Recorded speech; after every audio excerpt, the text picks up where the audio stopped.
told you that the same Excel you've been using for years can now think, analyze, and even suggest insights for you? Yes, the spreadsheet tool you thought was just formulas and tables is now powered by AI, and that changes everything. Welcome to this course on AI-powered business analytics with Excel. In today's business world, data is everywhere. Sales data, finance reports, customer records, performance dashboard. But here's the real question. Are you just storing data, or are you actually extracting intelligence from it? That's exactly what this course is about. Now, let me quickly walk you through what we are going to cover in today's video. First, we will understand what business analytics really means, not in textbook language, but in practical, real-world terms. You will clearly understand the difference between descriptive, diagnostic, predictive, and prescriptive analytics. We will be mastering data cleaning and preparation in Excel because, let's be honest, raw data is messy. We will learn how to remove duplicates, fix formats, clean text, and prepare data properly for analysis. We'll dive into powerful Excel functions like if, and, or lookups and understand when and why to use each one. We'll explore AI-powered features inside Excel like analyze data, smart insights, forecasting, and how Excel can automatically detect patterns and trends for you.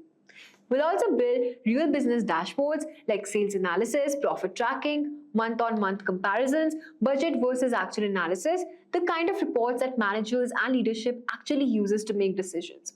Finally, we will see how to combine Excel plus AI to save time, reduce manual effort, and become smarter business professional. And by the end of this course, you won't just use Excel, you will think analytically, you'll spot trends faster, you will make data-driven decisions with confidence, and if you're ready to level up your Excel skills and step into the future of AI-powered analytics, let's get started now.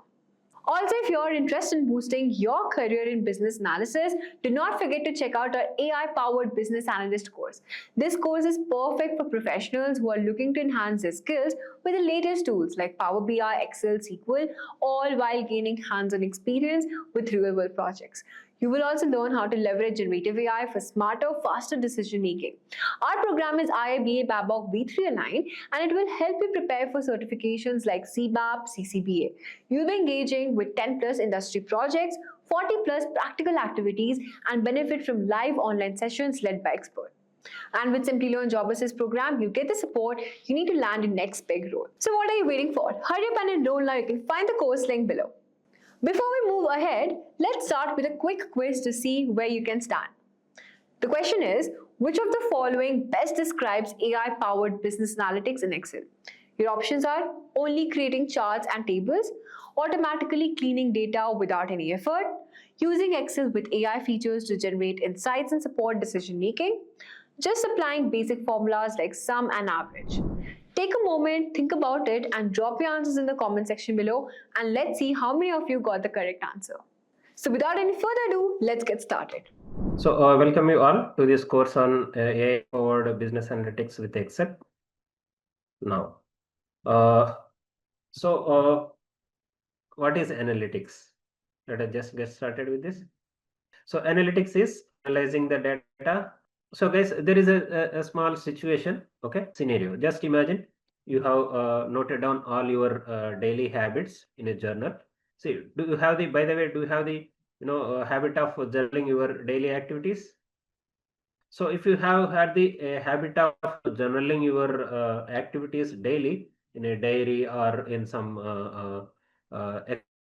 Excel sheet or in some app, then over a period of say 6 months or 1 year, you will be having a lot of data, right? Now, when you analyze the data, like when you are happy or when you are not in a happy mood, or when you are waking up, or when you are on time to your office, or when you are sleeping better. So if you want to analyze those kind of things over a period of time, so it's easier to analyze.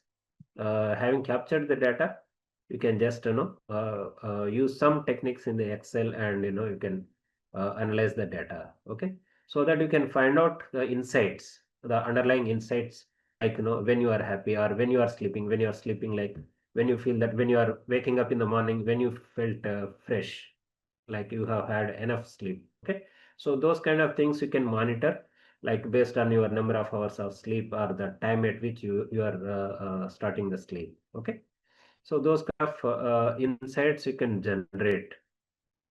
Are you getting? Okay. So this is just an example for analytics. Okay. Now, okay. So by the end of this lesson, you will be learning about different types of business analytics with real world examples to understand their application in different business contexts, and also the applications of business analytics to highlight relevance in making the business decisions. Okay. And also we'll be you will learning the capabilities and features of Excel as a business analytics tool. Okay. So these are the learning objectives of this particular module. Now, so as you have already mentioned, the analytics, so it is analyzing the data to get insights to make business decisions. Okay. So as a formal definition, so it is the process of analyzing raw data. Okay. So this is raw data. Raw data means which is not clean or which is just collected from a source. So you have different data sources, right? So in today's data-driven world, analytics plays a key role in different domains like sports, finance, business, government, and uh, administration, in retail sector, whatnot, in manufacturing, in all the different sectors. Okay. So in the sports, so what do you think the analytics will be helping the sports people, sports person? And in the finance, again it will be used. In the finance we have a lot of applications of analytics, like fraud detection, or eligibility for loans. When somebody applies for a loan, whether this person can be given a loan or not. And also like creating specific group based advertising campaigns. Okay. Like high net worth individuals. Now in the business, it is used for a lot of purposes. So as you know, it is used for monitoring of the KPIs, or operations optimization, or inventory management, and or supply chain management or analytics. So there are a lot of applications in the business world. Okay. Yeah, market analysis, sales analysis. And in the government sector, we have a lot of applications of analytics. So the prime thing in government sector is in a public policy formulation, like especially with related to collecting of census data, okay, population related data, and analyzing it like age group wise, gender wise, region wise, or state wise, and formulating the policies for different groups of people. Like suppose in a place you have a lot of children, say 3 years to say 5 years. So you will have to have some creature kind of thing for the children, okay, or schools or hospitals or playgrounds. So these kind of things can be, policies can be made on these kind of facilities or infrastructure creation by the governments based on this kind of analysis. Okay, and also during COVID-19 time, you might have observed in the 2000 say 2021, in those 2 years. So we used to get a lot of analysis, right? Like how many COVID positive cases, and how many are tested, how many got affected positively. Now, why do we study analytics? So it so analytics, it is often related to the study of historical data, that is past data. Okay, previous data, previous collected data. Okay, so on that we'll be studying to find out the potential trends and patterns inside them. And here, as businesses, we'll be studying on two important things. Okay, one is to understand the effects of certain decisions taken. Like say, just imagine a company's sales are going down. Say last year, company has observed that sales is going down. Okay, so based on this insight reported, the management has taken certain decisions. Okay, to create a new models, and also to give more discounts to the customers. Okay, those kind of many other decisions they have taken. Now this year they want to see the effect of those decisions. Okay, whether they are helping business to grow or not, or improve the sales or not. Okay, so these kind of things can be done in the analytics. And also it is used to evaluate the performance of the businesses, like the goals and targets of the companies, how far they have achieved. Okay, each company, each business has their own goals, right? Targets, business goals for the entire financial year. Okay, so quarterly also they will be having the targets. Okay, so in such situation, they can analyze their actual performance with their targets, and they can know where they are exactly with respect to the targets, and based on that gap, if there is any, they can speed up their performance. They can engage more resources, and they can speed up the performance. So let us try to understand what is business analytics. Okay, so business analytics, it is the process of collecting the data, cleaning the data, analyzing it, and interpreting the data to identify trends, patterns, and insights to make data driven business decisions. Okay,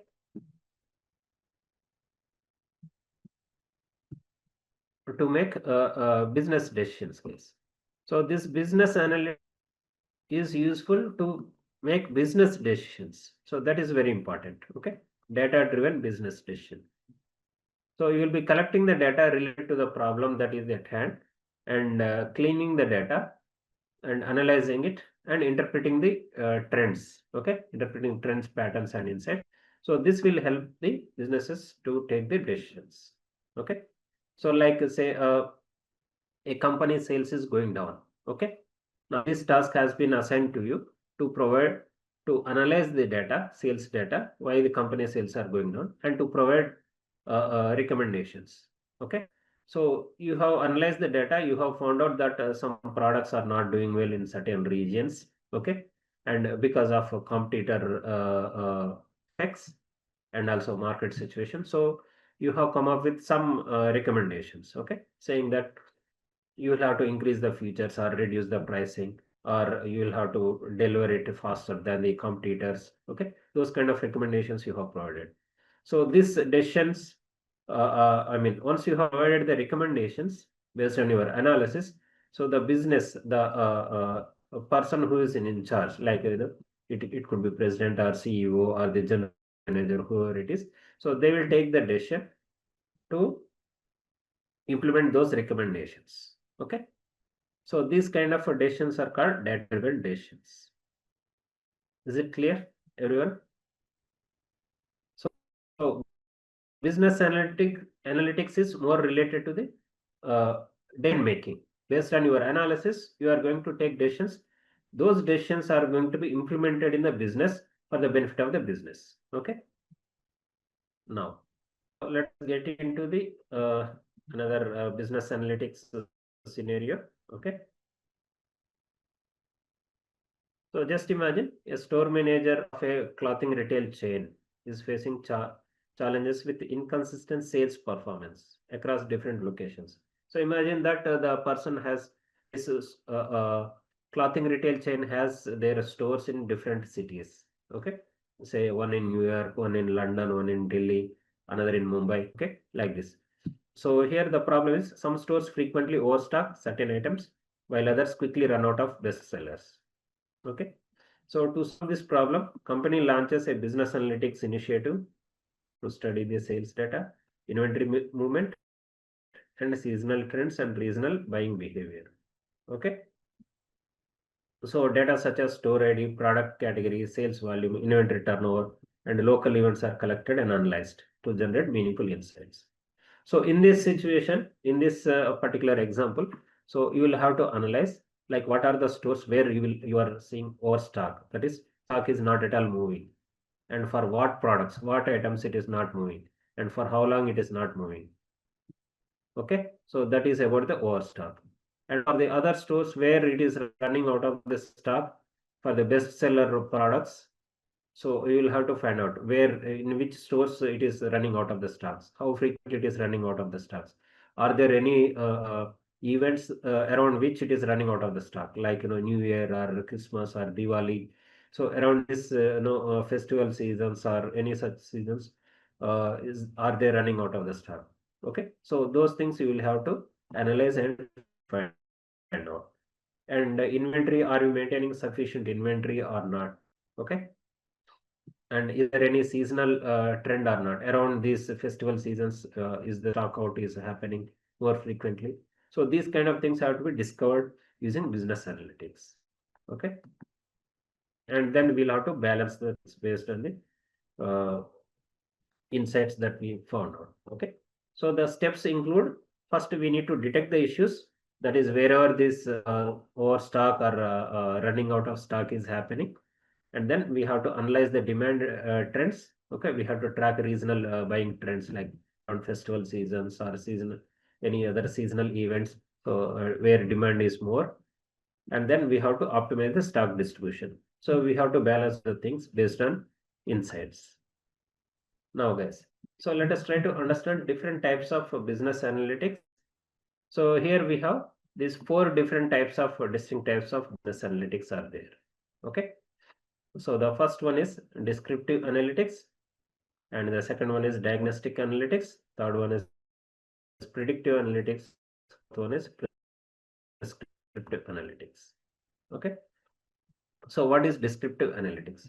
So in the descriptive analytics, we'll be discovering what has happened previously. Okay, see, you let us discuss it in more detail. Suppose you have sales data, a company's sales data. You can find out how much sales you have made, in what regions, how much sales you have made, what products have contributed to your sales. Okay, so those kind of things can be discovered or found out using the descriptive analytics. Okay, so it is purely based on the historical data or past data. Now, so in the diagnostic uh, uh, analytics. Okay, in the diagnostic analytics, we will be determining why something has happened. Okay, so we'll discuss them in detail now after the break. Okay, and in the predictive analytics, we'll be doing the forecast. Okay, so what will happen next? So during the COVID-19, you might have observed, or you might be remembering now. We have got say 2 lakh cases. Okay, today. So you will be having predictions for tomorrow or next month, like 3 lakh cases or 4 lakh cases, right? Okay. So what are these things? These are the predictions based on the past data. So what could happen next? Okay. So that is about the predictive analytics. And the prescriptive analytics, it talks about what should happen. Okay. So it mostly talks about the optimization. Okay. So optimal resource utilization and many more things. Okay. So these are basically four different types of business analytics. Is this clear, everyone? Okay, now let us see in the descriptive analytics. Okay, so in the descriptive analytics, so it is the process of analyzing historical data, that is past data. Okay, to uncover trends and patterns inside the data, which will help the organizations to understand what has happened in the past. Okay, so it is the most basic form of the data analytics. Okay, so suppose you have sales data, company sales data. Now your management wants to find out how much sales did we make. Okay, last year how much sales did we make? So what you will be doing? What will be doing? You will be analyzing the total sales, right? Okay, so let me just show you here with one Excel file. Just a moment. It is sales related data. Okay, so you can just have a glance at it. So we have the row ID, order date, ship mode, customer ID, customer name, segment, country, city, postal code, region, category, subcategory, product name, sales, quantity, discount, and profit. Okay. Now this is the sales data. So what we have is we have a total of 9,994 records. Okay. Now we want to find out what is the total sales amount here. Is that clear? Is the business question understood? What is the total sales? So now we are discussing about the descriptive analytics. That means what has happened in the past. So this we are we have collected the past data, that is historical data. Now we want to find out what is the total sales. So column R, just select the column R here. Okay. So total sales you can find here. Are you able to see the total sales here? 22,97,200. That is about 2.2 million. Okay. Approximately 2.3 million. Okay. So this is one descriptive insight that we can get from the using descriptive analytics. Okay, this is an example for descriptive analytics. Now we want to just say we want to find out the total profit. Okay, so just select the column U here. Okay, are you able to see the total profit here? 2,86,397. Okay. So this is another descriptive analytics. Okay, on a different metric. Earlier we have seen it on sales. Now we are seeing it on the profit. Is it understood, everyone? This is a simple analytics. Okay. So now we want to see, like suppose there is a case, like which region is making less sales. Okay. So if you want to find out, like say one particular region, east region is doing less sales. Suppose it was reported that east region is doing less sales. Okay. Now you want to find out why it is doing less sales. When we try to find out why, so what is this kind of analytics called? Diagnostic. Okay. See, we all go to doctors, right? So what the doctor will do when we go to the hospital? So they will, a doctor will try to speak to us. They will try to, understand the situation, like, based on the symptoms that we tell, that we are getting fever or a headache or some pain or some other thing. Okay. Based on those symptoms, doctor will try to diagnose us, right? They will try to find out what could be the health problem that this person is having. Okay.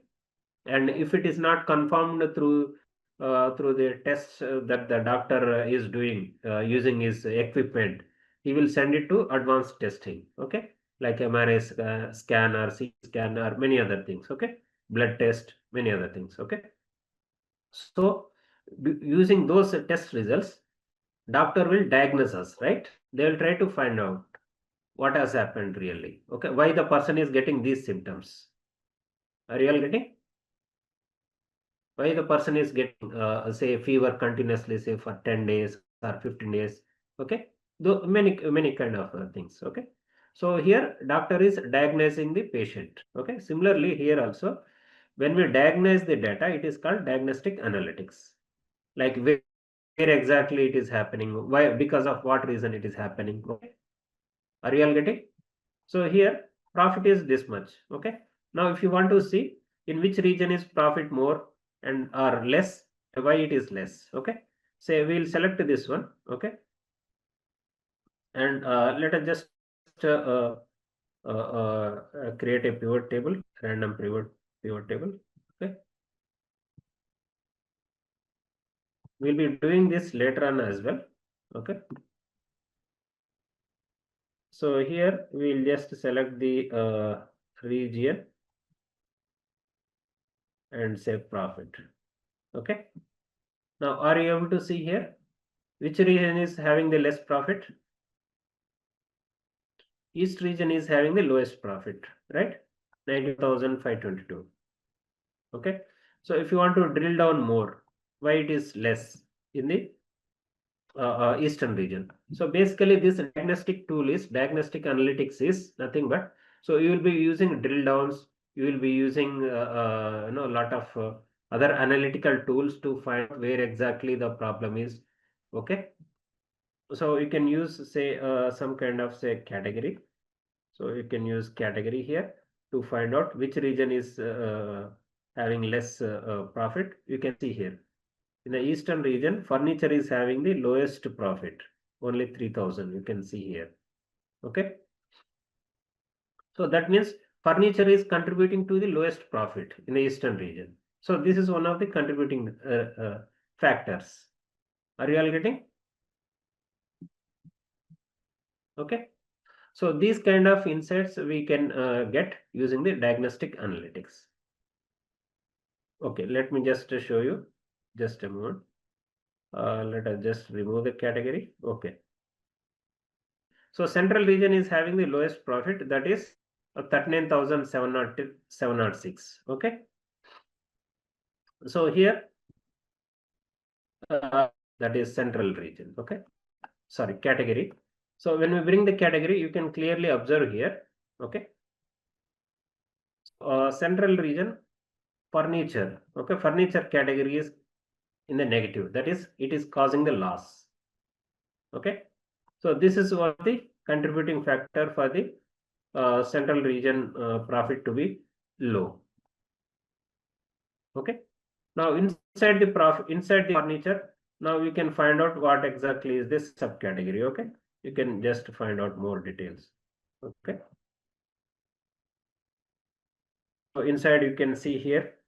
So bookcases are negative, furnishings are in the negative, tables are in the negative. Okay. Because of these things, we are having total negative. Okay. So this kind of drilling down is called diagnostic analytics. Is it understood? Anyone? All of you? See, sales and profit need not go in tandem. Okay. Some products might be more profitable, some products might be less profitable. Okay. But sales could be different. Okay. Now, predictive analytics. So predictive analytics is nothing but it uses the historical data and it will predict for the future using some model, some technique. Okay. See, let me give you a few examples. Now, take the case of a company. Okay. Say Amazon. So, okay, we need not use any specific company name. So take a business. Okay. Suppose you have the sales data, say for 2021, 22, 23, 24, and now 25. Okay. So you have this 5 years sales data. Now you want to know what could be your sales next year. Okay. You want to predict or forecast your sales for the next year. Are you getting the business requirement? Okay. So this is done by a prediction. Okay. Based on the historical data, based on this past data, we are going to predict the new data. Okay. For 2026. Okay. So this is done using various statistical models like prediction algorithms, or there are a lot of algorithms like exponential smoothing technique and many other techniques would be there to predict. They assume certain, they make certain assumptions and they will be predicting for the future values. Okay. So we have a lot of statistical algorithms, machine learning algorithms to predict for the future values. So how prediction is done is, see, let me just show you. Okay. Suppose you have, now say we have the sales data. Okay. Sales data related to 2021, 22, 23, 24, 25. Just imagine. Okay. So this is your graph. Okay. You have x-axis here and y-axis here. Okay. Now in the x-axis you have the year 2021 year, 22, 23, 24, 25. Okay. Now here you want to predict for 26. Now on the y-axis you have the price. Okay. That is sales. Suppose you have the sales here. Okay. Say for 2021 you have some sales like this, 2022, 23, 24, say 25. Okay. Now, so where do you think 2026 will be there? So in order to find out what will be the what will be the sales for 2026, what we have to do is we have to draw a line which is touching all these data points or very close to these data points. Okay. Say some line like this. Okay. So this line is called regression line. Okay, this line is called regression line, or uh, yeah, line of best fit. Okay, line of best fit, which will fit all the data points, most of the data points, if not all. Okay, yeah, it could be up or down, Satyaraj. Just it is hypothetical. Okay, just I am trying to explain. Okay, now, so we have come up to here. Okay, now if we continue this straight line, okay, if we continue this straight line using say dotted lines, okay, this straight line, and now you draw the vertical dotted lines. Okay, so wherever it is touching, okay, this is your predicted sales for 2026. Are you getting? You extend the vertical line of 2026 year, and you extend the line of this best fit. So wherever these two touch, this point is the predicted sales value for 2026. No, we will not be using more, those things, Gaurav. We'll see some forecasting techniques. We will see here in Excel if time permits. Okay, based on the curriculum. So this is called prediction. Hope it is understood.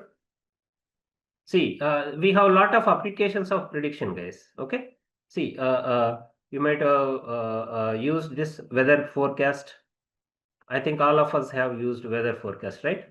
Whether it is going to rain tomorrow, or whether it is going to be sunny, or what will be the temperature tomorrow. Okay. So weather forecast, I think most of us have used, right? And then we might have used in the sports, especially in cricket. Those of you in India, you might be knowing, and many other countries as well. Like cricket is now a popular sport as well, other than in the subcontinent, Indian subcontinent. So say we have a 50-over match. Okay, just imagine we have 1 day match. Okay, so in a 1 day match, 50 overs. Say the match has happened up to say 25 hours. Okay, now there will be a score predictor. You know that. So up to 50 hours, what could be the likely score? Okay, so what is it doing? Based on the past data, based on the net run rate that is available here, and the remaining overs, how many overs are remaining. So based on that, it will do a calculation, hypothetical calculation. Say the run rate here is say 6. Okay, so for 50 overs, it will be 300 runs. Okay, so like this, it will predict. So this is called score predictor. So it is forecasting for the future. Are you all getting?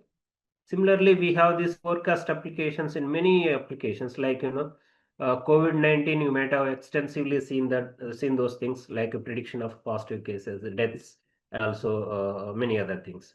And yes, correct. That is also there, Nilesh. So if the chasing team, if they have certain run rate, how much they can achieve, or whether they can win or not. Okay, in how many overs they can win the match if they continue the same run rate. Okay, those kind of things. And also these those I think most of you are in finance, right? Most of many of the participants here are in finance. So in finance, you have a lot of these predictions, forecast, fuel average prediction. So there are so many things, sales prediction. There are so many predictions, guys. These are all based on the historical data, and they use some specific statistical models or algorithms, and they make some assumptions. So based on those things, predictions will be made for the future. Okay. Hope it is understood, everyone. Now let us try to understand, why do we make predictive analytics? Why do we make predictive analytics? To prepare the resources in advance, and to meet the demand of customers in advance. Okay, I mean, to meet the demand, we are forecasting and seeing what is what. Okay, how much is the demand for us, to understand the trends. So those of you in banking and finance sector, you can find out that while we are taking loans, while the businesses are taking loans, they also wants to see the loan giving agencies, basically the lending agencies, bankers and financials. They want to see what is the future business of the company. Okay, They want to see whether the business is sustainable or not in the long run.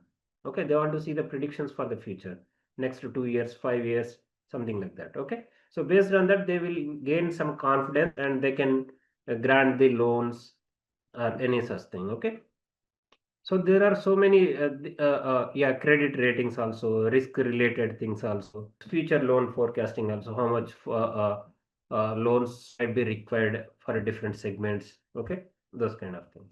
This company quarterly results also can be forecast. So now we will discuss about the prescriptive analytics, guys. Okay, so prescriptive analytics. So as we have seen, where we have started at descriptive analytics. So it talks about what has happened previously, and then we have discussed about diagnostic analytics, that is to find out why something has happened, and then we have discussed about predictive analytics, which says what would happen in the future based on the past data or historical data. Now prescriptive analytics is the one which improves the decision making by identifying the optimal choice among the various alternatives that are available to us. Okay, so here the classic examples are like, recommendations, guys. Okay, so now if you watch say Netflix movies, okay, so based on your previous viewing of different films or yeah, different kinds of films like action films or say comedy films or many other things or love story related things. So based on your watching history, the Netflix or any such kind of platform will recommend certain movies to you. Okay, so what is it doing? Based on your past history, so it is recommending based on your taste, based on your previous decisions. So it is providing optimal choice to you. Okay, similarly in the e-commerce sector also, you will get product recommendations based on liking also. So yes, in a social media platform like in YouTube or Insta, based on liking or based on comments that we provide, even in LinkedIn also. So those kind of things will be recommended to you, shown to you. Okay, so in the background, these recommendations engines will be running. So it will be collecting all the statistics based on your viewing of a particular post or particular ad or your liking or not liking. Okay. So based on those things, it will collect, analyze, and it will personalize it. Okay. It will personalize it to you. Okay. To the individual, and it will show you the results. Product suggestion, that is in the e-commerce, especially Amazon or Flipkart or many other online portals. Okay. So for the businesses, this prescriptive analytics are useful to make optimal business optimization, resources in the form of people, and also resources in the form of money and machinery. Okay, so those kind of things will be possible. So now hope you have understood all the four types of analytics. Okay, descriptive, diagnostic, predictive, and prescriptive. So shall we go ahead, guys? Let us discuss about the applications of business analytics, guys. Okay. Now we have discussed the types of business analytics. Now let us discuss about the applications of business analytics. Okay. Now, so we have vast areas of application of business analytics. So, do you think there is any restriction on the use of business analytics in a particular sector, or it can be applied in all sectors? It can be used in all sectors. So now, this business analytics, we can use it in all sectors. Okay. So it's in financial analytics, we can collect the data related to the customers and see. Suppose you are in say a telecom sector. Okay, just imagine. Say you are in now. Most of you are in finance sector. Now you can use this business analytics in different forms. Okay, like you can use this descriptive analytics to find out what has happened in your company, like with respect to the sales, and you can drill down and dig deep into why the sales are low in particular region or for a particular product or a particular model of the car, any such things you can find out. Okay, and you can also use this predictive analytics to forecast the future sales or forecast the future earnings or revenues or even these clients, any such thing. Okay, you can also forecast say population or GDP of a country. Okay, so all those things come under financial analytics. Okay, and in the performance analytics, so let us yeah, see in the financial analytics, so we can see this. So it helps finance executives excuse me, to explore different ways to answer specific finance related questions and forecast future financial situations. Okay, like what could be the sales, what could be the in the banks, especially in the financial sector. If you closely observe the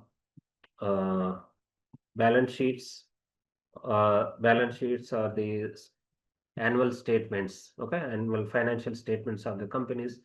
So they'll be doing some kind of provision, okay, provision for some bad loans or any such kind of things. Okay, did you ever observe those kind of things?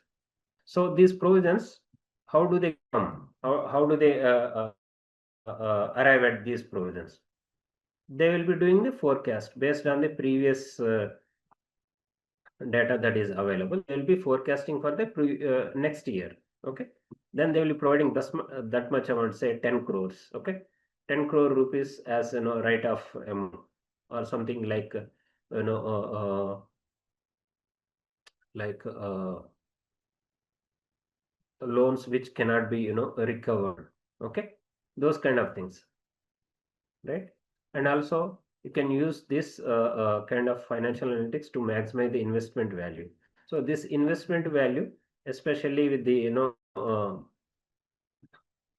angel investors and various investors who will be investing mostly in the startups, right?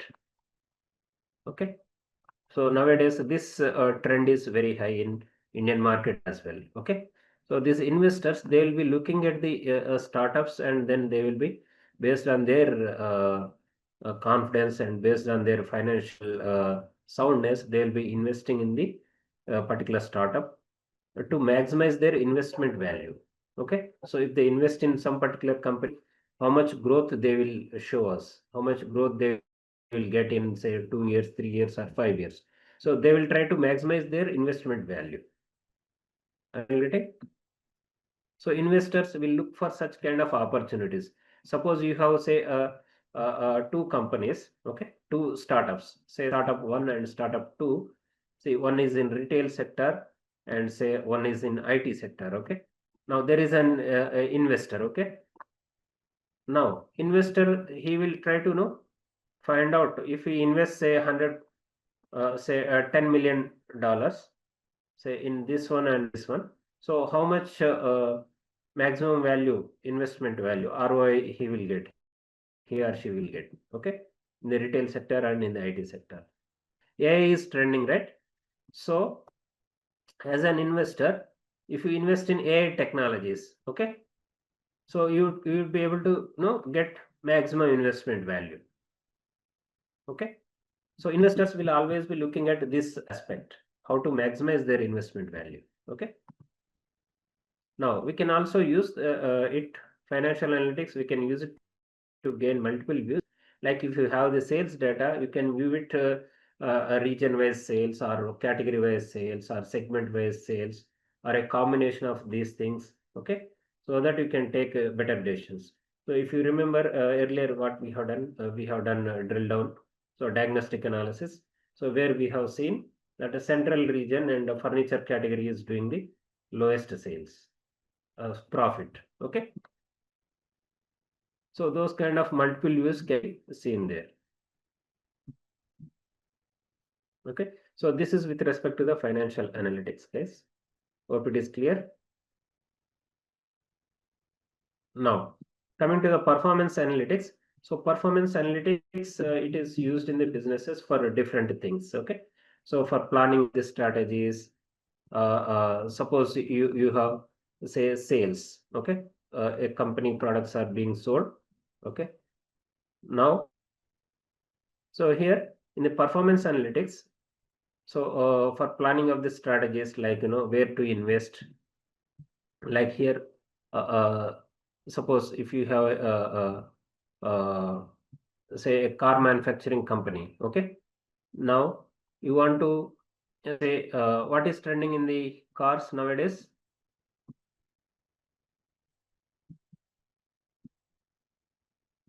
What is trending is EV, electric vehicles. Very good, Gaurav. So electric vehicles is trending nowadays. Okay. Now, so you can use this performance analytics to find out like where to you can create strategies, like which region is having low penetration of electric vehicles, and where there is more concern for the environment. Okay. So based on those things, you can you know plan your strategies to diversify or to go deeper into those markets, to invest more into those markets. Okay. And we have other applications as well. So pinpointing areas of improvement. Okay. Suppose you have EV market. Let us take the same examples, electric vehicles. So now you are in a different cities, say 5 cities. Okay. Now, few cities are not doing good in terms of sales. Okay. And there are also, say, vehicles are called back due to some issues. Okay. So then you can analyze this performance analytics because of what parts, what suppliers, or the parts of lower quality, the vehicles are called back. Okay. They are not performing better. Okay. So those kind of areas you can pinpoint, and you can identify them for improvement. Okay. Yes. Another example, good example is EV charging stations. Okay. Now you can analyze where you have the EV charging station. What is the distance between highest distance between two EV charging stations? So you can try to optimize that. You can try to create a new EV charging stations in between those long distance EV charging stations. And you can also use it for creating budgets for the businesses. Okay.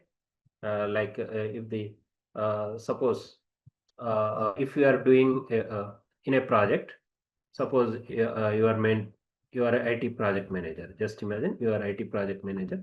Now you are doing analysis of your quarterly resource allocation. Okay.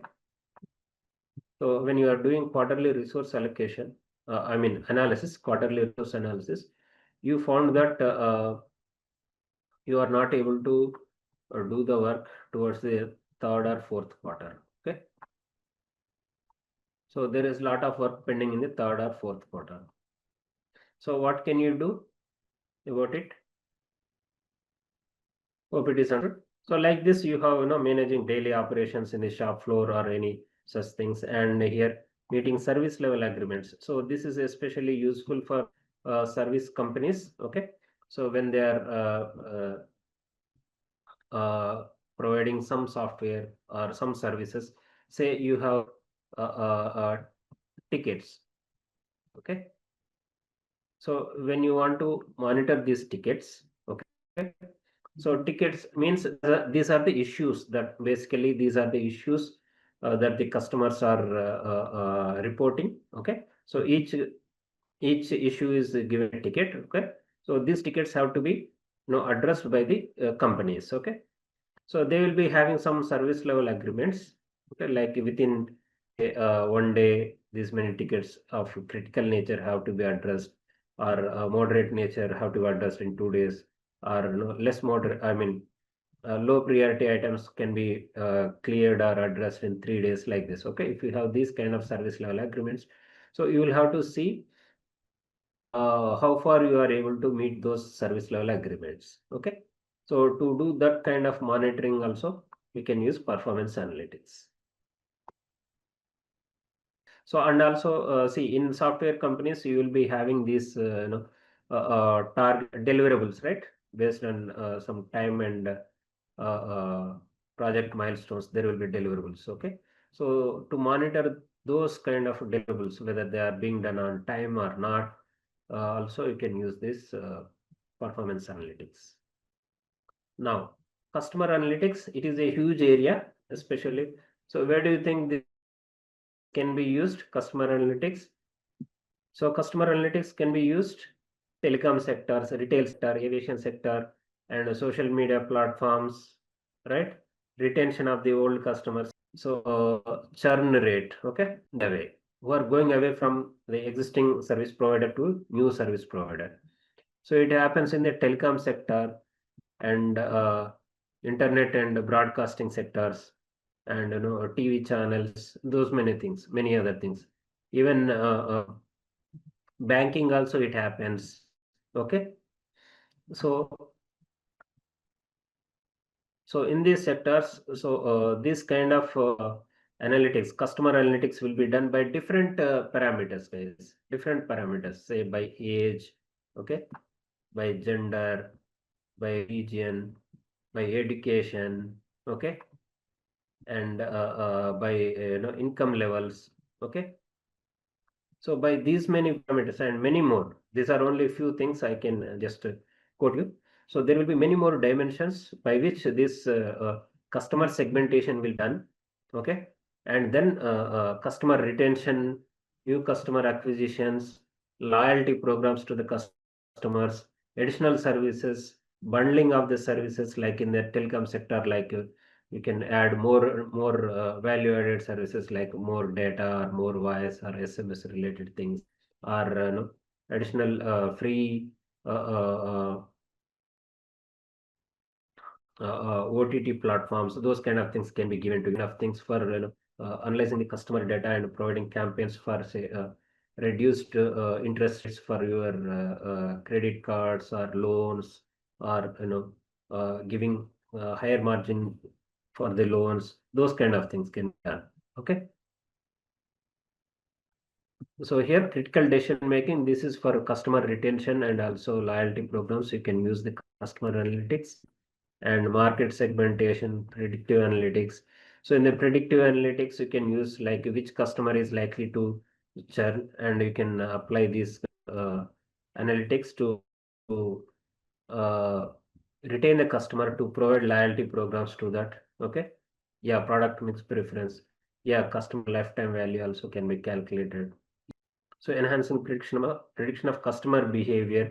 So if a customer is making the payments on time, so what do you think of that customer? And one customer is not making payments on time, another customer is making on time payments. So definitely the customer who is not paying on time, right? Because he might not be satisfied with the services. So we have discussed about types of analytics, right? So what are the types of analytics? Descriptive, diagnostic, then predictive, then prescriptive. Okay.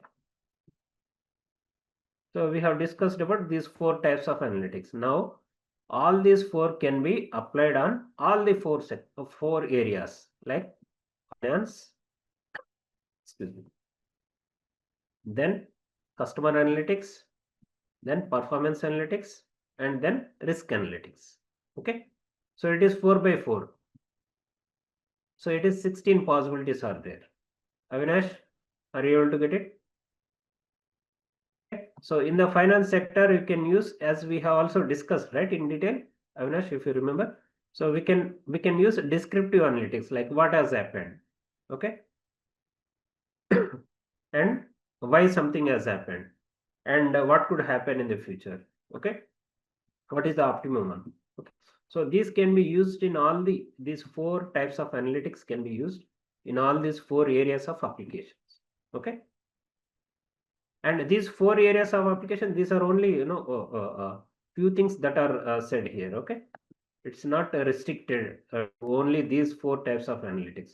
You have sports analytics, you have travel analytics, you have no, hospital analytics. There are so many things. So that is the main focus. So without taking business decisions, there is no point in doing the analytics, right? Okay. So it is the business analyst who will be doing most of these things. But people will be used in the organizations. People will be used for multiple tasks. Okay. Sometimes the data analysts also will be given these additional responsibilities. At times, data scientists also will be doing.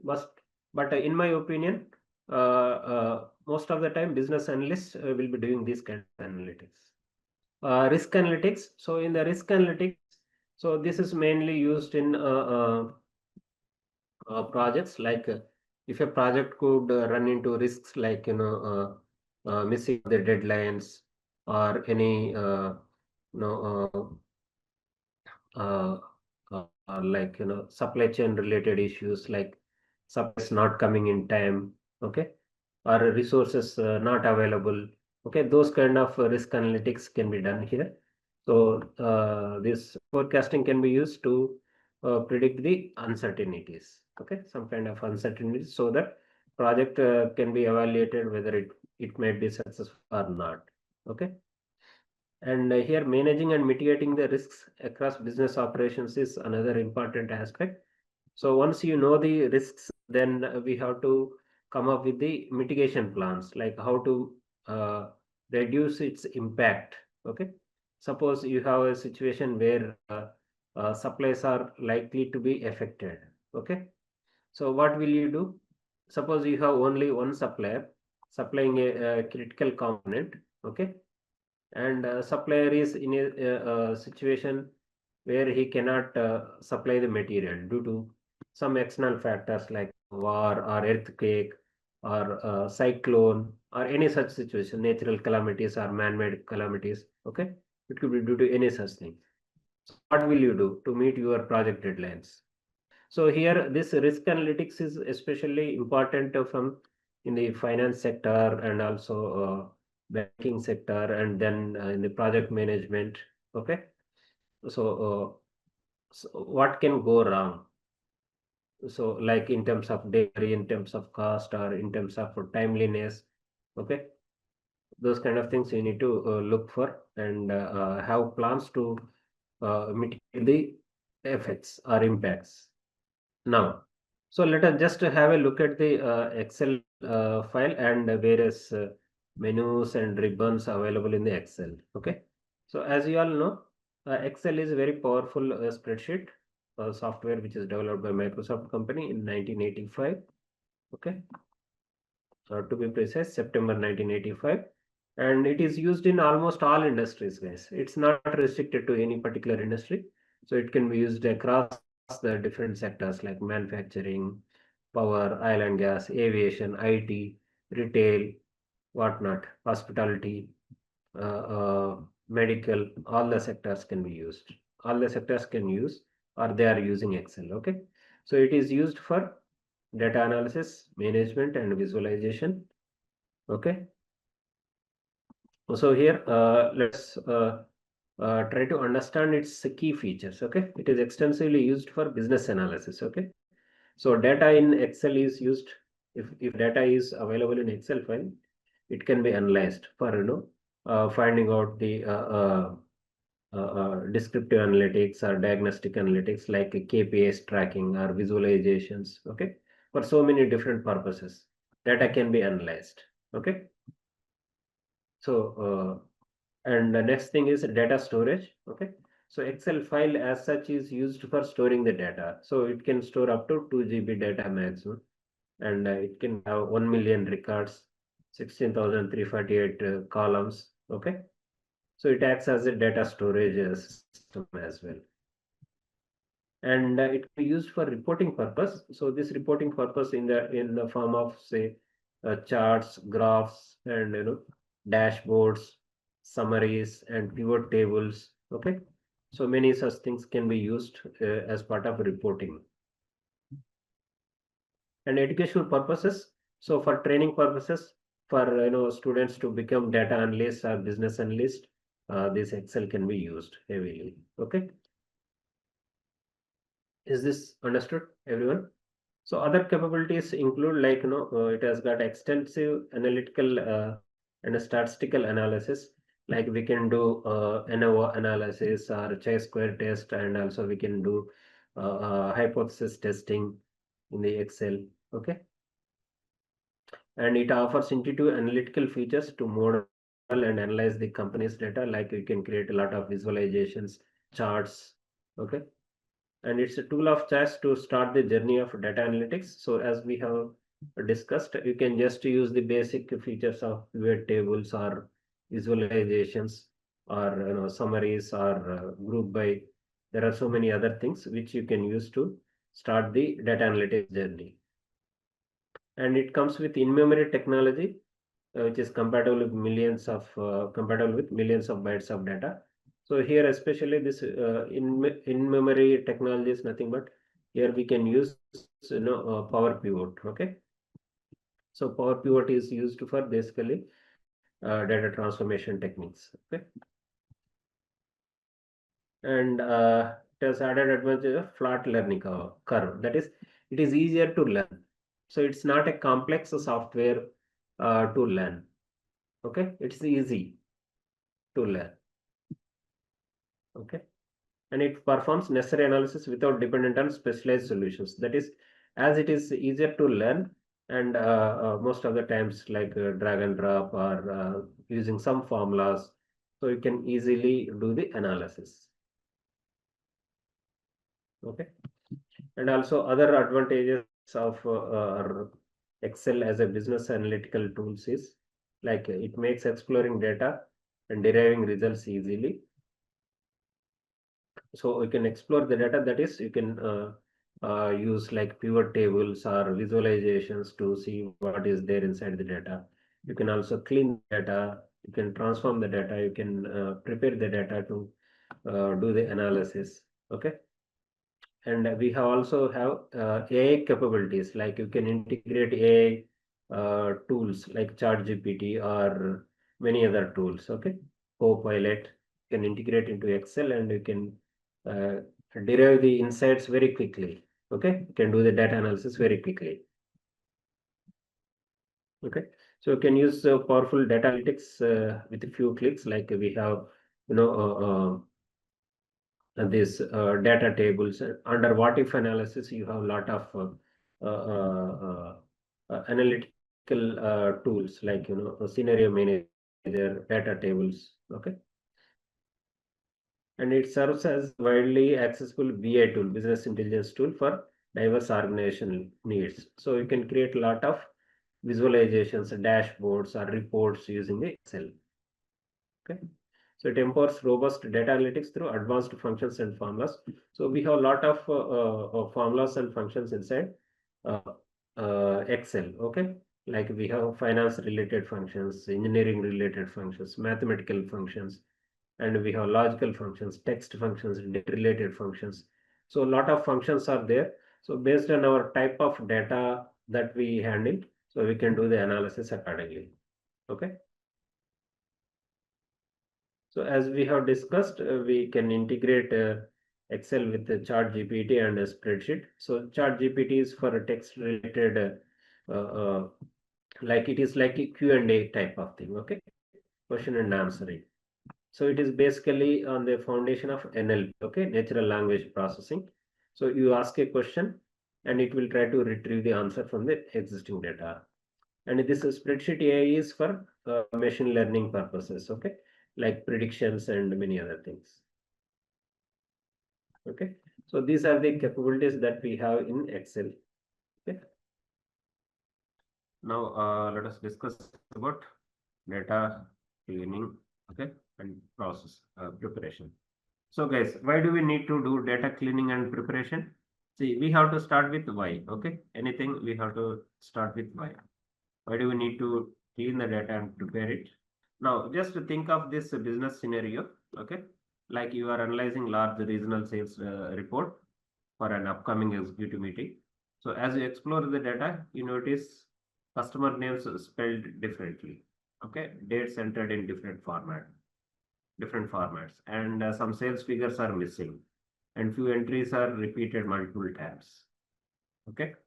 So now, if you want to make full sense of the data, so what kind of steps or activities do you do? So the kind of issues are highlighted here. Okay. So you notice customer names are misspelled, or no, they are spelled differently, dates entered in different formats, and some sales figures are missing, and a few entries are repeated. Now, so in this module, we will see how to organize the raw data sets. The learning objectives are to organize the raw data sets in a structured manner and apply various data cleaning techniques to correct errors, remove duplicates, and handle missing values, and to use various Excel functions to transform and standardize the data and to prepare the data, and construct dynamic formulas with cell references to automate the calculations and reduce manual errors, and integrate Gen AI like ChatGPT and extract insights from the data sets. Okay. Now, let us discuss about importing and organizing data. So there are different data sources from which we extract the data, right? Now, we will see, just to see, yeah. So data importing. So Excel enables data importing and consolidate data from variety of data sources using data tab and get data option. So here, if you look at one Excel file, so in this, you can see this is the file. Okay. So go to the data here. In the data, are you able to see here? Get data. So in the data ribbon, okay, you will see get data in get and transform data. Okay. So this is the group name, get and transform data. So under it, you have the option to get data. Okay. So here you can see get data. So from file, different files are there. Okay. So data can be stored in different file formats like Excel, text or CSV, XML, JSON, PDF, and from folders as well. Okay. So if the data is available in different Excel files, you can just open this. Okay. So without this, I mean, when we open blank files, okay, you can just open blank workbook also like this. Okay. So you can open blank workbook like this, and then you can go to the data here, and you can click on get data, and from files you can just select from Excel file. Okay. So from Excel workbook, you can go to the folder where your Excel files are there, and then you can import the data sets. Okay. So like this, say demo 2. Okay. So you can select this file and click on import.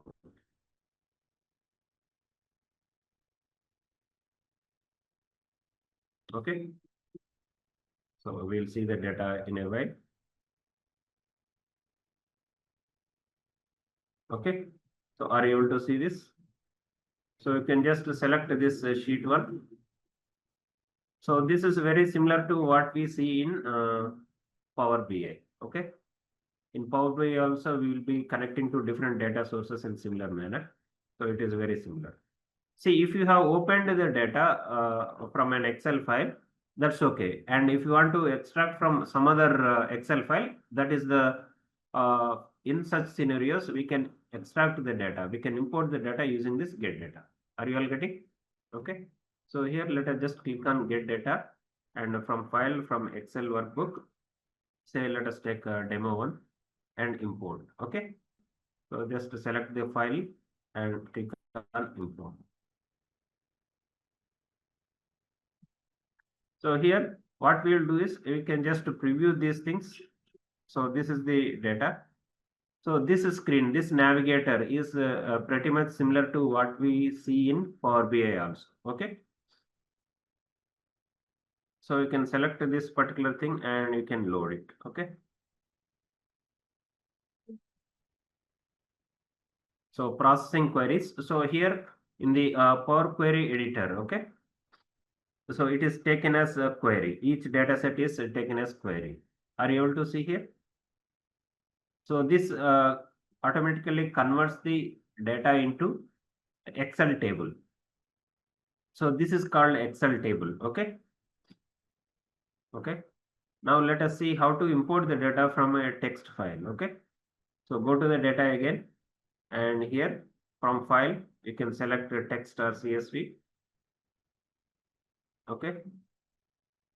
And let me just go to the desktop. So here I have a data set. Okay.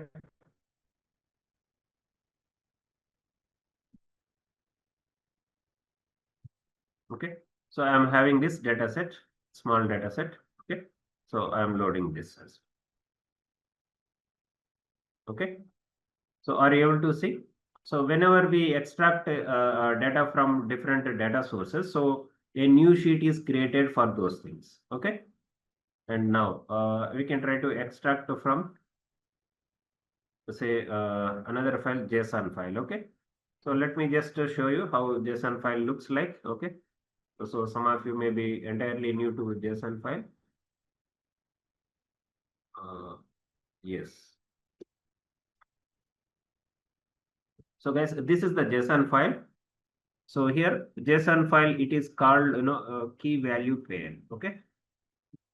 It will be having data in the form of key value pair. Okay. So what is key and what is value? See, in Excel file, how do we have the data? In the Excel file, how do we have this data? Any data set. Okay. Let us take this one. Okay. So we are having columns. These are the columns, right? And these are the rows. Okay.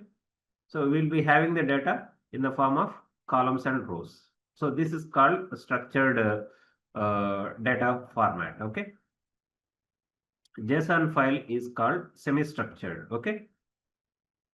And unstructured formats, we have this social media files, like it could be audio file, video file, or text, free text, or photographs, images. Those kind of things are called unstructured. Okay.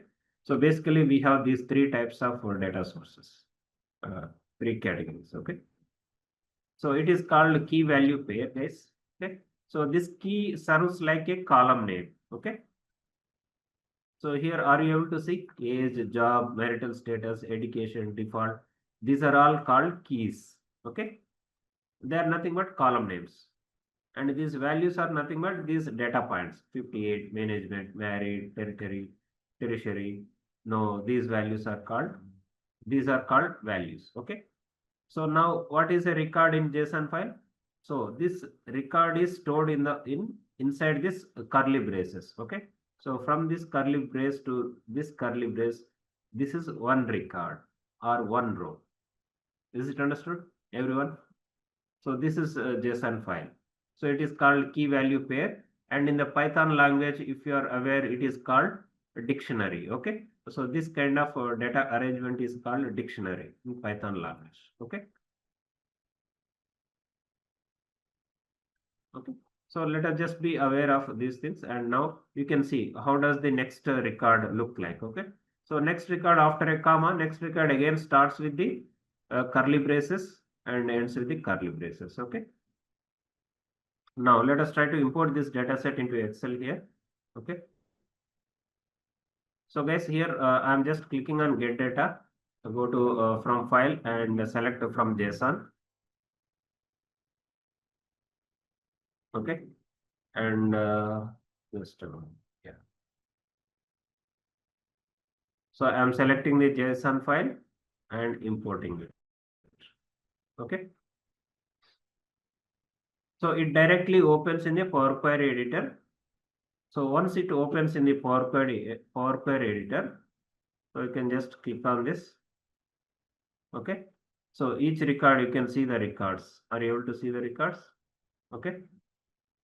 So age, these are all the, no, these are all the keys. Okay. And on the right side, you can see the values. Okay. So you can just uncheck this. So you can click on record again. This is the second record. Okay.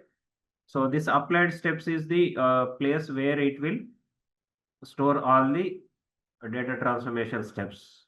Okay. Now what we'll do is, so we can convert this into a table. Okay. To table. Just click on this. So here select the delimiter. So delimiter is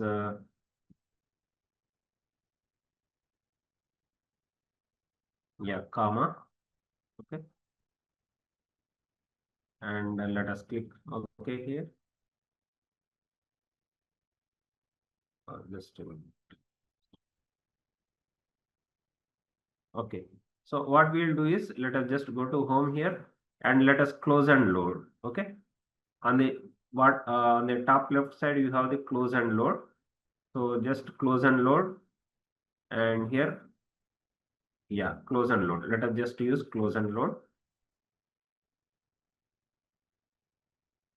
Just a minute. So here we'll go to the Power Query editor again.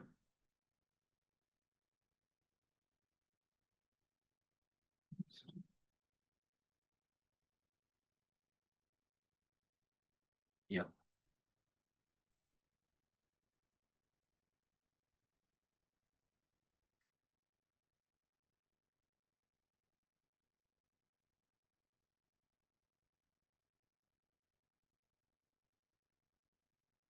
Let us try to convert it into the table.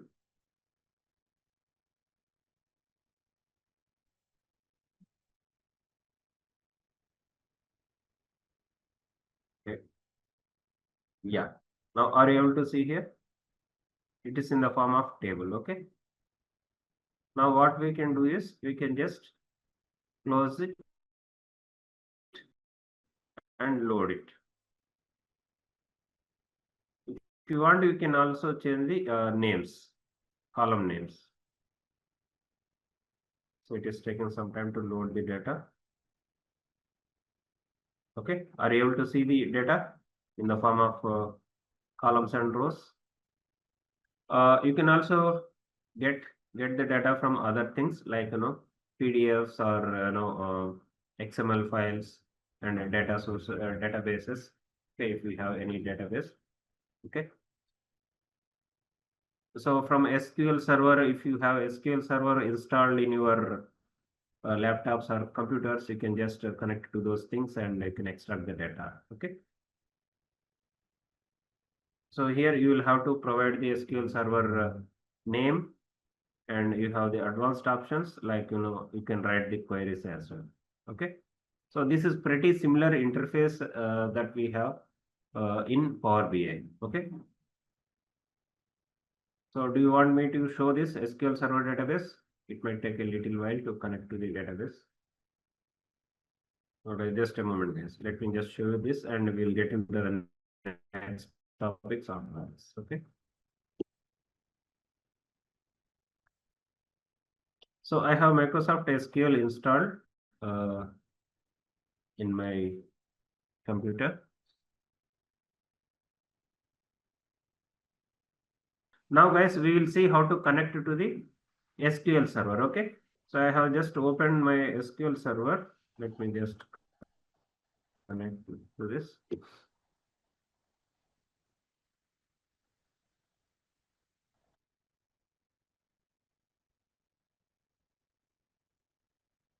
So in fact, guys, this connecting to different data sources.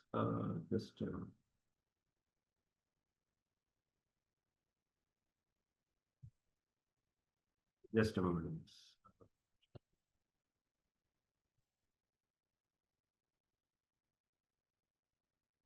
I will have to start this server. So this connecting to different data sources, it is quite time-taking concept. Okay, so we have seen connecting to different data sources. So similar thing you will find in Power BI as well. Okay.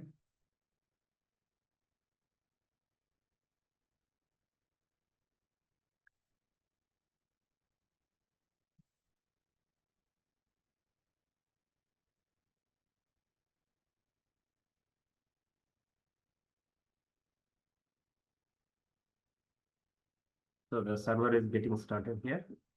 SQL server.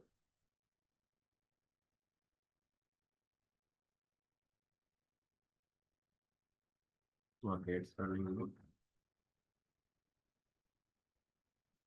Okay. Now we can just connect to the server.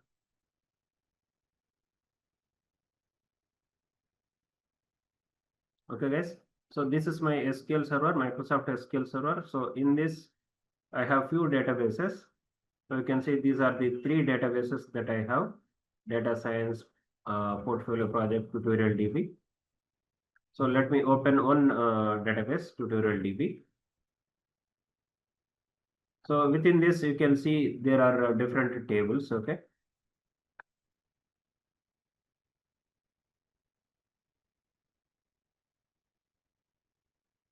Ravindranath, see, it is not required at this stage for you people to have the SQL server.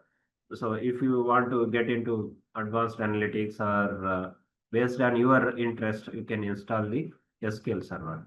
Okay. Now here you have this. No, you can search in the internet from Microsoft website. You can install this Microsoft SQL Server 2018 version or 19 version or even 2022 version.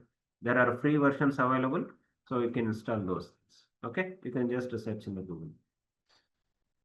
So here we have these tables, guys. Okay, so we have tables like tickets, events, sample superstore, customers, like this, customer employees. Okay.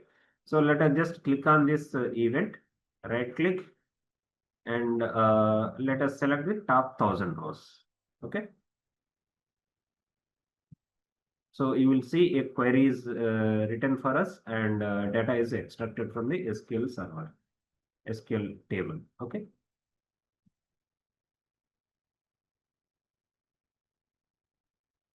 Okay. So it's executing. So are you able to see this? So we have these 6 records, and this is the yeah, query, SQL query. Okay. So if you want, let us take another table. So here we'll select top 1,000 rows. Okay. Okay. So this is the thing. You can see all the column names. Okay, different column names from this table, and these are the records. Okay. Is this clear up to here, guys? So we have the database, we have the SQL server. Within the SQL server, so it is like this. Okay, this is the SQL server. It is a physical server. Okay, within this you have different databases. Okay, okay, like these databases, data science, portfolio project, tutorial DB. Okay, and within each database you have different tables. Okay, are you all getting? Okay, different tables.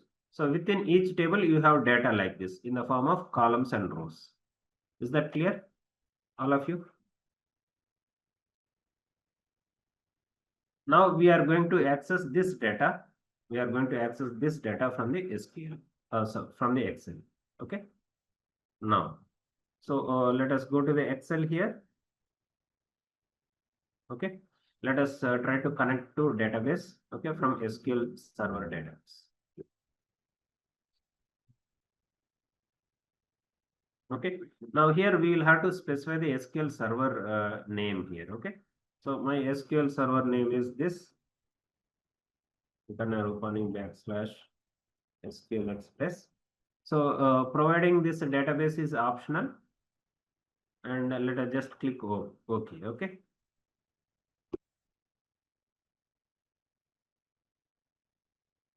Now I'm using this current credentials. Right.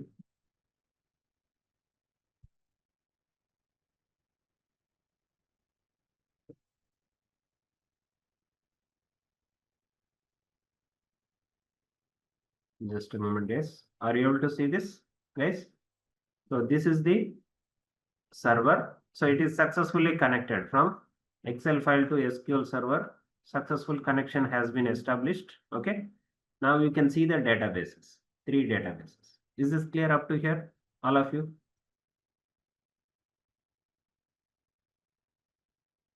Okay. Now you can just expand the server. You can just, sorry, database. You can just expand the database, and within this you will find different tables. Okay. You can just preview this data here. Are you able to see this? Row ID, order ID in the sample superstore data. Okay. And here you can either load or you can transform. Okay. So if you think the data is clean enough and you need not have to do any transformation, you can just click on load, Or if you want to transform the data, if you think that data is having some inconsistencies or some errors, some data quality issues, you can just click on transform data. Okay. So now let us just click on load here. So this entire data will be loaded into this particular Excel sheet, new sheet. Okay. Are you able to see this case? Okay. Now, so guys, let us try to understand role of Excel in data management. Okay, in effective data management. So first of all, it is used to analyze the data. So we have a lot of options for data analysis. Okay, like sorting, summarizing, or pivot tables, or and also we have the options like analytics, various analytics in the data set in the Excel file. Okay. Yes. Charts, creating visualizations, different types of visualizations like line charts, bar charts, or pie charts like this, histograms. So we can create a lot of visualizations and transforming the data sets. So Excel plays a effective role or important role in transforming the data sets. We have just seen the Power Query editor and its features, how to transform the data and summarizing information in the form of pivot tables or by grouping or by subtotals. Those kind of things can be done in Excel. Okay, so in these ways Excel provides plays key role in effective data management. Okay, now let us look at some of the data cleaning functions. Okay, so data cleaning. So earlier we have discussed various data quality issues, right? So some of the data quality issues are like missing values. Okay, so many of you are working in banking and IT sectors. So you might have handled a lot of data sets in your day-to-day working, right? So you can name some of the data quality issues like missing values. Okay, then you will be having duplicate values. Okay, and then we'll be having format related issues, inconsistent formats, especially for dates and numbers. Okay. Then you will be having errors in the data sets, and sometimes irrelevant data would be there. Okay, so these kind of issues you will be facing day in day out. Okay, and apart from this, many a times it becomes the case that you may not have the required fields for your analysis. Okay, you will have to derive it from the existing fields, existing data. Suppose you have a date of birth in your field. Okay, suppose you are handling the HR data of a company, employees related data. So where you have the date of birth of employee. So these are the various data cleaning functions. Okay, now let us look at them. Okay, sorting and filtering, grouping and grouping, text to column conversion, subtotals and removing duplicates. Okay, so let us dive into the Excel. So here guys, we have demo one file. So all of you please focus here. Okay, please do not do it. Okay, please focus. Okay, so sorting. What is sorting, guys? What is sorting? It is arranging the things in either ascending order or descending order, right? Ascending order means from smallest to highest. Okay. So in school days, yeah, in school days, how do we used to stand in the assembly line? The shorter person will stand in the front, and a bit taller person, and again taller person like this, right? People will be standing in the assembly line like this, right? As per height. Okay. So this is ascending order. Okay, is this clear? Then descending order. Descending order is nothing but it is from highest to lowest. Okay, so when the exam marks are given, so how the people will be ranked in the classic case of any school or college. So when the exam marks are given, how it will be ranked highest to lowest, right?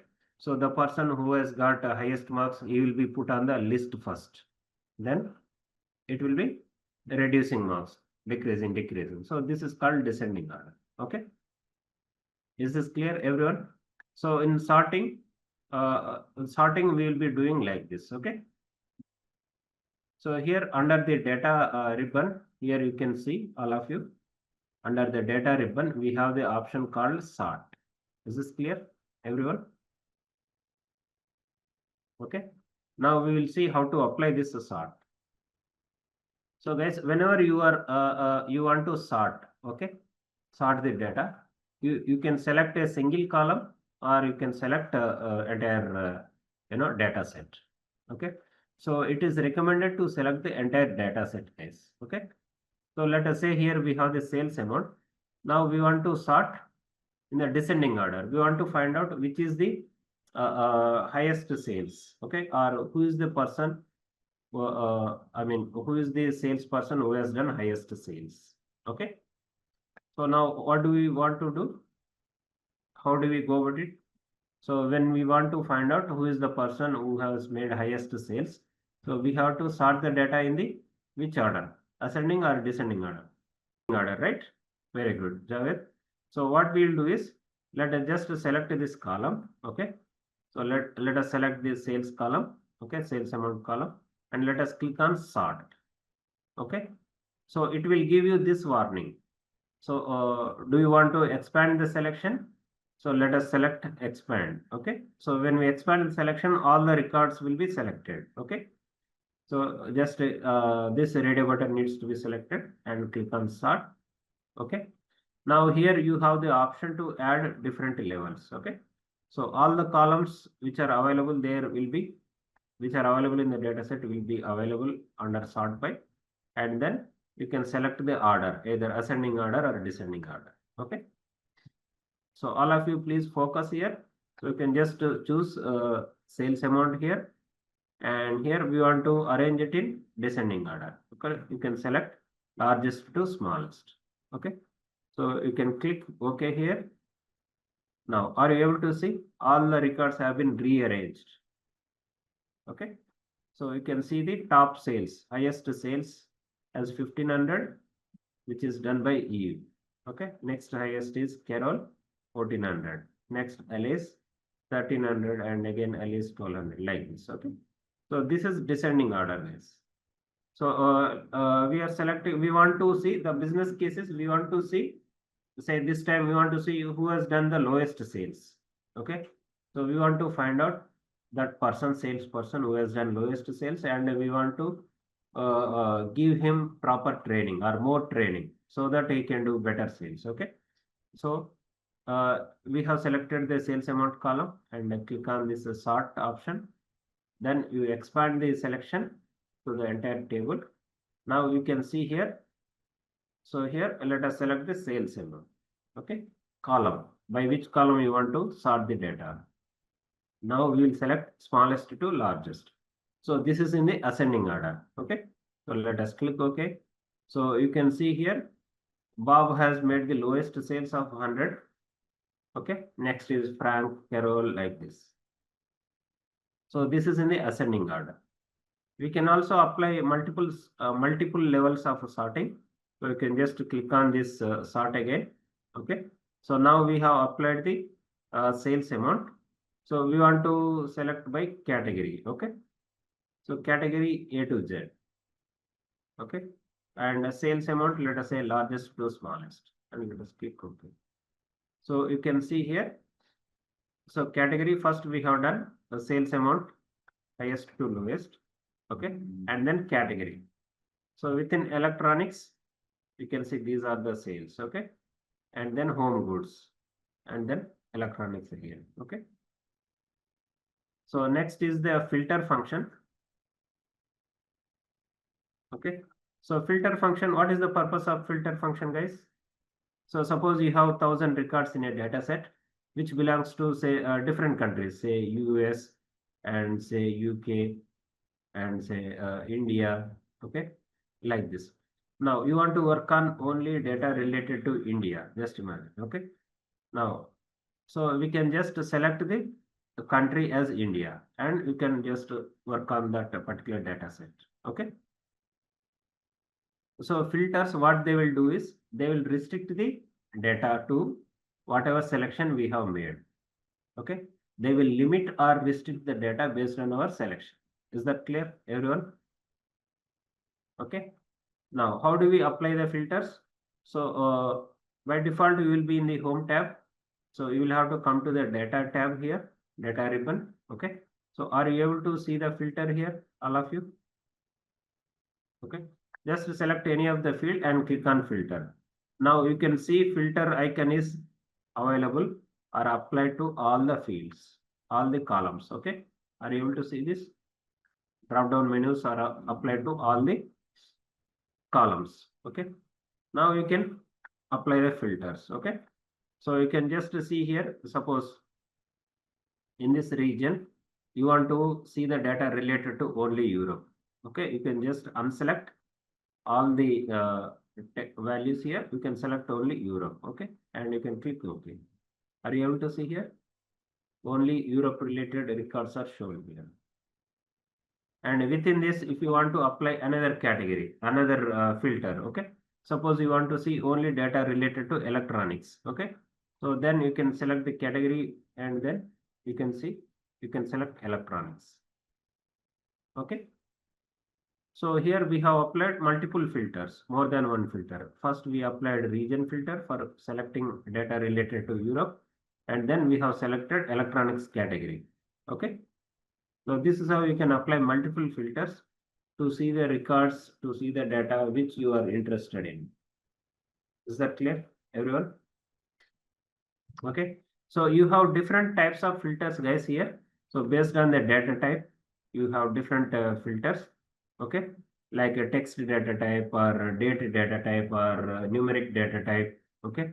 Or a true or false, like a Boolean data type. Based on that, those things you have different filters. Okay.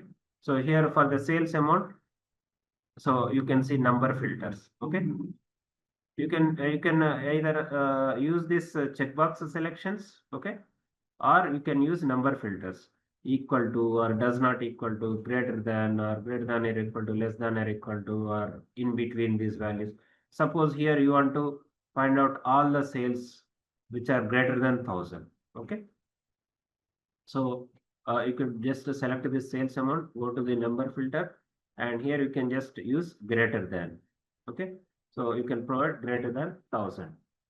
You can also provide multiple arguments here, but let us just do with one and click OK.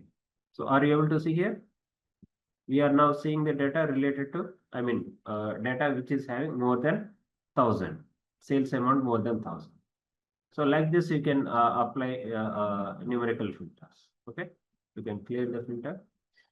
Now on the dates also you can apply filters. Okay, so you can just pull down this drop down menu and go to the date filter. You can see there are a lot of things. Okay, equal to, before, after, between, tomorrow, today, last year, this year, next year. There are so many things are there. Okay, you can use any one of these things. So let us just select something like, between two dates. Okay, if you want to see the sales between two given dates. Okay, so you can just provide these things. Okay, say we want to see the data related to, say, 1st January. Is there anything? Nothing. Okay, say, let us say between 31st January 2023 to say, sorry, it's all in January. Okay, let us say 1st January. So say 15th January. Okay, 2023. So let us click OK. Now, are you able to see here, guys? We have only two records in between these two given dates. Okay, so this is a date filter. Are you able to understand the filters of different types? And we have already seen text filters. Okay, so text filters also you can see. You can use this equal to, does not equal to, or begins with, ends with, or contains, does not contain, or any other. Okay, other than this checkboxes. Shall we move to the next topic? So this is about the filters, guys. Okay, so let us go to the grouping and ungrouping. Okay, So grouping and ungrouping, see when we have huge data set, okay. Let me just show you one data set here. When we have huge data sets and we want to group the data based on certain categories, okay. So we want to hide them. We do not want to show everything to the people, and so in such scenarios we can use group, okay, grouping of the data. So this data set has 9,994 records, okay. So what we will do is here, guys, let us just go to the home page here. I'm in home. So here we have something called region. So you can just see here we have 4 different regions: central, east, south, and west. So what we will do is, let us first sort the data based on the regions, okay. So let us select this region. So before you apply any grouping, guys, you will have to sort the data appropriately, okay, based on whatever column you are grouping. So based on that you have to sort the data first. So now so let us talk about the duplicates. So in this particular record, in particular data set, we have row number 15 and 16 repeating. Okay, that could be one duplicate record. Okay. So when we are looking at data set, say we have this data set. Okay, this data set. Let us just have a glance at this data set. Okay. So these are the values. We have the customer name, email, and then comments. Okay. So when we want to clean from the data analyst point of view, when we want to identify the duplicate records, so how do we go about it? Shall we select only one column, say customer or email ID or comments, or how do we go about it? So how do we judge? Suppose, can we just select this particular column and identify the duplicates and remove it? So here, are you able to see remove duplicates? Let me just highlight it here. Are you able to see? Under the data ribbon, under data tools, so in the middle you have remove duplicates. Okay. So you can just select that and remove the duplicates. Okay. So you can just click on this. So here you have the option to select the columns in which combination of columns you want to define as duplicate records. So you can select, say, only customer column, or only customer name column, or you want to select multiple columns, okay, or all columns. Okay, it's based on your decision, your business requirement. Based on that you can select, but ideal thing is you need to select all the columns. So whenever you want to clean the data sets for duplicate records, you have to select all the columns. Okay, so then you can click on OK here, and here you need to select this my data has headers, because we have the column names here. Okay, so you can just click on OK here. Now are you able to see here? So this data set has got 40 duplicate records, and they were found and removed. Only 10 unique values are retained here. Okay, is that clear, everyone? Okay, just imagine. So in a business situation, in a company situation, suppose you have a scheme in a business. You have in your company, say you have a provision to reimburse the travel expenses for your employees. Okay, just imagine that. So when you are reimbursing that travel expenses, suppose by mistake it has been entered multiple times, more than once. That is maybe 3 times. The employee has submitted the uh, reimbursement data for the same travel. Okay. Now, how do you, from the business point of view, how do you handle this? What impact does it have on the business? So if you do not clean the data, yeah, it will have financial impact. If you do not clean the data, if you just uh, process it in the same way as it is submitted to you, then company will reimburse thrice, right? So instead of once, it will reimburse thrice. So these kind of things might happen in your payments, especially payments to the suppliers, or payments to service providers or employees, or many other situations. Okay. So let's now go to the next topic, that is handling the text functions for cleaning the data. Okay. So we have got a lot of text functions, like let me just show you some of them. So these are some of the text functions for cleaning the data. Okay, trim function, upper, lower, proper function, substitute function, clean function. Okay, so these are some of the functions which will help us in removing the anomalies. Okay, so here we have this comments column. So what we will do is we will just apply trim function. Okay, here trim comments. Okay, so here you can just type the formula. So equal to, so you can use the trim function, and then you can provide the text. Okay, so this is the text, and you can close it and press enter. So are you able to see here? So I am just zooming it. So here after all good and comma, there are multiple spaces. Two spaces are there. Okay, and in the trim comments we have only one space. So in between, the one space has been removed now. So if you want to apply this logic, this formula to all the things, what do we do? So it is called fill handle. So some of you might be aware, or some of you might not be aware how to enable this fill handle. Are you able to see at the corner, right corner here, at the cell? So you can just focus here. Okay. So there is a fill handle. So in order to enable the fill handle, so go to the file here and options. So in the options, you can select advanced options, and are you able to see this? Under advanced options, enable fill handle and cell vendor, all of you. So you need to just check this and click OK here. Okay. So for some of you, if it is not enabled. So guys, now let us just apply this cell drag. Okay. So let me just double click here. So you could see here. So all the extra spaces have been removed from these comments column. Okay. Okay. So next, what we'll do is we'll look at upper, lower, and proper. So so upper, what it will do? So it will provide all the text into upper cases, right? Very good. Okay.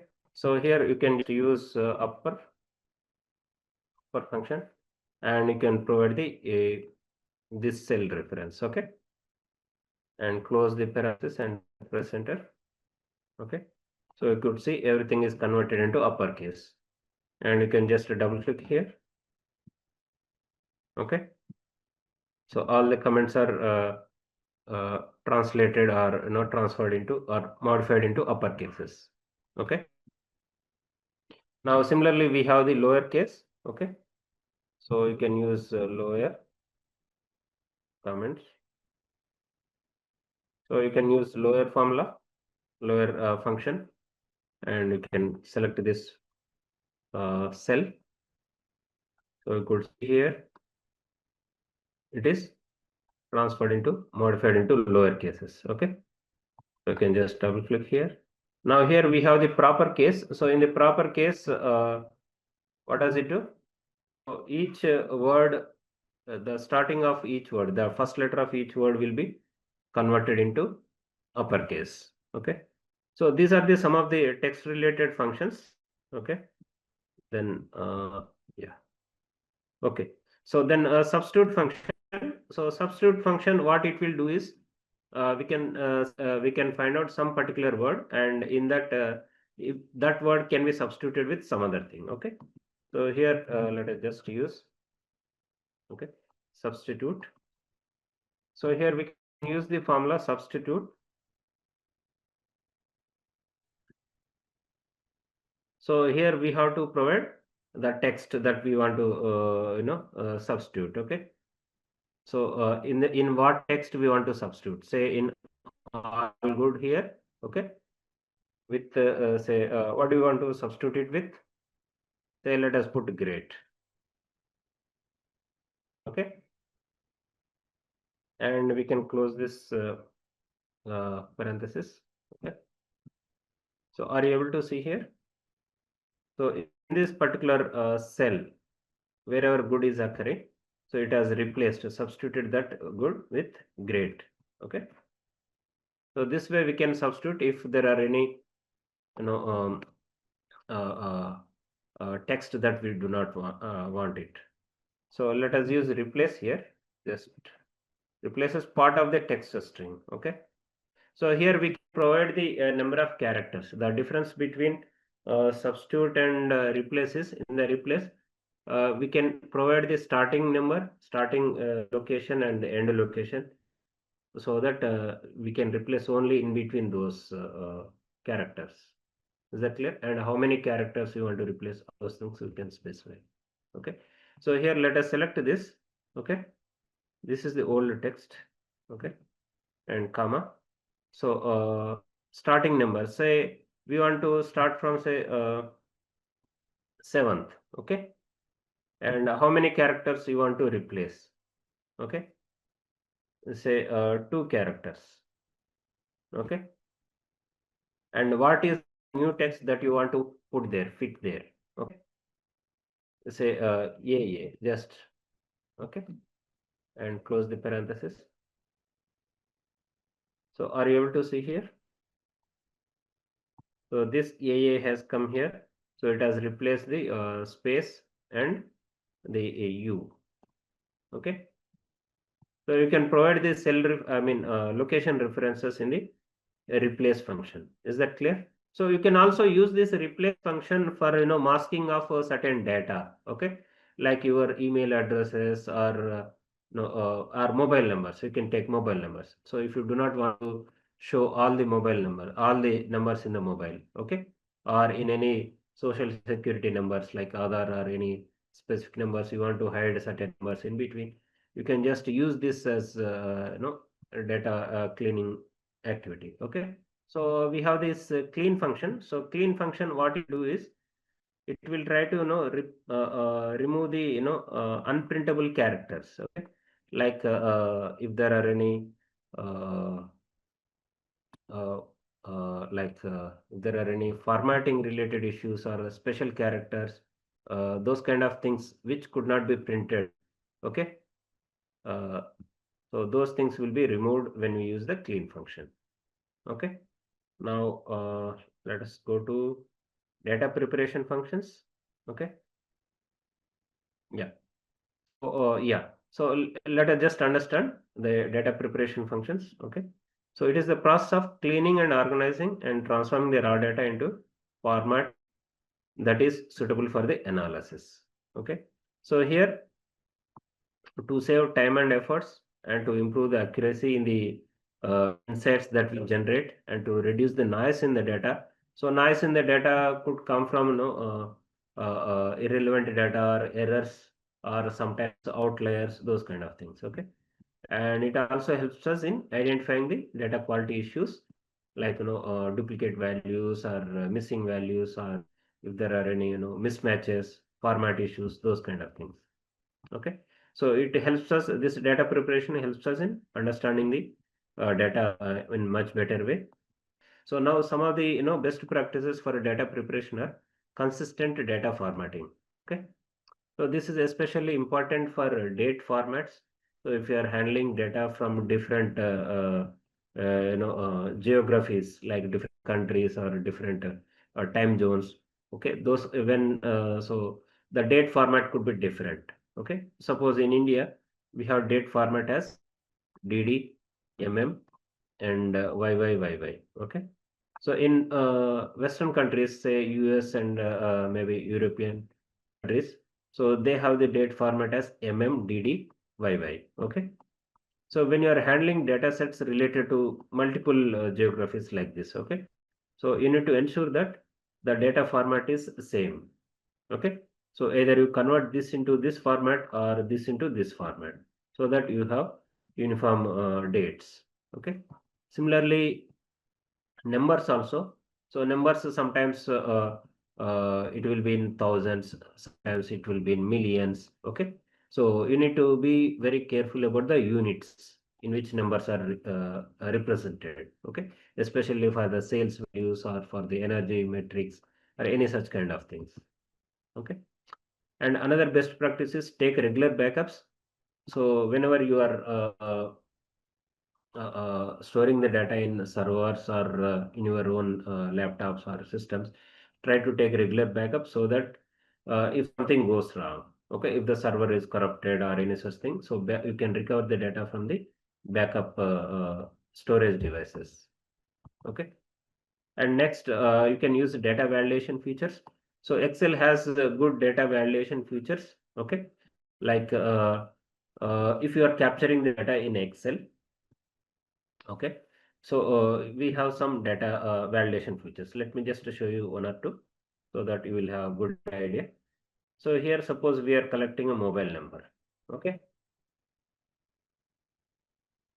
Uh,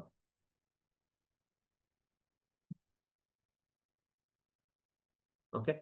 So guys, in Indian context, so what is the length of the mobile number? Forget about the country code. Other than the country code, it is 10 digits, right? Okay.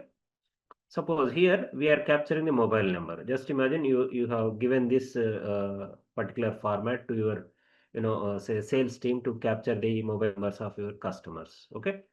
Now here, so when it is not formatted, okay, when it is not having any control for data entry, so sometimes people might enter more numbers or other characters like plus and so many other things. Sometimes only few characters. Okay, these kind of things. Okay, so this will have inconsistent data and it's not usable for your business purpose or analysis purpose. Okay, so in order to avoid such things, so what you can do is you can inbuilt data validation techniques here. Okay. So here, are you all able to see data validation tool here? The data, uh, you know, ribbon. We have the data validation tools here. Okay. So you can just pull down this. Okay. So you have the data validation tool. Okay. So there are a lot of data validation tools. Now what we will do is, so we will just create one. So data validation. So here what we will do is this particular column. Okay. This particular cell we will then apply to all the cells in this column. Okay. So it will have whole number. Okay. That is one. And uh, just a moment. Yeah. So let us take text length. Okay. So text length minimum not between equal to. Okay. Let us put it as 10. Okay. So it must have 10 values, 10 digits, not less, not more. Okay. So let us click OK. Now here we will try to put say these values. Now, are you able to see this error?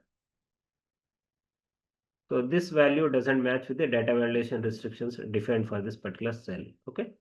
So it will ask us to retry. Suppose we have entered too many values. Okay. Still it does not match. Okay. Now what we have to do? We have to trim the values. Okay. To say 10 values. Okay. Now it accepts this. Are you able to see this? So this is one such data validation technique. Okay. You can include whenever you are using Excel for data capturing. Okay. Then you can include that. And another important data validation technique I would like to show you here is, suppose here you have to capture the departments, okay, or say models. Suppose you are selling cars, so you have different models of the cars, okay. So you can just mention car model here, okay. So here you have say car model, say EV, okay, and then you have petrol, okay, then diesel, okay, then say CNG. Okay. But while entering, if a free text is given for the data operator or anybody salesperson, so if the salesperson is entering something like space EV, okay, and say one space EV and double space at the end, okay, and then petrol, okay, something like this. So here you could observe when we apply the filter, okay, so each of these values are shown as different, okay. So in order to avoid those kind of multiple types of entries for the same value, what we can do is we can inbuilt uh, a drop down menu here. Okay. So how we can inbuilt the drop down menu? So let me just show you here. Yeah. So let me just remove the filter. So we can just select this entire column, and then we can go to the data validation tool and select the data validation. So here we can provide list, okay, list of values, okay, and the source we can select these things, okay. So these things will be the source from which the user will select the values, okay. So here are you able to see the user can select only one value, and the user need not have to enter different values, or will not be able to enter different values, okay. So this way you can inbuilt the data validation technique so that the data captured is not having any errors or multiple versions of the same thing, like sometimes say somebody might put like say petrol dot, okay, something like this, okay. So those kind of errors you can add.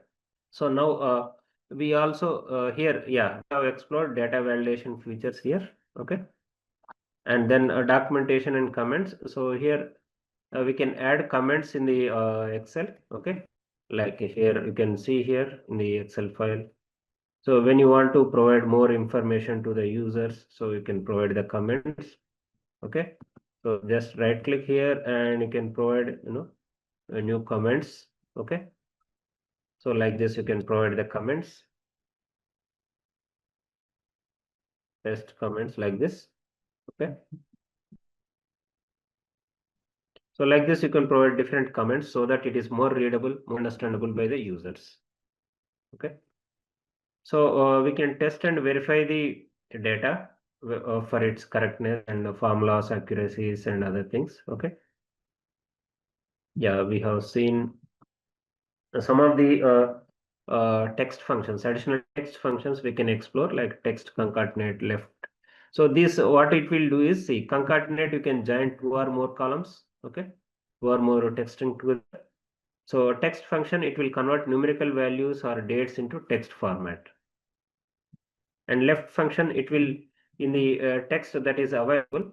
So you can extract a few characters from the left side, okay, the number of characters that we specify. And right also, it will extract the number of characters from the right that we specify. Today function will give the date and time of today, okay. So you can use here. So from this say from column H, if you want to extract a few things, okay. So this value, if you want to convert it to text, okay. So you can use text, okay. So value you can just specify and you can enter, okay.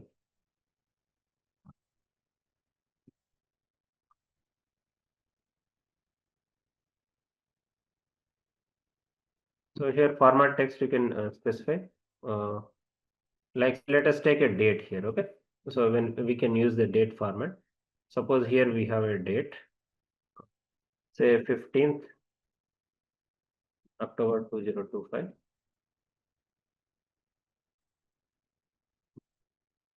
Yeah, just a moment. I think this column has the data validation inbuilt. Okay. So let me put a date here, say 15th October 2025. Okay. Now here we can use say text format. Okay. Text. Okay. So this is the value. Okay. And the format you can specify, say yeah, DD okay. So are you able to see here, all of you? We could convert this date into a text field of our format, okay. So guys, now what we'll do is, let us just look at yeah, cell references. So here there are three kinds of cell references, okay. So one is a relative cell reference, and second one is absolute, and the third one is mixed. So here, whenever we are using formulas, whenever we are creating formulas, so we'll be using these different types of references, cell references. Okay, like here you could see uh, like equal to. So here this is relative reference. Okay, we are just mentioning the cell. So how cell is referred? how cell is identified. So it is identified with column number, okay, and then row number, okay.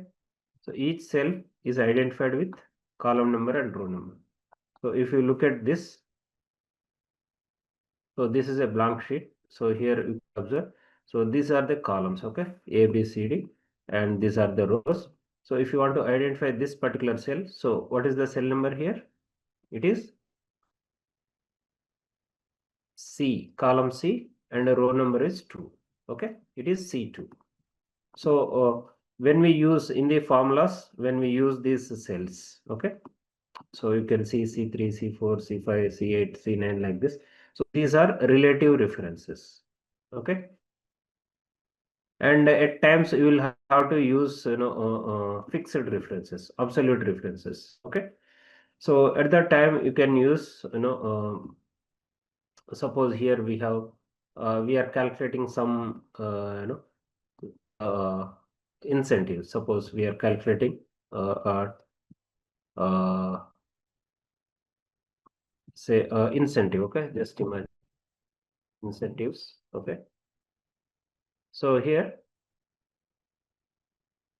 if the price is say 100 rupees, okay, if the price of a product that is sold is 100 rupees, now here we want to based on different people. Suppose here you have say sales person, here manager, okay, here's a general manager, okay, just imagine like this, okay.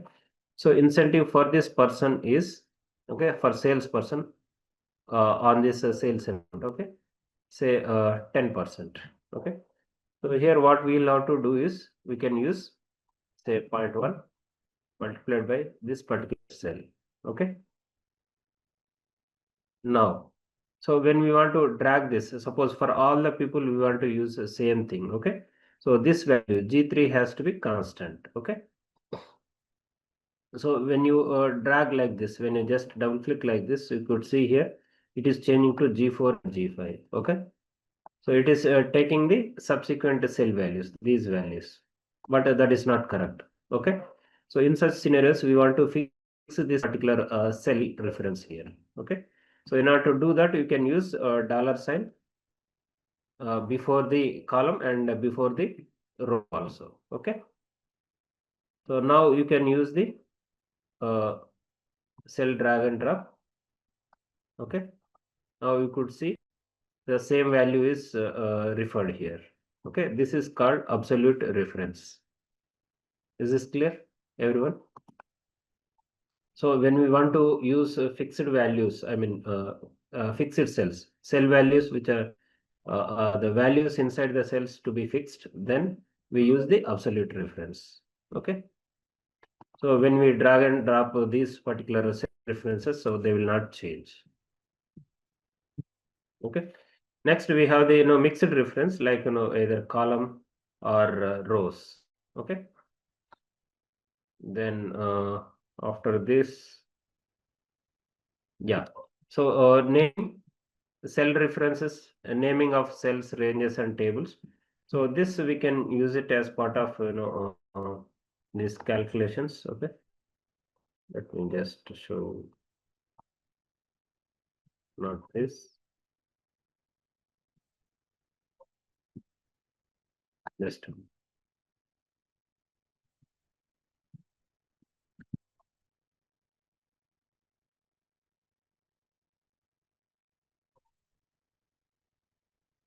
okay.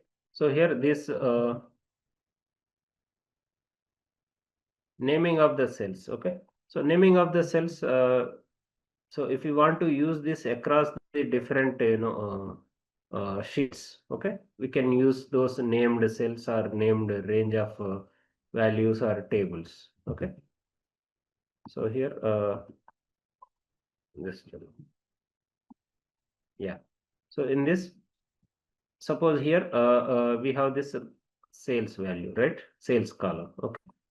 Now you want to say uh, let me give you three different scenarios. Okay. So first scenario is like you have say tax rate. Okay. So tax rate say 15%. Okay. This is the tax rate. Okay. Okay. Just a minute. Now you have to refer this value in some other cells also, some other sheets also. Okay. Say here and in some other sheet. Okay. So how can you refer this? Okay. Or you want to refer this value in some other calculations. Okay. So what we can do is for this particular cell we can name this. Okay. So in order to do that we can go to this, yeah, insert.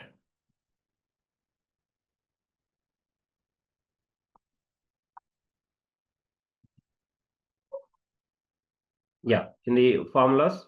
So here are you able to see defined names here, all of you? Okay. So in the formulas you can see the defined names. So you can just pull down this defined names.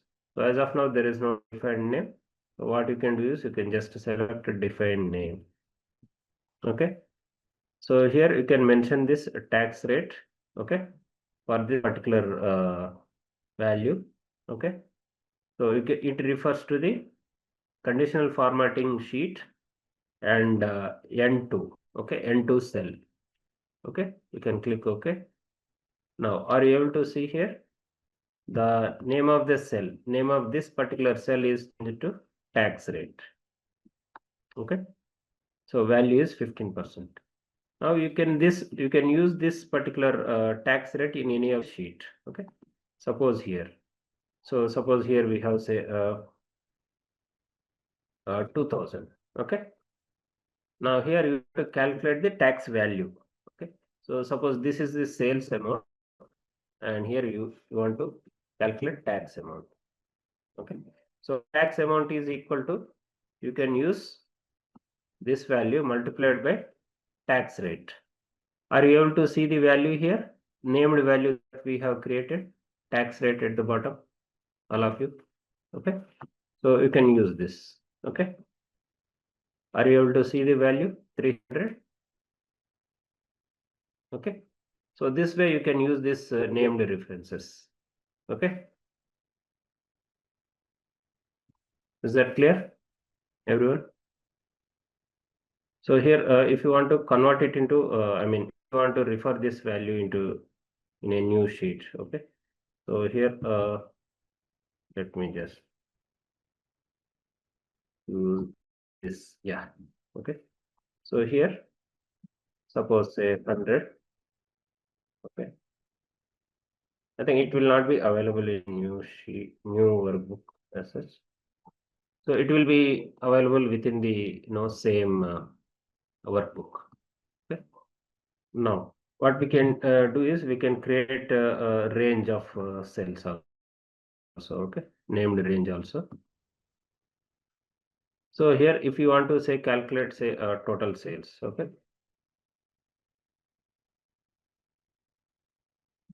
Total sales equal to, so you can use sum of this column and close this. So this is the total sales. Now see, we have this total sales value, but as the data changes over a period of time, this table is likely to expand, right? So at that time we can get a dynamic value for this total sales. Okay. And we can refer it in the other sheet. Okay. So for such situations also we can use this named references. Okay. We can go to the formula here or we can define the named reference. Okay. So you can define name. Okay. For this total sales. Okay. And you can either choose like this value or you can choose the entire column also. Okay. So here, so instead of this, you can just select this column and you can go to the named reference and define the name. Okay. So are you able to see this? So this way also you can create net sales. Okay. Now here you can use, say, if you want to give some incentive. Okay, just imagine. So incentive is equal to, say, 10% of, okay, net sales. Okay, you can use net sales. So are you able to see here net sales, all of you? So this is from the previous sheet, other sheet. Okay.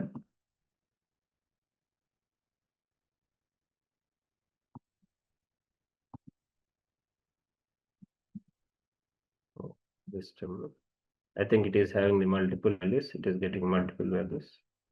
So what we need to do is equal to 0.1 multiplied by, okay, we need to do the sum of net sales. Okay, so here you can use net sales and close it. Are you able to see this? So we can perform whatever arithmetic or statistical operation that we want, sum, average, mean, median, max, such kind of things. Okay, is it understood? So this will be a dynamic table. So if the value changes, then also it will get the new value also here. Okay.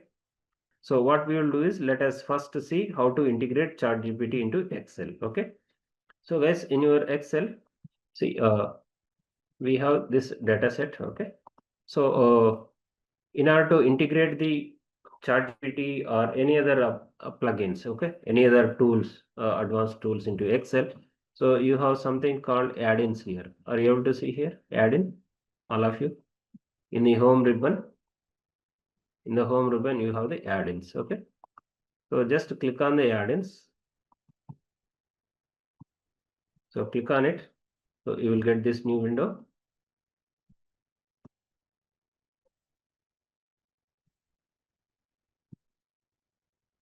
So in this new window, you can search for ChatGPT for Excel. Okay. So are you able to see this icon, ChatGPT for Excel? So you can just click on this. Okay. So it has got a different ones. So you can see free trial, and there are, many other plans. Okay. See the other plans also. Okay. So you can embed it. Okay. Once you find out that particular tool, you can embed it. Okay. Are you all able to integrate ChatGPT into your Excel? So once you integrate that into Excel, so you can see the icon here. Are you able to see the icon here? ChatGPT for Excel. You can see AI group. Now let us see how to use the AI inside our Excel. Okay. So guys, here we have few. Okay. So these are the few functions that we can use. So we'll use some of these functions. Okay. Like AI ask or AI table translate, format, and say list, and choice. Some of these things we'll use. Okay. So what does each function will do? You can just have a glance at it. So AI dot ask. So when we use this AI dot ask, so you can ask any question. Okay. From the data set, you can ask any question. Then it will try to generate answer from the data set itself. Okay. So it answers questions or generates content based on the prompts. And AI dot table, it will create AI generated tables quickly. Okay. And then AI dot translate, it will translate from one language to the other language. Suppose you have it in English, you have the data in English, and then you want to convert it to, say, German, okay, or Japanese, or Hindi, or any other language. Okay, you can convert into that. So format, next one is AI dot format. So this format, what it will do is, so it will convert, it will apply the consistent formatting into all cells that we select. Okay, so you will have to select a reference format, and then you can apply it to all the cells.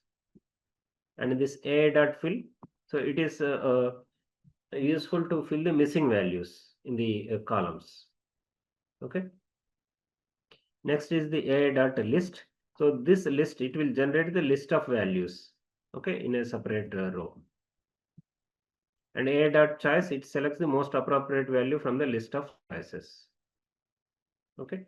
So now we will use some of these functions inside the Excel. Okay. Now you can use this employee data. Okay. So here we'll first use AI dot summary. Okay. So here we can create a new column called summary. Here we can ask. Okay. We can use ask. So it is like any other formula. So you can just use equal to and AI. Okay. So are you able to see list of functions that we can use, all of you?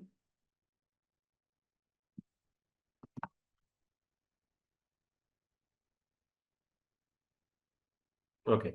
So now guys, so here we are asking. So you can use AI dot ask.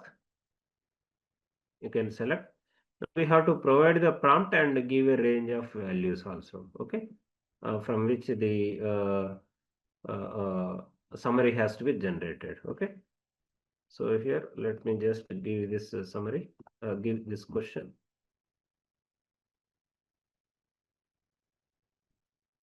Okay.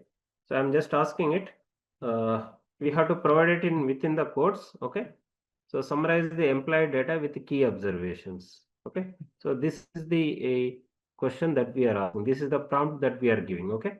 So comma and the data range we have to give. Okay. So this is the data range that we can give to this prompt. Okay. And close the parenthesis. Just a minute. Yeah. So we can select from A. Okay. Yes. Okay. Now you can see it is working. It is busy generating the summary. Okay. Are you all able to understand? Okay. So you can see summary is generated.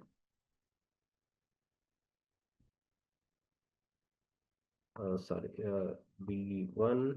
Okay, let me select A1.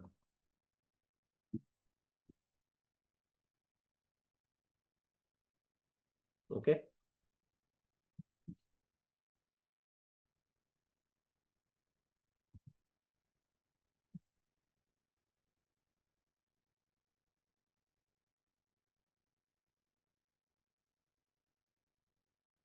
Okay.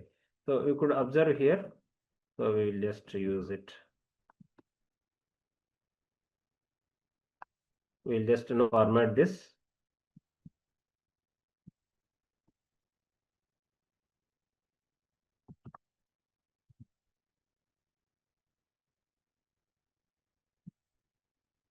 Okay. You can see this, the kind of summary it has generated.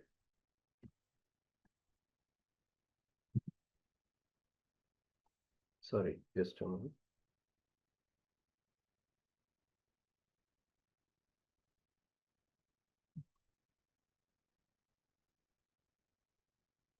Okay. You could see here the key observations. Okay. Summary of employee data, key observations. One is employee count. There are total number of 10 employees listed here. Okay. You can see here. And departments. Employees are spaced across various departments, including finance, human resources, marketing, IT, and engineering. And third one is, so finance 3 employees, Sanjay Mehta, Jane Smith, John Doe, HR 2 employees, marketing 3 employees, IT 2 employees, like this. Okay. So these kind of observations it could generate, it could summarize from this data. Is this clear, everyone? So we have to provide the prompt and we have to provide the range of values. Okay. So these are the two input parameters for this particular function. Okay. So AI.ask. So you have to provide the prompt. What is your question? Okay. What do you want ChatGPT to do? Okay. Then provide the second parameter is the range. Okay. So provide this range of cells. So from A1 to F11. Okay. So we will use a format function. So AI dot format, what it will do is, so here we have the departments, right? Finance, HR, and marketing, IT, so many departments are there. Okay. So we'll just create another column here. Okay. So we'll rename it as a new department. Okay. So in this new department, we can use format. Okay. So AI dot, you can use format. Okay. So what it will take two parameters. One is the value, another is format. Okay. So value is this one. So this value we want to format it into uppercase letters. Okay. So let us say take the reference of this value. Okay. So comma this particular reference value. Okay. Format value, and you can close the parenthesis and press enter. Okay. So are you able to see here? It has converted this value into uppercase letters. Okay. As per the reference that we have provided here. Then what we can do is next we can translate this thing into a different language. Okay. So let us just create another column here. Okay. So here we can use a.translate. Okay. Now it takes two parameters. You can see here, or three parameters. The third one is optional. So first is the text. So which text you want to translate? Okay. So this text we want to translate into which language? Okay. Suppose you want to translate it into, say, German. Okay. Okay. So you can close this and press enter. So are you able to see here, all of you? So it could translate it into German. Now you can also change, instead of German, you can put it in any other language, say Hindi.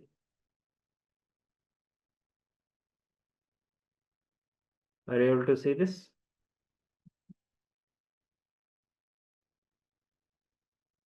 Okay. You can put any language of your choice, say Spanish. Okay. You can apply it. So guys, now we'll get into the next module, that is conditional formatting. Okay. Formatting. Okay. So guys, suppose you have been given a data set. Okay. And now you want to identify, your manager has asked you to identify certain things. Suppose you have a list of, say, 100 employees. Okay. 100 salespersons. Okay. Now you are asked to make or you are asked to identify top 10 performing salespeople. Okay. Or say you have list of, say, 100 stores. Out of 100 stores, you want to find out top 5 stores which are making highest sales. Okay. So in all such situations, so how do you go? How do you do? How do you handle such? How do you address such requirements? So you can do by doing multiple things. So one thing is for sure we can use the filters, isn't it?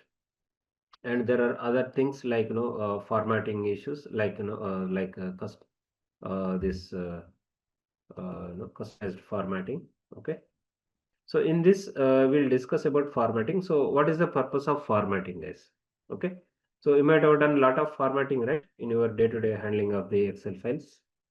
So there are two kinds of formattings available. One is to uh, I mean traditional formatting, and another is custom formatting. Okay. So here formatting is used to allow the users to organize and analyze data and present it effectively. Okay. So custom formatting and conditional formatting, these are the two types of formattings available. So let us see some of these formattings. I think now it is time. So formatting is done for these purposes, guys. Okay. So to improve the readability and to tailor the formatting to specific notations, like you have long numbers. Okay. Millions of value is there in the numbers. Suppose you want to move it into thousands, or you want to indicate it as million, okay, instead of showing the long number, okay.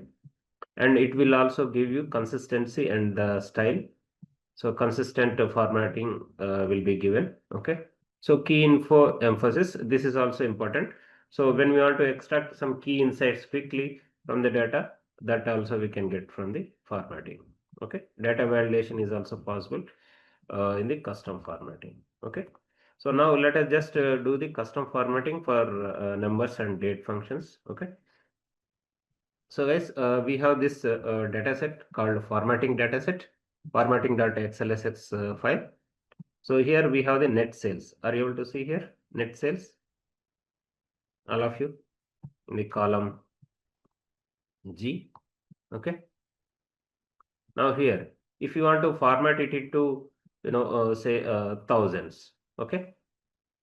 So how can we do? So you can just select the column.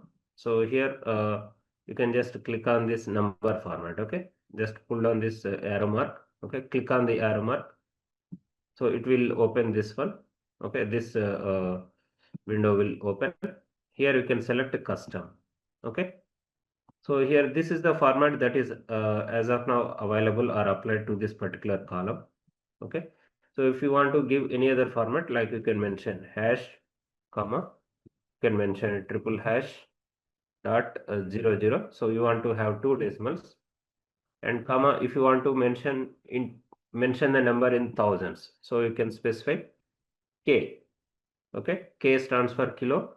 So you can mention K here, and you can click on OK. Now are you able to see here? So the numbers have been transformed into thousands here. Okay. Even though the original number is shown in the formula bar, you can see the representation has changed to thousands. Is this clear? So you can remember, you can analyze, and you can read this quickly. You can analyze it quickly, and also you can remember it for longer periods of time. Okay. Suppose you have long numbers. Okay. There's something like this. So how do we convert this into say thousands or millions? Okay. So just select this number and go to number value here. I mean formatting. Select the custom formatting, and here instead of general you can mention it as again hash, comma, you can mention triple hash dot 00, that is for two decimals, comma. Now we want to mention it in millions. Okay. So millions, you can mention it as capital M here, and here you have to provide two commas, not one comma.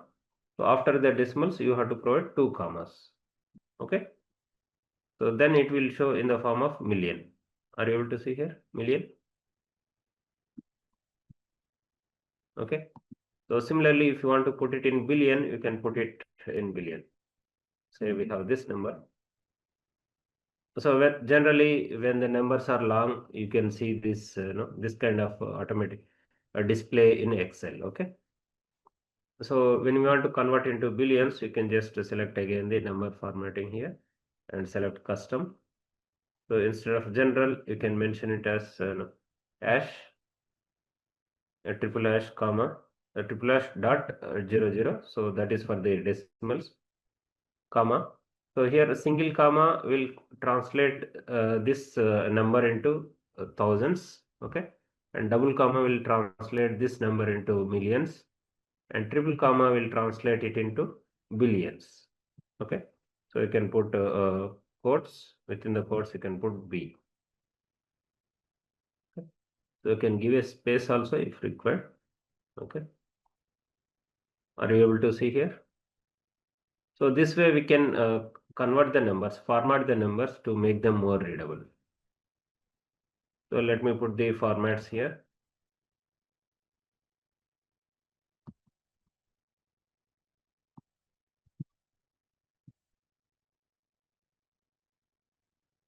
So this is for billion, okay. And when you have two commas, it would be for million, okay. And when you have single comma, it is for thousands, okay. You need not have to mention codes for thousands. Okay. So this is custom formatting for the numbers. Okay. Now what we have is date here. Okay. Let us see how we can format the date. So here we have the date in what format here is in the date column in the column A. So we have DD. Sorry. Yeah. So we have DD triple M, right? And YY column. Okay, YY. So this is the format in which this dates are available in this particular column. Okay. So if you want to format it into different format, say we want to show the day also, like whether it is Monday, Tuesday, or Wednesday, or any such thing. So we want to show the day also. So what we can do is we can select this particular column. Okay, and again click on this downward arrow. Okay, and select the custom here. So here instead of general, excuse me, you can mention it like lower cases. Okay, DD. You can mention triple D again, and you can mention triple M. Okay, and you can mention YY. And let me just copy this format as well. Okay, you can click OK. So are you able to see this? It has got transformed into now first Sunday is shown here. That is the day name. Okay, Sunday, Monday, like this. You can see January 2012. Okay, full year is shown here. So if you want to indicate this Sunday at the end, that also is possible. So you can just select this. So instead of triple D at the middle here, you can just put it at the end. Okay.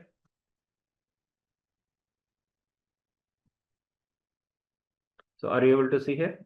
1st Jan 2012, it is Sunday. 2nd Jan, it is Monday. Okay. So like this. So similarly here, if you want to transform this into different format, okay, like say you want to mention month first, you can also mention that, say DD, YY, and again you want to mention full day, okay, like Monday, you want to specify all the letters, okay, you can mention 4 Ds. So are you able to see here? So the first one is month, and the second one is date.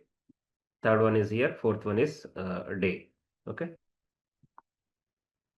So here instead of you can mention triple M. So triple M will give us no month name, January, February, like this. Okay. So these are the custom formattings. Now we will discuss about conditional formatting. Okay. So this is a custom formatting, guys. Hope you have understood. Okay. Now, so let us discuss about conditional formatting. So what is conditional formatting? So conditional formatting is nothing but formatting based on some conditions, some rules, some criteria that we specify. Okay. So here conditional formatting is used.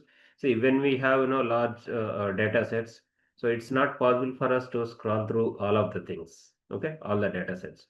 So instead of that, we can use conditional formatting options that is inbuilt in Excel, and we can do a lot of analysis easily. Like we can identify the duplicate values in a particular column and or row, or we can also highlight certain texts which are higher in number or lower in number, any such kind of things. Okay. Okay. So here let us see this. Okay.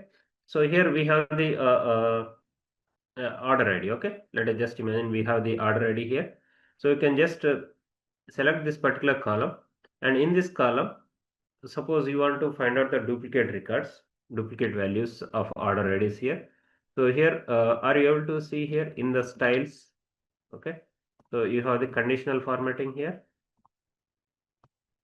Are you all able to see this in the home ribbon?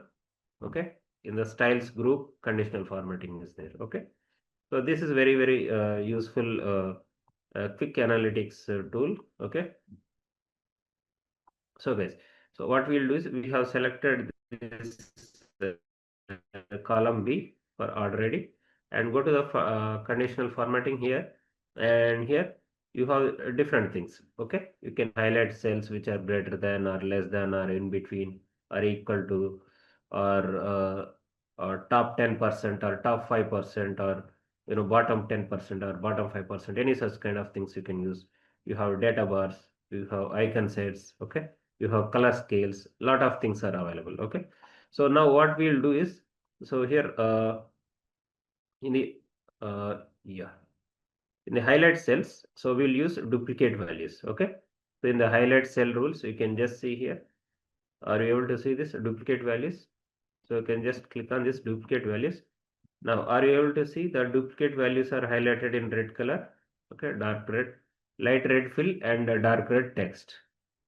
You can also change this to any other color. Okay, like say green color filled with the light green color. Okay, or yellow. Okay, so like this you can change this. So here you want to identify only duplicate values or unique values, so either way you can use this. Okay, so you can also select unique values, so these are the unique values. Okay, and other things are duplicate values, so you can use it for both purposes. Okay, so you can just click here. Are you able to see? So this 4 ones has been repeated. Okay, so this way we can identify the duplicate values in a particular column. Okay, so this is one thing. Next we'll see how to apply various conditional formattings. Okay, suppose we have this now we have this net sales, so we want to identify the top say uh, uh, top 10 values. Okay, so you can just go to the conditional formatting, and here you can use top or bottom. Okay, so let us use top 10 percentage. Okay, and we'll use the green color. Okay, top 10 sales values will be shown in green color. Sorry, we have not selected the column, so let me select the sales column and top 10 percentage. Okay, so you can see this. Are you able to see here? So these are the top 10 values. Okay, and we can also use icon sets. So you can just, if you want to clear the rules, you can just use clear the rules from the entire sheet. Okay, now so you can select this column and go to the conditional formatting, and here you can use icon sets. So generally these kind of arrows, upward arrow, downward arrow with colors, and a horizontal arrow with colors will be used to indicate whether it is in the highest rank or lowest rank or in the middle. Okay, I mean bands, different bands are there. Okay, so you can see here 7,000, 6,000, these are in between. Okay, 2,000 or 2.5 thousand, it is at the lowest band, and 11,000, 12,000, they are in the highest band. Okay, or range. Yeah, Ravindranath, see here you have different arrows. Okay, not just arrows, you have different icons. So here we have the icon sets, right? You can use this. Okay, different icon sets or shapes or indicators, ratings. Okay, different these things are there. If you want more rules, you can just click on more rules. Okay, Ravindranath. Yes, I'm coming to that for each arrows. Yeah, I'm coming to that. So as of now, when we have just selected this, okay, selected the icon sets, what it has done, Excel has automatically scanned through these data sets, and it has arranged the data sets inside its dynamic memory, and it has found out what are the values which are falling in the top range, middle range, and bottom range. Now, how do we edit these things? How do we edit the rules? Okay, so you can just select this column, go to conditional formatting here, and here you can select manage rules. Okay, so in the manage rules, are you able to see this? We are using icon set here. Okay, so these icon sets are there. You can just click on edit rule here. Okay, now you can edit the rule here. Are you able to see here? You have a lot of options of editing. Okay, so you can see this is the editing things. Okay, you can edit these values. Okay, Ravindranath and all others. So it is taking as percentage. Okay, so if the value is greater than or equal to 67 percentage, then it is shown in green color and upward arrow. If the value is between, I mean, less than 67 percentage and less than 33 percentage, okay, percentile you can take. Okay, so then it is shown in horizontal and yellow color arrow. And when the value is less than 33 percentile, then it is shown in red color downward arrow. Okay, so these values we can change. So we can change this to number instead of percent, and here we can mention value, say 10,000. Okay, a value greater than 10,000 will be shown in green color and upward arrow.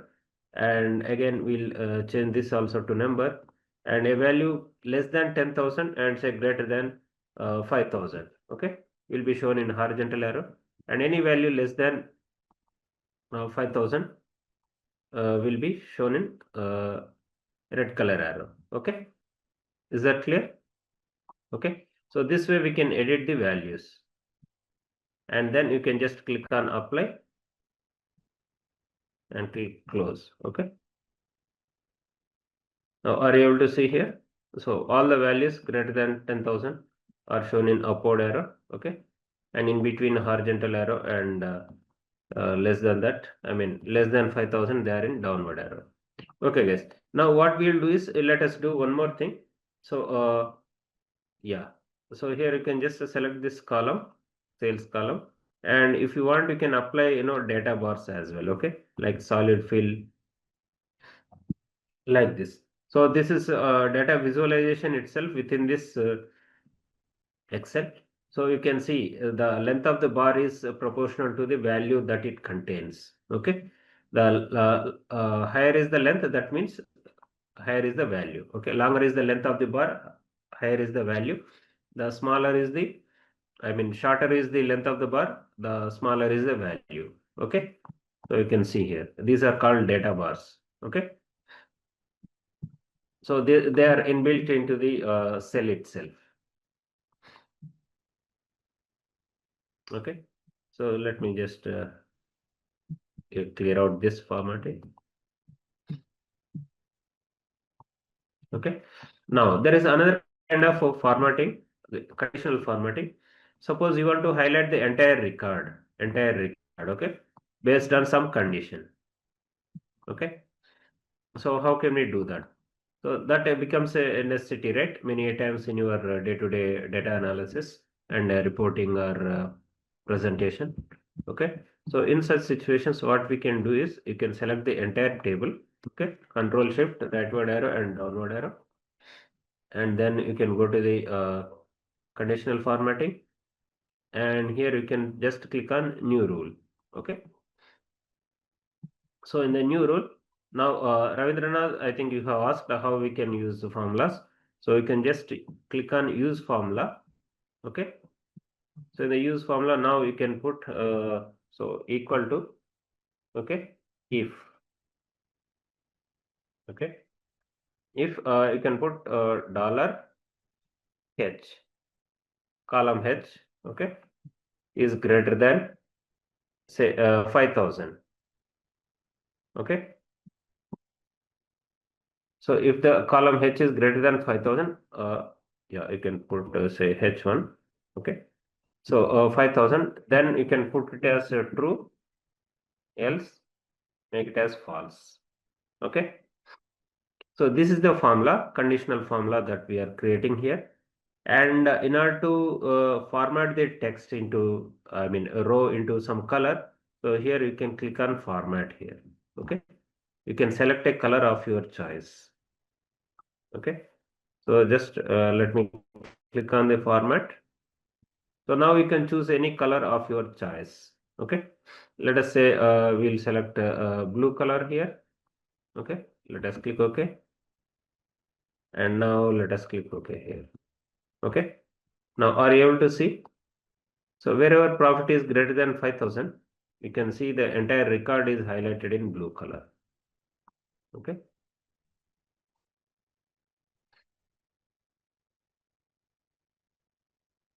Is it understood?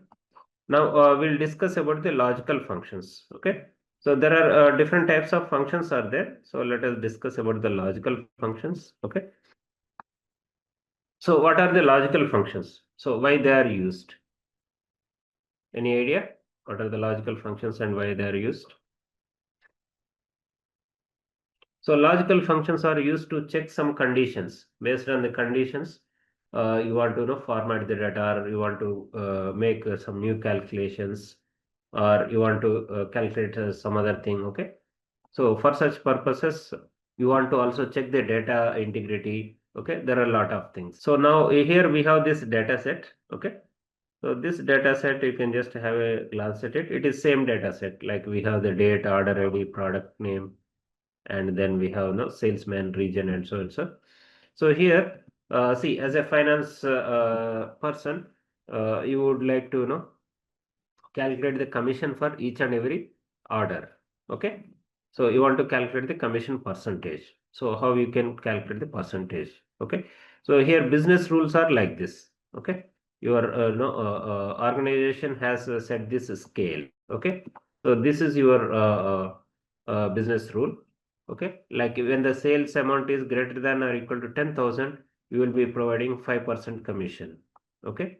And if the sales amount is greater than or equal to 5,000 and less than 10,000, you will be providing commission of 2.5 percentage. And if it is less than 5,000, if the sales is less than 5,000, you will be providing commission as 1.5 percentage. Okay. So these things we want to apply it into each and every order over here. Okay. So how can we do this?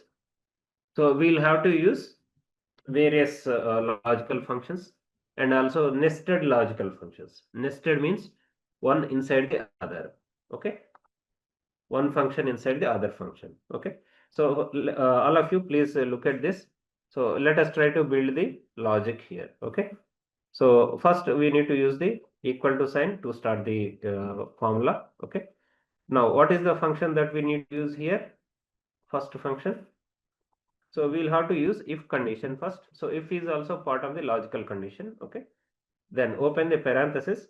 So the syntax for if condition is, if function is, first you have to provide the logical test. Next, you have to provide a value in case the logical test is true. What value you want to display, or what value you want to take, or what result you want to give as output of this particular if condition. So that has to come next. And in the end, what if the condition is false? Okay, what value you want to give as a result or outcome of this particular logical test? Okay, so this is the syntax for this if formula. Okay, now we'll have to test this net sales. Okay, G2. So if the G2 is greater than, or we can use, say, if it is less than. Okay, we can come from bottom here. So you can build the logic either way. From top you can come, or from bottom also you can come, either way. Okay. So if the sales is less than, say, 5,000. Okay. Then, so if the sales is less than 5,000, what is the percentage of a commission? So it will be 1.5%, right here. So just to select this cell. Okay, O7. So here we are not disturbing these things. Okay, these are managed by somebody else. These are the business rules. These are managed by somebody else. We are allowed to work only on this. Okay, not on these business logics, business policies. Okay, business policies are set by the managements. Okay, we should not enter into that. We have to use those values here. Okay, so then, so if the value, if the sales is less than 5,000, so we will be getting O7. If not, okay, if the sales is not less than 5,000, so we'll have to again check it again. Okay, so we are going to use nested if condition. Okay, nested means one function inside the other function. So we have if condition outside, and we are creating another if condition inside. Okay, and here, so for this condition there are two conditions right here, greater than or equal to 5,000 and less than 10,000. So when we want to test two conditions at a time, okay, so you can use AND condition. Okay, so AND condition works like this. Suppose a job has got a requirement that candidates have to be graduates, and they should have age of say 21 years.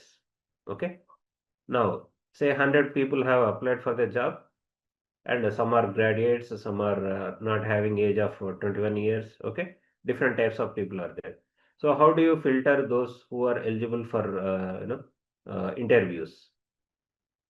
So you can use AND condition. So in AND condition, you can check whether they are graduate or not, and whether the age is greater than 21 or not. So when both conditions are satisfied, at that time you can consider this person as eligible candidate. Okay. So AND condition will give you a result of true when both conditions are tested positive. If any of the condition is not positive, then it will give false. Okay. And when both conditions are false, then also it will return the result as false. Okay, so the logical condition is, so first again let us select this G2. So G2 must be greater than or equal to 5000, comma, another logical condition is again G2, that is net sales, has to be less than 10,000. Okay, so if these two are true, if these two conditions are met, so then the incentive or the commission is 2.5%, and else the commission is 5%. Okay, so this way, and now we need to close the parenthesis. So this parenthesis is for inside if condition. You can just check the colors. Okay, colors of the parenthesis. So when you have open parenthesis, you will have to close the parenthesis. Okay, and for the outside if condition, you will have to provide another parenthesis. Okay, and you can press enter here. Now are you able to see here 2.5 percentage is the commission percentage for this sales of 7,164. So here we are going to use multiple if conditions, and along with this we are also going to use AND condition. Okay, so AND condition, as we discussed in the earlier example, so if a person is graduate, okay, and also having age greater than 21 years, then only we can consider that person for the job. Okay, so we need to check both these conditions, if the person is graduate or not. Okay, and if the person's age is greater than 21 or not. So when we use the AND condition for these two logical tests, so when both these tests are true, then we will get the output as true. Okay, so when this is true, we will get the output as true. Okay, and if any one of them is false, say this is false and this is true, we will get the output as false. Okay, so if both of them are false, then we will get the output as false. This is clear, everyone? Up to here? So we are going to use multiple if conditions, okay, nested if conditions, and also we are going to use another logical function, AND function. Okay, so here let us just recreate the function again. So here the formula. So here let us rewrite it. Okay, so here we are going to write if condition. Okay, if this G3, okay, if this, we will write in the reverse way. Okay, so if G3 is greater than or equal to say 10,000, okay, if it is greater than or equal to 10,000, if the sales amount is greater than or equal to 10,000, as per the business logic, we have to provide commission of 5%. Okay, just to select this cell. Okay, comma, if not, if the sales value is not greater than or equal to 10,000, so what do we do? So we will have to provide, we will have to use another if condition, nested if condition. So within this nested if condition, again we are going to test this G3. So if it is, you can use this way. Okay. You can use if G3 is less than, say, 5,000. Okay. If G3 is less than 5,000, then so you can use 1.5 percentage if the sales is less than 5,000, and you can provide else. So if the sales is not less than 5,000, okay, that means it is not greater than or equal to 10,000, nor it is less than 5,000. That is, it is in between those two. Okay, so in such situations we can provide 2.5 percentage. Okay, close the parenthesis for inside if. Okay, and you can provide another parenthesis. Okay, and you can press enter. So are you able to see here? So here we have not used AND condition. So we have just changed the method. Okay, changed the conditions that we apply. Okay, is this clear, everyone? So instead of testing two conditions, we have tested it in the reverse way. Okay, so you can do this either way. Now guys, how do we apply this to the entire column? Okay, that's the question. So here guys, can we just use the fill handle to drag and drop it to the entire column? So we have to fix these values, guys. So what values you want me to fix here? So whatever references we have taken here, okay, these references. So these values have to be fixed. They have to be made absolute references. Okay, good. So let me just use this. Okay. So here we will make this O5 as fixed. So in order to make it fixed, you can put a dollar in front of the column and also the row number. Okay. And again here as well.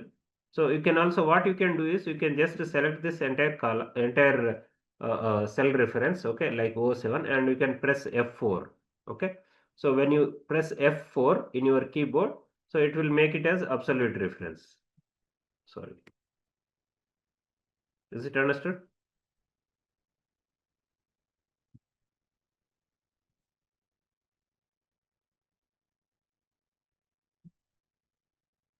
Okay. Now you can use the fill handle. Just double click. So you can see all the values are calculated or extracted from this business rule. Okay. Now we will just have a look at the other things. Okay. Like if and or condition. So here we'll just select this business condition. Okay. These are the business logics. So if the sales is greater than 10,000 or profit is greater than or equal to 5,000. So we will be mentioning the performance as good, and else we will be mentioning it needs improvement. Okay. So let us try to build this logic over here. So here we will apply these business logics to calculate this performance. Okay. So what we need to do first? First you put the equal to, and what function do we need to use? We'll have to use if function, isn't it, guys? So let us use if function, and inside the if function we can use, what do we need to use to test these two conditions? Sangeeta, not and condition. We have to use or condition. Okay. So we are checking whether the sales is greater than 10,000 or profit is greater than or equal to 5,000. Okay. Not a H2 as such. So what we'll do is we'll use or condition. So inside the or condition we'll use H2. Okay. H2 is say greater than 10,000. Okay, comma, again, sorry, not H2, it is G2. Okay, sales. We want to check for sales, right? So sales should be greater than 10,000 or this profit H2. Okay, H2 is greater than or equal to 5,000. Okay. So when one of these condition is found true, so the output of our condition will be true. Okay. So when both are true, when both the conditions are true, then also it will be giving output as true. Result would be true. and when one of the conditions also tests true, then also it will give the result as true. When both the conditions are false, then it will give the output as false. Okay, that is the function of R formula. Okay, R function. Now, so when one of these conditions are true, okay, then you can mention the performance as good. Okay, so whatever text we provide inside the if conditions, so we'll have to use quotes for that. Okay, double quotes and comma. So when none of the condition is meeting, then we have to mention it as need improvement. Okay, so you can also just refer these things. Okay, you can just select these things, comma, and in the if it is false, you can just use need improvement. Okay, and close the parenthesis and press enter. Is it understood, everyone? So we have used if condition and also or condition inside it. So now can we use this to fill all the cells directly, or do we have to change any references? So what we'll do is we'll make these references O12 and O13 as absolute references, and then we'll use fill handle to apply it to the entire column. Okay. Now we'll use the fill handle. So you can see here we have good and also we have need improvement. Okay. So here it is good because the sales amount is greater than 10,000. You can see here. Okay. Now here true or false. So let us just mention it as true over here and false here. Okay. So this not function, what it will do is it will give just it will negate the existing value. Okay. So not function. Suppose you want to, if something is available, you want to make it as -1. So here you can mention it as equal to not of this value. Okay. So it will just, if it is true, it will give you the output as false, and if it is false, it will give you the output as true.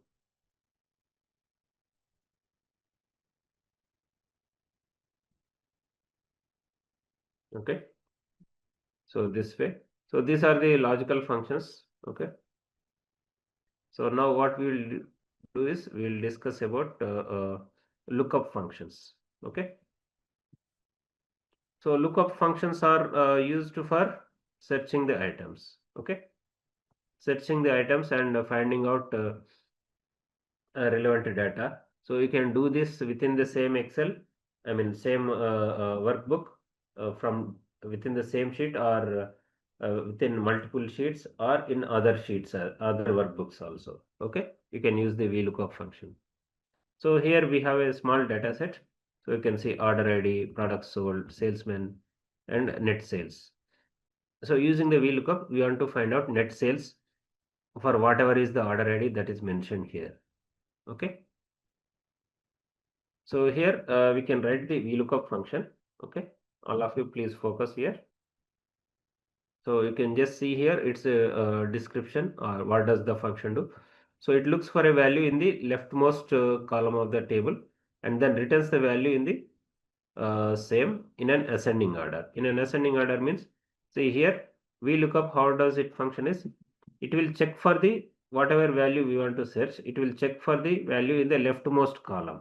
Okay, whatever we select in the leftmost column, and it will return you a value which is available towards the right. Okay, it could be this column, it could be from this column, this column, or this column. Okay, is it understood? And if you select the data set, reference data set from here, and you want to search for the order ID, it will not make, it will not go beyond the selected column, first column. Okay, so we are using VLOOKUP. So it takes 4 parameters, guys. Okay, so first parameter is the lookup value. Lookup value means what do we want to search. Okay, so this value we want to search. Okay, this is the lookup value that we want to search. Okay, now provide comma. Now it is asking for the table array. Table array means in which table you want to search this value or search this item. Okay, so we want to search it in this particular table. Okay, so you can provide the entire table. Okay, you can use control shift rightward arrow and the downward arrow. Okay, so it will take the entire table. Next important thing is the column index. Okay, column index number. So from which column you want to pick up the value. So here you can see this order ID. It is first column. This product sold is second column. Salesman is third column. Net sales is fourth column. That's how the indexing will start in VLOOKUP. Okay. So here since we want to get the net sales value. So what should be the column index number here? What should be the column index number? 4. Now, so the range lookup. So here we have to provide whether we have to inform this Excel whether we want to do approximate match or exact match. Okay. So exact match means it will just look out for the exact value. Okay. If it is not matching 100%, then it will give you no result. It will not give you any result. Okay. So in the approximate match, it can give you if at least some portion is matched, then it will give you some value. Okay. So let us use exact match. So you can choose false, or you can choose, you can also put 0 here. So 0 means exact match, 1 means approximate match. Okay. And you can close the parenthesis and press enter. So are you able to see here? So against the order ID of 1121, so we have a net sales value of 2277. So you can see here 1121 in this particular row number 12. So for 1121, we have the sales amount of 2227. Okay, sorry, 2277. Okay, now we will go to the H lookup, guys. Okay, so VLOOKUP, in VLOOKUP, V stands for vertical. Okay, so vertical means it will search in the vertical direction. Okay, in the vertical direction from top to bottom. And H lookup, H means horizontal direction. Okay, it will look up in the horizontal row wise. Okay, is that clear, everyone? So here we have this particular order. So now we will have 1123. Okay, so for 1123 order number, we want to extract what is the sales value. Okay, using the H lookup, we will extract the sales value. Okay, so put equal to sign and you can use H lookup. Okay, and it will also take same 4 arguments whatever VLOOKUP used to take. So first we need to pass the lookup value, that is the value whatever we are searching,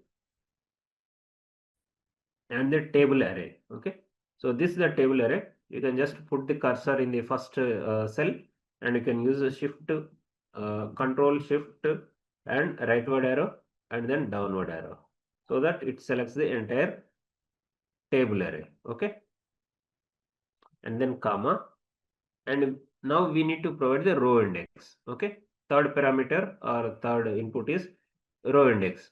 So here row indexing will start at 1 here for the order ID, and 2 for the product sold, and 3 for the salesman, and 4 for the net sales. So what row ID do we need to provide here? What row index do we need to provide here? So here we need to provide 4 comma, again it is asking for the range lookup, either exact match or approximate match. So we'll check for exact match. Okay, and close the parenthesis and press enter. So here you could observe for 1123 order number. So it is occurring here. You can see here for 1123 order number. This is the sales value. Okay, 8046. We will discuss about the H lookup, that is much advanced, even though it is not part of the curriculum. So in the interest of your learning, so I am just explaining that. So H lookup is very important function, guys. It is much advanced function compared to VLOOKUP or H lookup. So it can do the work of VLOOKUP as well as H lookup. Okay, and here you can it will also search. So X lookup, it will do the work of, okay, VLOOKUP and also HLOOKUP. And it can search from left to right or right to left. Both ways it can search. And another important thing is, if some value is not found, you can mention no value. Okay, value not found. You can mention any text. Okay, like this. So this is not possible using VLOOKUP or HLOOKUP. Okay, so if some value is not found, you cannot mention no value found or not available. Any such thing we cannot use for VLOOKUP or HLOOKUP. So these are the advantages of XLOOKUP, guys. Is it understood? So guys, we'll use one XLOOKUP here. Okay, all of you please focus. So we are using XLOOKUP. So lookup value, we want to search this value. Okay, and in which array? Lookup array. So we want to search in the this row. Okay, here the first row. Okay, that is the order ID basically. Okay, comma. Now we have to select the return array. Okay, so return array, say we want to select net sales. Okay, so you can select this return array and comma. So the fourth parameter is, what if the value is not found? Okay, what do you want to display if the value is not found? So we will display, say, not available or not found. Okay, okay, comma, match mode. Match mode is exact match or next smaller number or next larger number. So there are various other things. Okay, so let us make it as exact match. Okay, and here we can close the parenthesis. Okay, you can close the parenthesis here, or you can also put a comma. Now you can search from, you can provide the option whether you want to search from first to last or last to first. So when you want to search from first to last, that means left to right. So you can provide one. Okay. When you want to search from right to left, you can provide -1. Okay. So this way you can provide the values. So are you able to see here? So for 1123, so you can see here, this is the value. Okay, sales value 8046. So this is about the lookup functions. So referential functions. Okay, so we have three reference functions, guys. So index, match and offset functions. Okay, so they are used to get values, extract the values based on matching the things. Okay, so let us first try to use the match function. Okay, so match function, what it will do is, let me just use here. Okay, so equal to, so match. Okay, so it will take three parameters, guys. Okay, so the first parameter is a lookup value. So we want to search for this particular order date. Okay, comma, and next is the lookup array. Okay, so lookup array is a single row. Okay, it could be single row or single column. Okay, single dimensional array. This lookup array is single dimensional array. It is not, multi-dimensional thing. Okay, so you can just select this column, dates column, control shift downward arrow. Okay, okay, so we have referred this particular column. Okay, single dimension column. Now, so you want exact match or less match or greater match. So we want to have exact match, so we can provide 0 and close the parenthesis. Okay, and press enter. Now, are you able to see here? So here, using the match function, what we are doing is, we are trying to find this date, whether it occurs in this particular single dimensional array or not. Okay, if it occurs, at what position is it occurring? Okay, at what position is it occurring? Okay, so this value 3 is starting from this dates. Okay, this is having index 1, and 1st January is having index 2, 2nd January is having index 3. Okay, this is clear. So the match function, what it will do is it will search for particular lookup value in a single dimensional array. It could be rows, or it could be row, or it could be column, and it will give you the index value. Okay, the position, basically the position. Is it understood? Match function. Now, so we will also have a match function for this profit and loss. So here we have the profit and loss. So we will use the match function again. Lookup value is this, comma, and lookup array. Okay, table array is this row. Okay, it's not columns now. It is these rows. Okay, comma, and we want to have exact match. So here, what are we trying to get here? We are trying to get the column number, isn't it, guys? Suppose if there is no match found, suppose let us have this as last one. So you will have this output result. Okay. So whenever there are no matches found, it will give you NA. Okay, not available. Okay.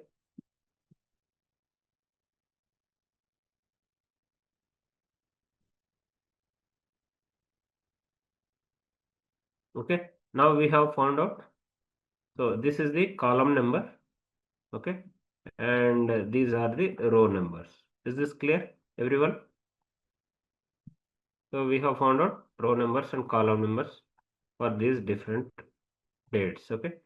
Now what we will do is, so here using the index function, okay, using the index function, we will try to extract this profit or loss on this particular day. Are you all getting? Using the index function, okay, using the index function, we will extract profit or loss on 2nd January, on 1st May, on 22nd January, like this. Is it understood? So the index function, what it will do is, so it will take the reference of column number and row numbers, and it will try to extract the value. Okay.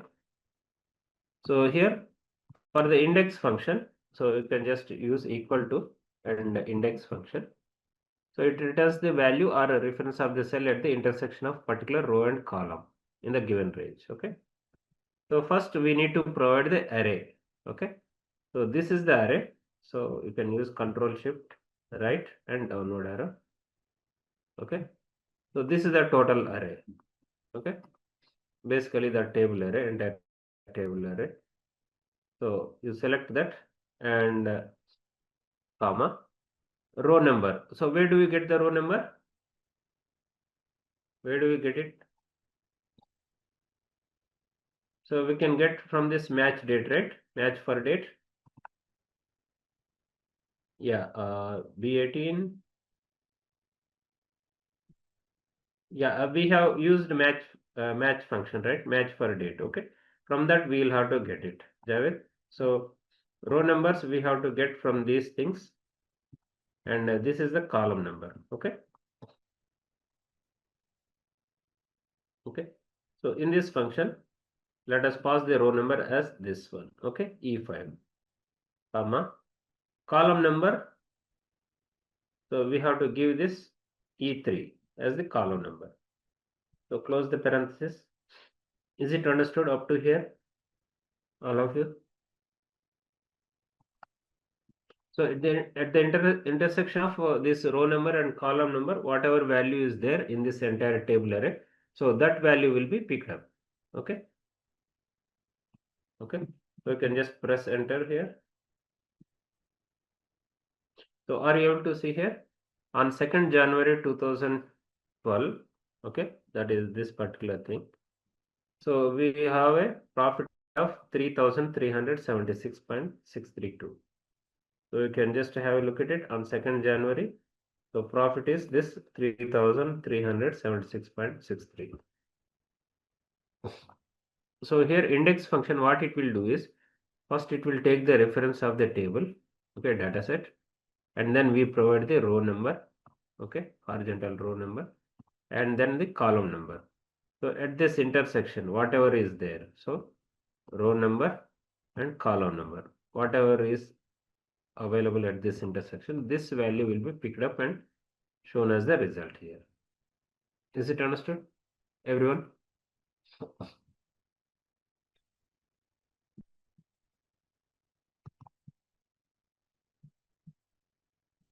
Okay. Now, how do we apply to this all these cells here down here? Do we need to do anything before using a fill handle? So we need to lock. Which one do we need to lock here? We need to lock E3. That is column we need to lock. That is for sure. And the other thing that we need to lock is the table array. Okay. So we need to lock two things: table array and the column. Okay. Very good. So here we will log this.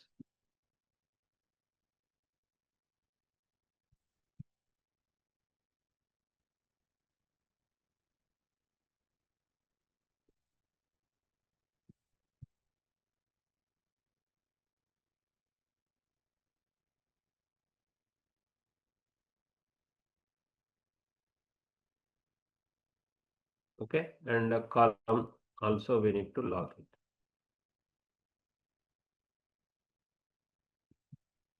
Okay, now you can use the fill handle to fill the values. Okay, so you see these are the profit and losses here. Okay, suppose now you do not want to see the profit and loss, you want to see the sales.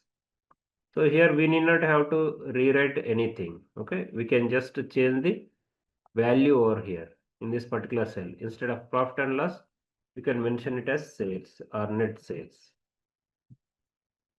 Okay, you can press enter. Are you able to see here? These are the net sales on these particular days. Okay. Now what we will do is we will use the offset function here. Okay. So offset function, what it will do is it will change the reference, guys. Okay. It will change the reference. It will set the reference to 0, 0. Okay. So whatever cell you are fixing the offset, okay, you are providing a reference as, that cell will become 0, 0, means that becomes the 0 column and 0 row. Okay, so it is offsetting. So from here, see, from this particular position, what is this position? Or let us take this position. What is its position? This cell's position is F9, right? Okay. So when you take the offset, suppose from here, okay. So when you take offset from here, so it becomes A3, okay, something like that. So it will change the reference value, okay. So let us use offset function. So you can see it returns a reference to a range that is given number of rows and number of columns from the given reference. So reference is the key here. So what is the reference point that we want to fix? So we want to fix this as B17 as the reference point. Okay. Comma. So this as the reference, and how many rows apart from here? Okay. So we can take that from the match function. Okay. Comma, how many columns? We can take from this. Okay. And close the parenthesis and press enter. Okay. So is this value correct, guys? Using offset. So on 2nd January, we have got a sales value of 2280. Is this correct? It's not correct, right? See here, offset function, when we are using offset function, it will change the reference. Okay. See, in your school days, let me give you an example. So in your school days, you might have drawn graphs, right? Like this. So this is x-axis and this is y-axis. So you might have drawn graphs like this, isn't it? Do you all remember?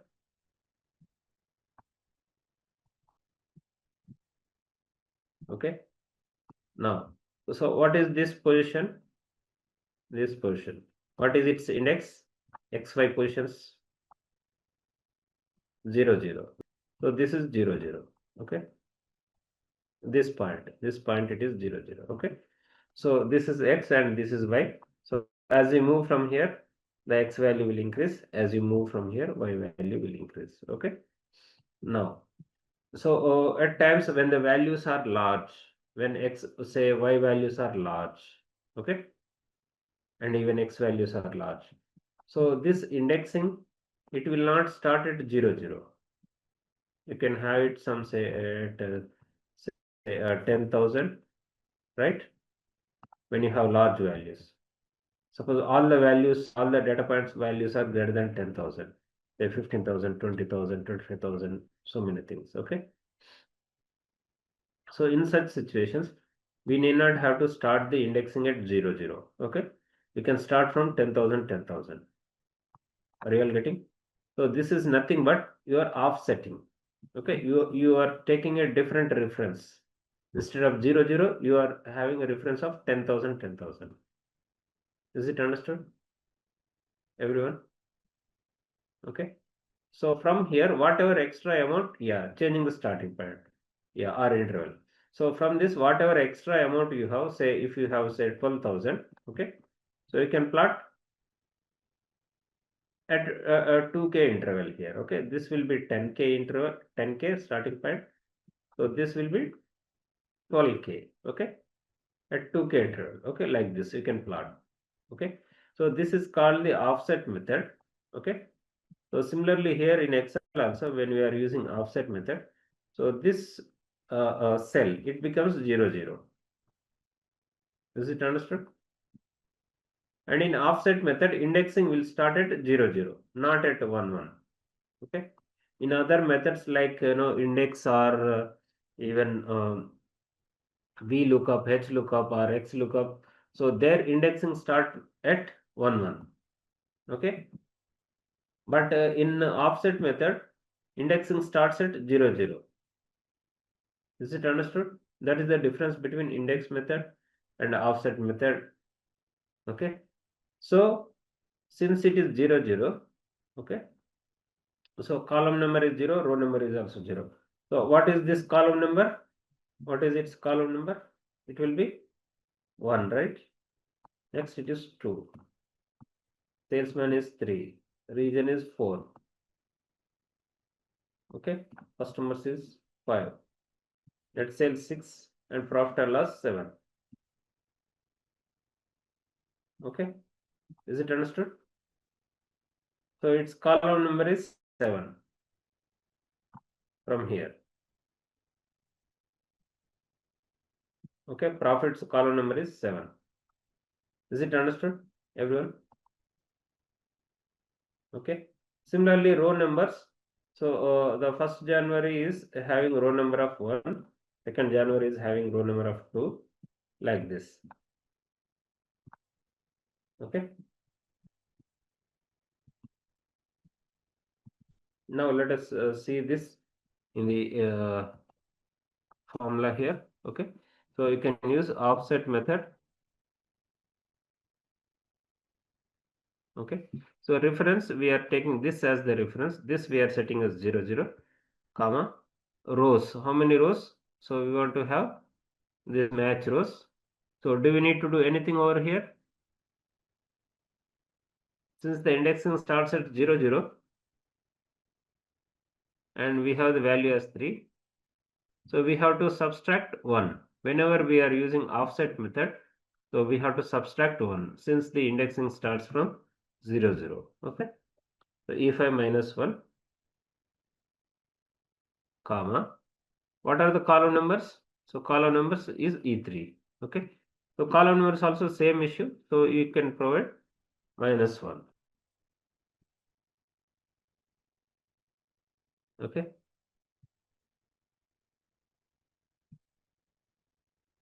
Okay. So with that we can just close the parenthesis and press enter. Okay. Now, are you able to see we got the exact value what we used to get using index function? Okay. Now, so how do we apply this thing to the all the cells over here? So what do we need to fix? We need to fix two things. So we need to fix the reference also. B17 also we have to fix, and E3 we have to fix. Okay. So here you can just select B3, sorry, B17. So you can put a dollar sign there. Just a moment. Yeah. So you can put dollar sign for B17 and then for E3 as well. Okay. So press enter. Now you can use fill handle. Okay. You could see the exact matches here. Okay. Using the index method and now using the offset method.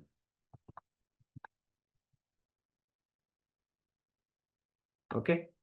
So now we will discuss about the statistical functions, guys. So the statistical functions are like, we have sum, count, ranking, and like percentile, quartiles, standard deviation, median. Okay, so these are some of the statistical functions. So whenever, excuse me, so whenever you are given any data, so if you are asked about the insights on the data, so first thing what you can do is you can just use the basic statistical functions. Okay, like sum, average, and median, percentile, or standard deviations. Okay, those kind of things. So here we have these functions to be used in the statistical analysis. Okay, so let us use one by one. So first you can see here sum ifs. Okay, so the purpose of sum ifs is you do the summation. Okay, only if it meets these conditions, XYZ conditions. Okay, so it is like you are providing the criteria for summation. Is it understood? Okay, so wherever there are matches, then only you do the summation. Excuse me. Okay, suppose here we have the salesman. Okay, you can see here we have different salespeople. Now, so you want to find out total sales made by this particular salesperson, Justin, Mr. Justin. That is the business case. Is it understood?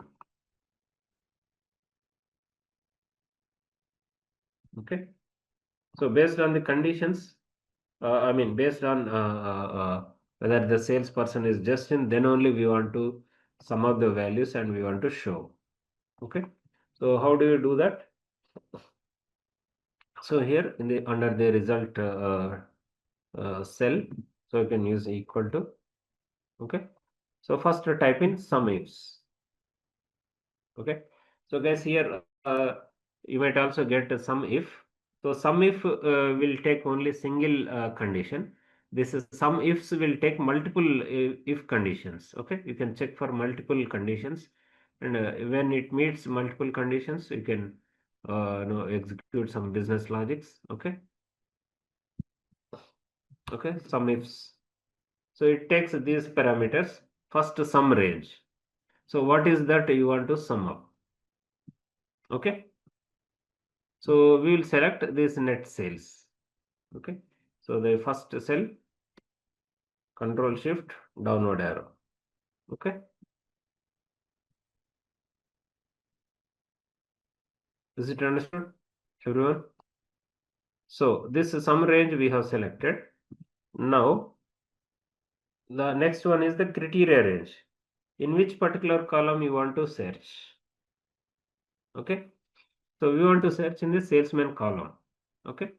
You can select from this cell, control shift, downward arrow. Okay, comma.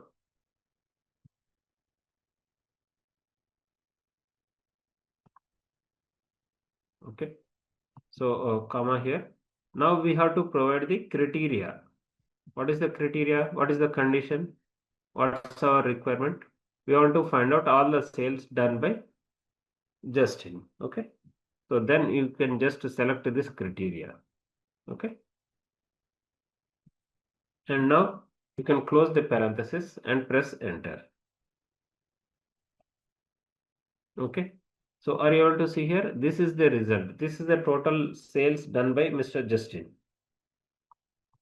Is it understood? Everyone? 11,71,075 rupees or 745 rupees or dollars, whatever it could be. Okay. So here, what we have done is we have calculated some of the sales done by Mr. Justin. Okay. Now you can validate this value whether this is the correct value or not. Okay, you might have some suspicion or some doubt whether you have correctly calculated or not. Okay. So in such scenario, what you can do is just apply the filters here. Okay. Go to data, apply filter.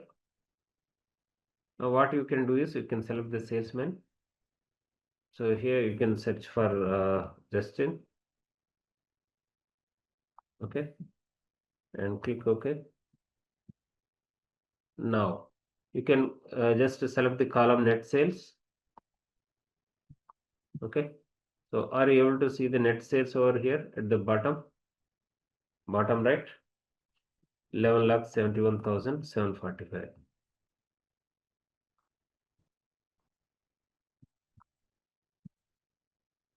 Okay. So this way you can validate your results. So now we can just remove the filter. Okay. Are you able to see here 11,71,745? It is exactly matching with this. Okay. This way you can cross verify whether your formulas are giving correct results or not. So next we have countif functions. So here in the SUMIF functions, so we have provided only single criteria. Okay. But you can provide multiple criteria, multiple conditions you can provide. So that is why it is called some ifs. So ifs is a multiple thing. Okay, you can provide multiple criteria, multiple conditions. Okay. So count ifs.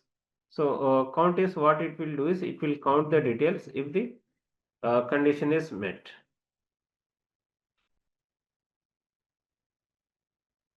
Okay. So criteria range is this net sales. Control shift downward arrow. Okay. Comma. So it is asking for the criteria. Okay. So what's the criteria available here? It should be greater than 8,000. Okay.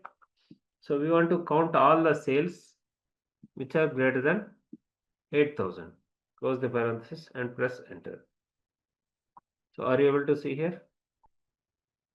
We got 445 sales records that are more than 8,000 in value. Next is the percentile. Okay. So percentile means how it is calculated is, suppose we have a data set. Okay. So data set like 1, 3, 2, 7, okay, say 4, 5, something like this. Okay. So percentile, how it is calculated is, so first the data is arranged either in ascending order or descending order. So let us take it is arranged in ascending order. Okay. So it would be looking like 1, 2, 3, 4, 5, 7. Okay. So the data will be arranged in ascending order like this. And once that is done, then whatever percentile you provide, okay. So at that percentile, how many records are there? Okay. Those things will be given. So here in the percentile formula, if you provide that percentile value, so it will pick up what is the matching value here in the net sales. Okay. Is that understood, everyone? Percentile. So here you can use percentile formula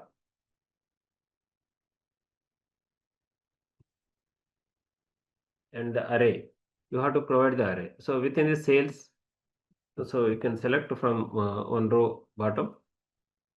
So here from this net sales, okay. So control shift downward arrow, okay. And now we need to provide the percentile in the decimal value. Like if you want to show, say, 60%, so we have to put 0.6, or we want to show 0.25%, okay. That is a quarter, okay. So you can mention 0.25 here and close the parenthesis, press enter, okay. So you could see 25th percentile data is, or sales is 3,822, okay.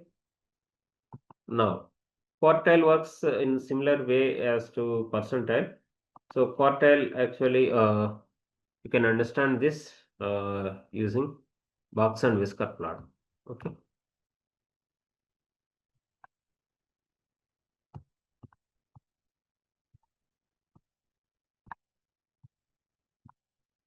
Okay, so this is the box and whisker plot. So the middle one is called the box here, and these are the whiskers. Okay, so the data, when it is arranged in ascending order or descending order, so we call this as the lower whisker, okay, and this as the upper whisker, okay, and at this point is called quartile 1, and at this point is called quartile 3, okay, and in the middle you will have one, not exactly in the middle, but it depends on the median, okay. So this is called q2. Q2 is nothing but mean value, sorry, median value, okay. This is median value, okay. So here, so you can see q1 is quartile 1. So quartile 1 means 25th percentile data will be available up to here, 25th percentile, okay. Q2 means,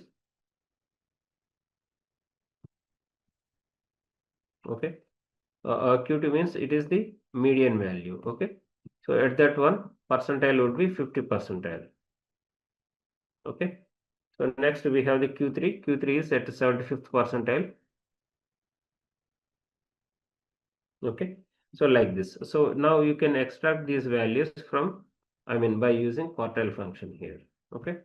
So you can use quartile, okay. So array, you can select the same array, sales array, comma. So which quartile do you want to extract? You can see here different options are available, okay. So minimum value, first quartile, that is 25th percentile, second quartile, that is 50th percentile, third quartile, that is 75th percentile, and maximum value. So let us try to extract first quartile, okay. You can mention 1 and close the parenthesis and press enter, okay. So you could see here first quartile and 25th percentile are same here. Are you able to see here? 3822. We got 3822, okay. Now we have the standard deviation. So standard deviation is used a lot of times in statistical analysis, okay. So you can use std okay. So numbers, you can provide the sales numbers here and close the parenthesis. It takes only one argument, that is the number series, okay. So this is the standard deviation, okay. And the median. So median is the mid value when the data is arranged in ascending order or descending order, okay. So if the number of values are, say, odd number, then it will pick up the exactly middle value as the median, okay. But when there are even values, so after data is arranged in ascending or descending order, So it will pick up the average of middle two values. So that becomes the median of that particular data set. So whenever we are doing statistical analysis, so instead of average, that is mean, instead of mean, this use of median is more preferred to have consistent insights or analytics. Okay, so you can use median here. Okay, and you can select the net sales. Okay, close the parenthesis, press enter. So are you able to see here? Median value is 6,192. Now, how can we find out whether this median value is correct or not? So here we can use quartile and also percentile. So in the quartile, what quartile can we give here? We can give second quartile, right? Okay.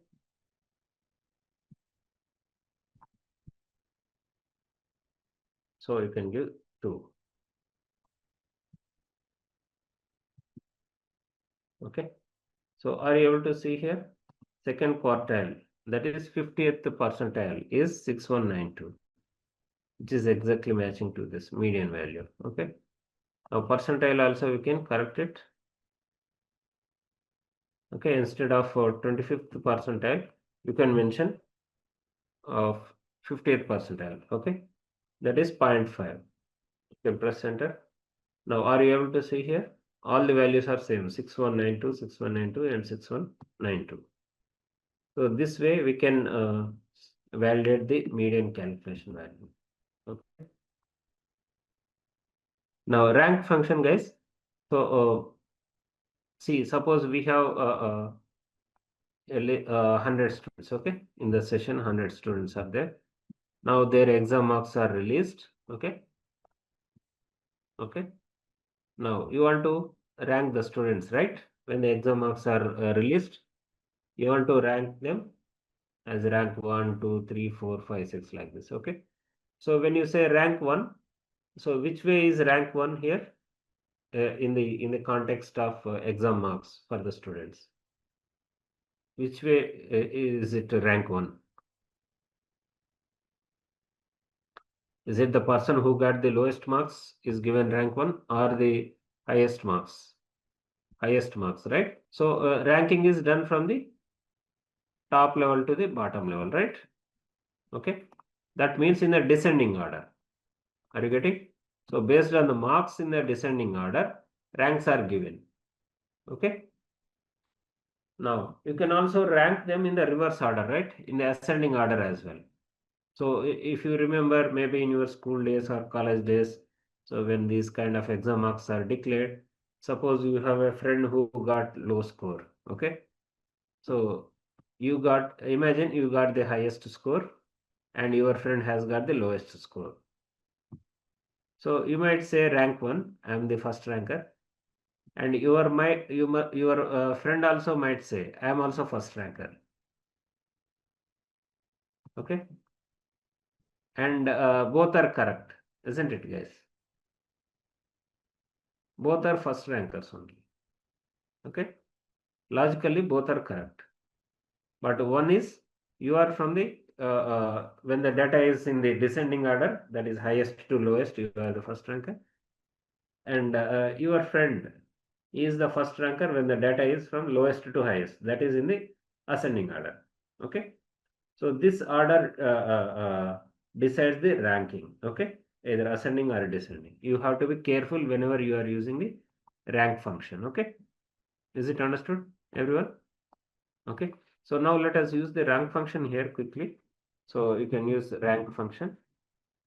Now you have to provide the number. Okay, it takes 3 parameters, guys. So first one is the number. Which one? Let us take the sales, net sales here. Okay, comma. Now we need to provide the reference. Okay, we have to provide the reference within which we have to search this or compare this. Okay, so we have to provide the net sales itself. So Control Shift downward arrow and comma. Now we need to provide the order, ascending order or descending order. So which order do you want me to provide?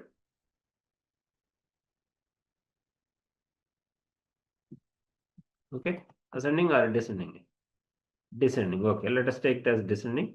So here let us make it as 0. Okay, and close the parenthesis, press enter. Okay, so here it is in the ascending order, it is at the position of 553rd rank. Okay, now what you can do, uh, we can use fill handle to fill all the values, but before that we need to fix this, the reference column. Okay, this H4 and H1328. Okay, so these things need to be fixed, and then you can use fill handle. Okay, so this way we can have the rank function. Is it understood, everyone? Now we have the mode function. So mode, what is mode, guys? So whichever item or whichever value is repeating most number of times. It is not just repeating. Whichever is having the highest frequency, that value becomes the mode of that particular data set. So here we can just use, so here we have the mode. So we can just use the formula. So equal to mode. Okay. So this is the number series. You can provide this. Close the parenthesis and press enter. So are you able to see this? So 13,050 is the mode of this particular net sales. So what is a pivot table, guys? You might have heard about pivot table many a times. So what's a pivot table? Okay, so just imagine this thing. So just think that you are making a budget, monthly budget for yourselves. So family monthly budget. So then you will be recording all your purchases and expenses, different expenses, say fruits, vegetables, and snacks, or going out for dinner and movies and many other things. Okay, so once that is done, so suppose you have accumulated the data for say 6 months. Okay, now you want to know where you are spending. Okay, which item is consuming more, which category of items is consuming less. So you want to analyze it. So in the 6 months, suppose each month you are making say 100 transactions, 100 different transactions. So in 6 months, you will be making 600 different transactions, right? So you want to get an insight of it, right? So in this situation of family budget, so if you are managing family budget, so then you want, so we have 600 records, but if you go through each and every record, it will be time consuming, and you will feel bored, and also you will be getting lost there, because it is, you will get fatigued. Okay, so in such situations, how can you get sense of the data? How can you make sense of the data, 600 records, with few clicks, or with little effort? Okay, so this is where pivot tables help us in summarizing the data. So there can be hundreds of records, thousands of records, or millions of records, but still you can use Excel pivot table to summarize the data very quickly. You can generate a quick insights using that pivot table. Okay, is this clear? So in this we'll learn various key features of pivot tables, and how to summarize them. We'll also see how to create, how to use Power Pivot to enable cross-table reporting without manual merging, and we'll see the Power Query ETL tools, okay, within the Excel. Okay, now guys. So as you have said, some of you have said, pivot table is very powerful tool in Excel for summarizing, analyzing data, exploring, and presenting large data sets. Okay. So first thing is summarizing. So summarizing, you have understood it very well now. So if we have say 1,000 records, so in order to make, suppose HR data, we have HR data of 1,000 records, like who has joined, I mean employee data. Just imagine it is employee data. So who has joined, when the person has joined, what is his date of birth, and in which department the person has joined, how many years of previous experience the person is having, what is the educational background of the particular employee. Okay, all those details you have with HR. Just imagine you have 1,000 records, and from which city or which country the employee has joined. So you have all these details. Okay. Now you want to know like how many are from say commerce background. Okay, and how many are from say arts background, how many are from say IT background, how many are from say engineering background. Okay, so like this you want to understand. So in such situations, what we can do is we can create these pivot tables, and we can, based on their educational qualifications, we can summarize based on these particular educational backgrounds. Is it understood, everyone? Okay. And also, if you want to do demographic analysis, like gender wise, age wise, and geographic location wise. Okay. So for any such of these things, you can use pivot table. So it is very simple and a very handy tool in Excel, and also very powerful tool to get quick insights. Okay. So this is the summarization. Okay. And next one is analysis. So you can analyze the data using the pivot tables. Okay. So like you can change a lot of options, combination of fields, and you can find out. Like here you have found out the say educational background wise. Okay. Now you can analyze the data by geographic wise, like which country we have more people, and which country we have less people, and how many male, how many female. Okay, and you can also use what is the youngest age and what is the oldest age of the employee who are joined, and on which day employees are joining, and in which department employees are joining. Okay, so all those kind of things you can analyze using the pivot table.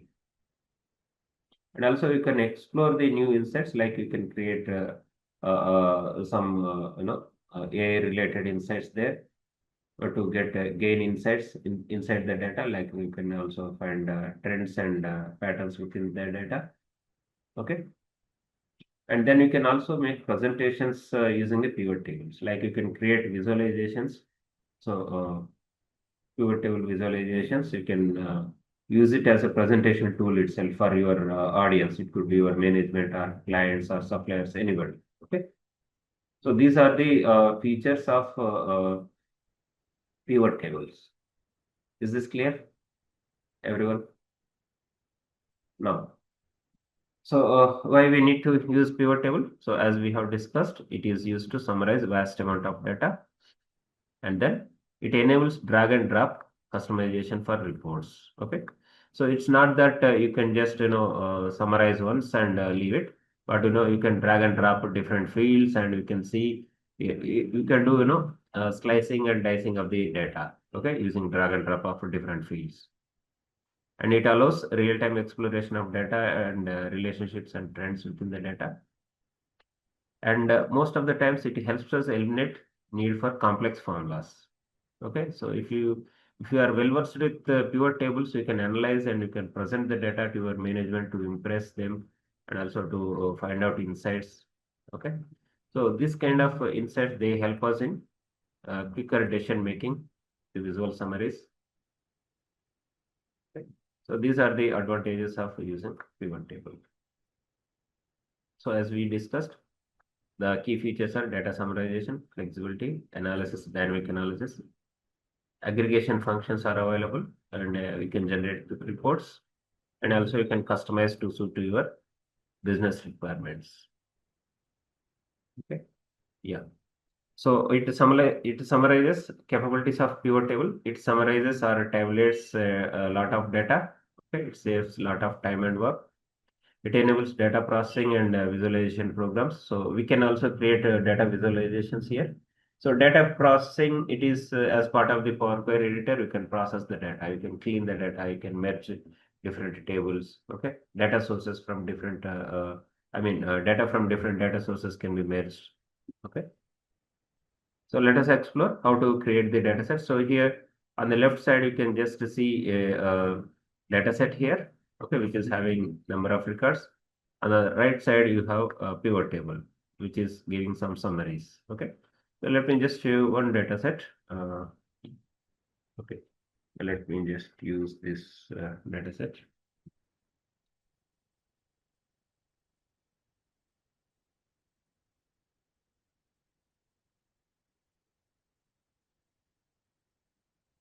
So this is a sample data set. So you can see here. So guys, here we have these columns. You can see row ID, order date, ship date, ship mode, customer uh, ID, customer name, and then we have segment, country, city, okay, state. Like this, we have different fields. You can see here, okay. And towards the end, we have quantitative fields. So here we have the sales amount, quantity sold, discount, and profit. Okay. So is it possible here to get summary of the data here? I mean, to get to make sense of the data. Here we have 9,000 plus records, almost 10,000 records. So it's not possible, right? So what we can do is we can create a pivot table quickly. So what you can do is you can just put your cursor there in the first cell or randomly anywhere as well. So you can put it here and then you can go to insert here, and are you able to see at the top left corner we have the pivot table. So in the insert ribbon, so now what we'll do is we'll just create a pivot table. So from the home ribbon, you go to the insert ribbon, and here on the top left side you have the pivot table. So you can just click on the pivot table, or you can pull down the drop down menu and you can just select these things, either of these things, okay, from table or range. So what you can do is just click on the pivot table, okay. Now you could see here entire table is selected. Are you able to see here? Orders table, entire table, A1 to U 9995 is selected. Okay. Now here we have the option, you can see in this dialog box. Choose where do you want to create the pivot table, or choose where you want the pivot table to be placed. Okay. So you can use new sheet, or you can select a place within the existing sheet. This is clear, all of you? So it is always recommended to go for a new sheet. So let us just create a new sheet, okay, new worksheet. So pivot table is created in a new worksheet. Are you able to see here, all of you guys? So this is the pivot table. You can see on the left side, okay, and these are the pivot fields, pivot table fields on the right side. Are you able to see here? So all the columns become pivot table fields here, okay. You can see row ID, order ID, and order date, ship date, like ship mode, customer ID. Okay, in the same sequence, in whatever sequence we have fields here, in the same sequence we will be having the fields here also. Okay.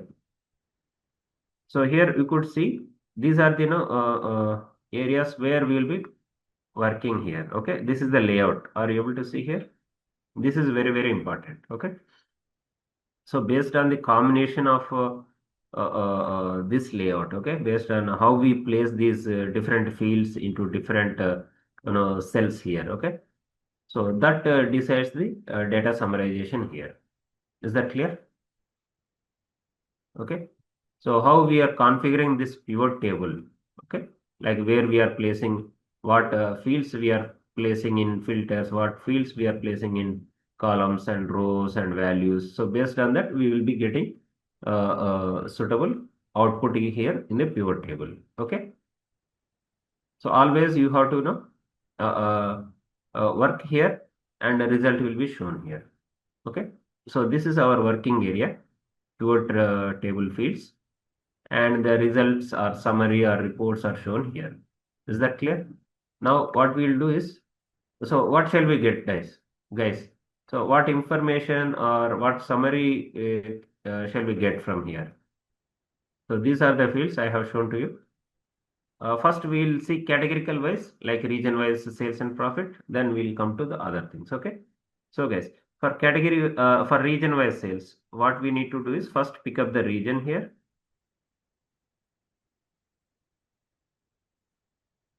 Okay. Yeah, where do we, yeah, so here region. So once you select this region, so region comes into the rows here. Are you able to see here? region comes into the rows. So you can see 4 regions are there: central, east, south, and west region. Okay.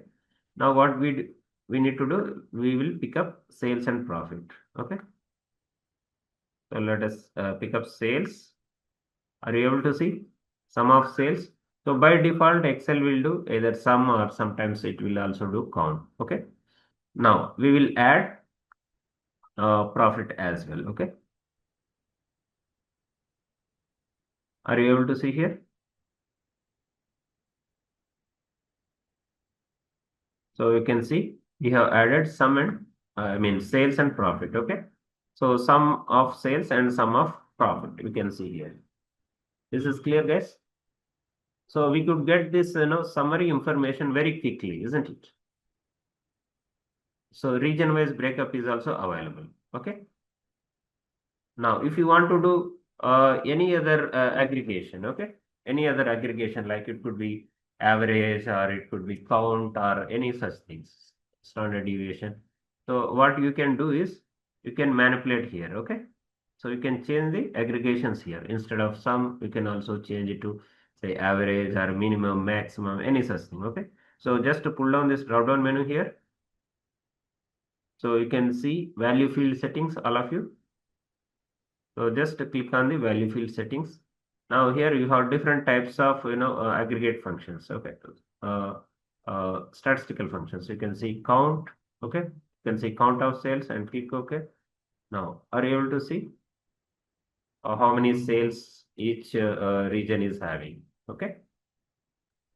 So you can get an idea, like West region is having maximum number of sales.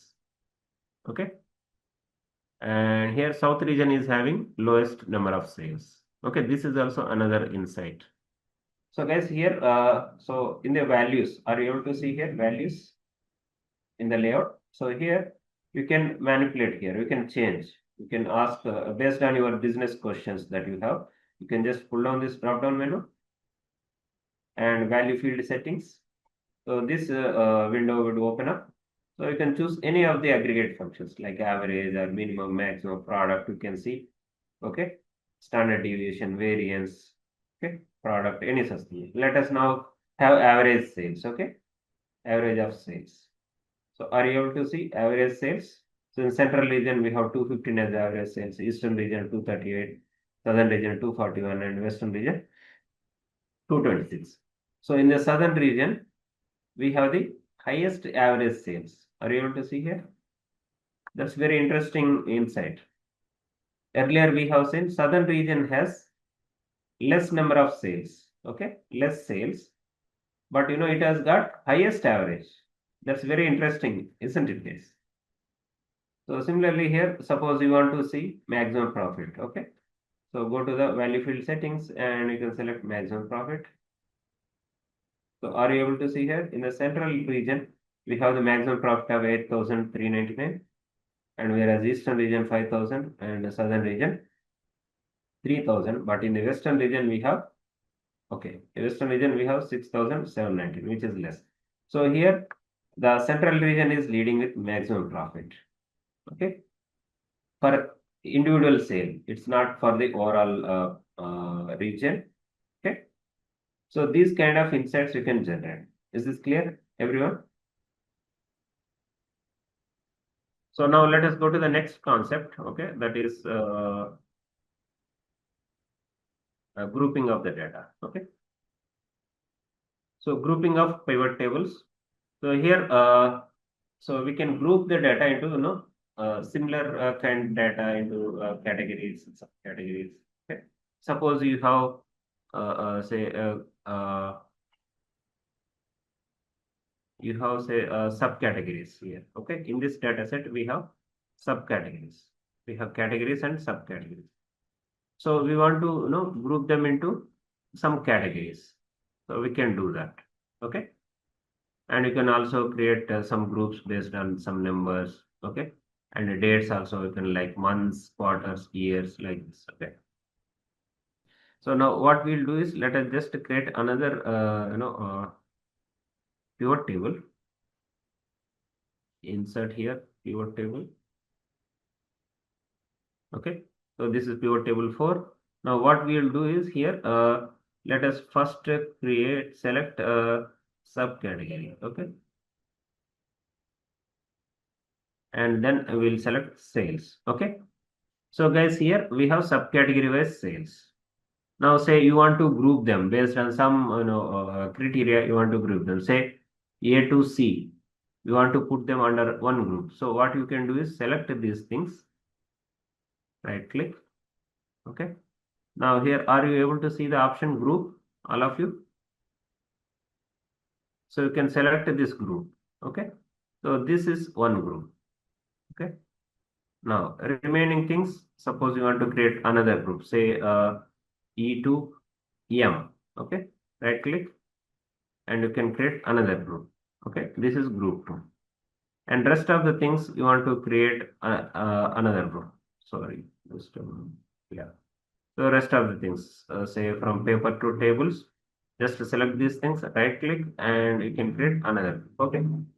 Now, are you able to see here? We have three groups: group 1, group 2, group 3, based on some similarity, okay.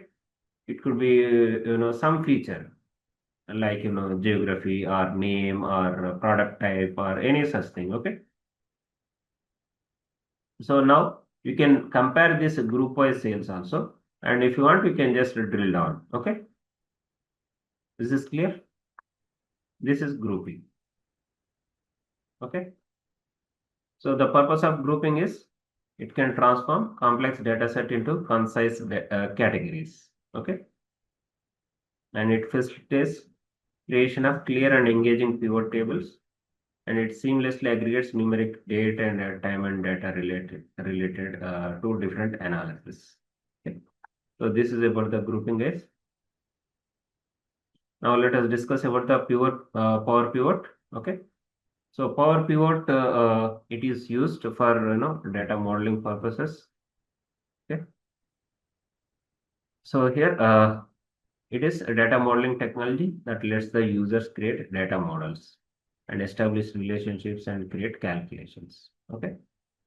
So power pivot is advanced version of pivot tables that connects multiple tables and builds a relationship with without complex formulas, okay. So you can pull the data from different data sets or from different data sources, and you can create data models or relationships among the data sets. Imagine a situation. So here you can just take this situation, okay, business scenario. So here we have three sheets in this data set. We have three sheets guys, okay. So one is orders, second one is returns, third one is people, okay. Now orders, now we have explored orders, right? We have row ID, order ID, and a sales, profit, region, category, subcategory, segment, order date, so many things, okay. Now we have another table called a returns table, okay. So in the returns table, we have only two columns. One is whether the item is returned or not, yes or no, and whether, I mean, what is the order ID, okay. Now, what if our business requirement is to find out the total worth of the returned items or rejected items? Are you getting? The business requirement is to find out the uh, total amount that is lost due to returning, okay, or total amount of returned items. Is that clear? So that is a kind of business loss, right? You are selling a product, but item is being returned to you by the customers due to various issues. It could be like product is damaged or whatever the customer has ordered is not sent, okay, and the product is not in good shape condition, okay. So there could be different issues. So in such situations, the product might be returned back to you, okay, back to the supplier or seller, okay. So now we want to calculate what is the total sale, or, I mean amount of sales that is returned, okay. That is the target, okay, that is the requirement. So now we have here two tables, okay, orders and returns. So what you can do, just click on this table row ID. Okay. Now go to the insert here. Okay. So here you can transform this into table. Okay. You can use Control T as well. Okay. So this is Excel table, guys. Okay. So this is Excel table. Now returns also you can convert it into Excel table.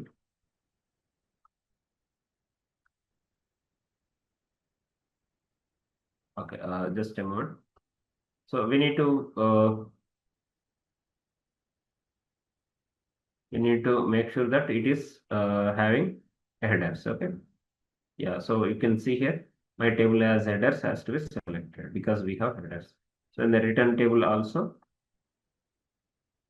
we need to select my table as headers. Okay. So these headers are appropriately identified. Okay. Now we can go to the data here. So here, yeah, just table design.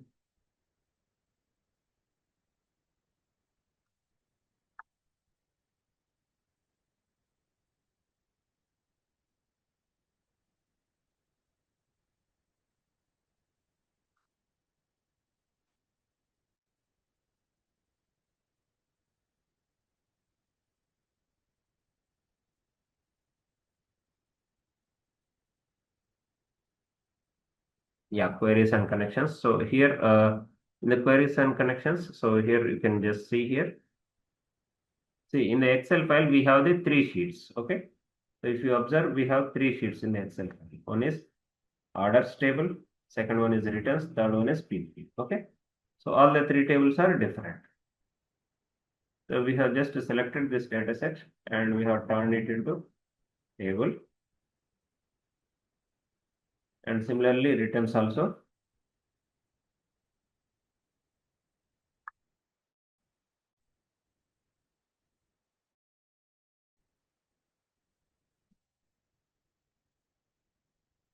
So you'll have to select my table as headers if the table has headers. Okay.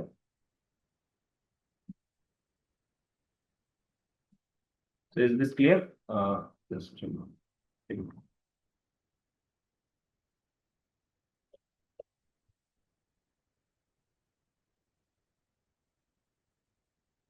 Yeah. Okay. Once you do that in the data, are you able to see here? Manage data model. Okay. So you can just click on this. So here we have the relationships also. You can just click.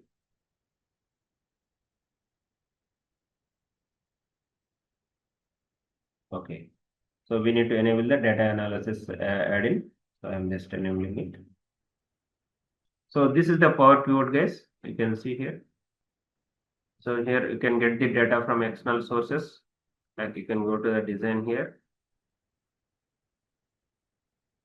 Okay. So in the home, you can get the data from external sources. Okay. Like earlier Excel files or SQL server, any other thing. Okay. So you can use existing connections.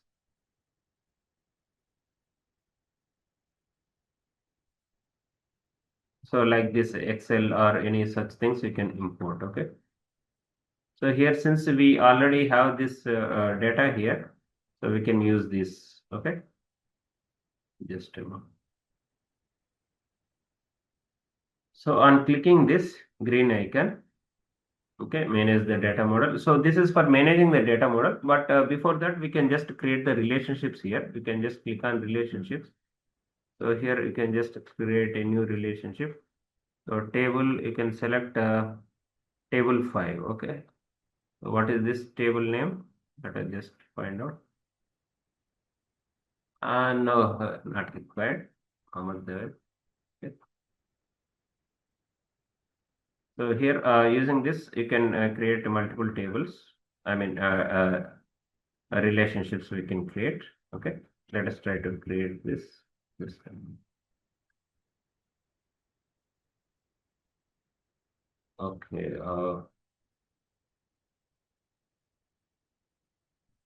So it is opening Power Query editor. We don't require this. Just go source. This Power Query editor is purely for transforming the data. Okay.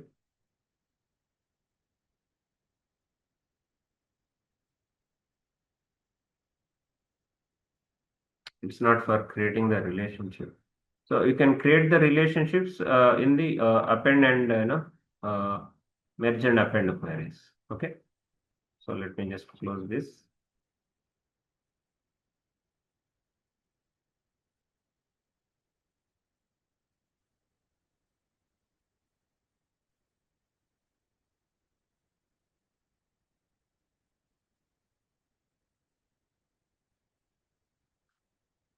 Okay, so here let us just create the new relationship. So here when we are trying to create the new relationship, so yeah, it opens here. You can select the tables. Okay, table 5, and what is the column on which you want to create the relationship. Okay, so here you can use. So what ID, what column we can use? Table 5 is orders table. Okay, and table 7 is returns table.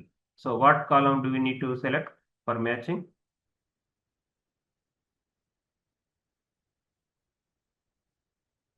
See here, let me just repeat, guys. See, first what we have done, all of you please focus here. So first what we have done, guys, in the Excel file, see these data sets are there, right? So first we have converted these data sets or Excel files into Excel tables. So how we converted? Go to insert here and we have used table, okay? So this table is converted into Excel table, okay? My table has header also is selected. In the returns also, we have to do the same thing, okay? So is this clear up to here, all of you? So first we have converted the normal tables into Excel tables, okay? Yeah, all of you, please focus. I'm repeating it. So what is the first step that we have done? We have converted normal tables into Excel tables. Is that clear, all of you? Okay, right. Now what we are going to do is we are going to create relationships between these two tables, order table and returns table. Okay. So in order to create the relationships between them, so that is called data model. That comes under Power Pivot. Okay. So here, go to data here, and here you can just see the icon here, data model icon. Are you all able to see data model icon here? Under data tools, within the data ribbon. Okay, this one. Okay.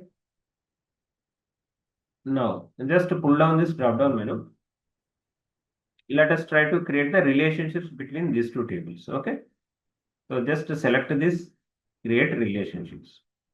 Now we are going to create a new relationship between these two tables, orders and returns. So is this clear up to here, all of you? So if you want to rename this, you can go to table here. Okay, in the table design. Are you able to see table design here? In the right side here, all of you. Okay. So earlier it was showing table 8, 9, something like that. So if you want to rename it to appropriate names, that you can just click on table design. Just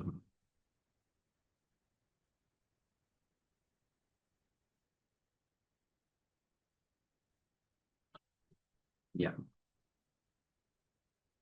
So you can click on table design here, and here you can rename the table. Okay, on the left side you can see here. Are you able to see here table name? All of you. Okay. So table 8 is there. Instead of that, you can just rename it to whatever table you want to, whatever name you want to have. Okay. Let us make this orders table. Okay. Similarly, in the returns also you can see return table 9. So here also you can change it to the returns table. Okay.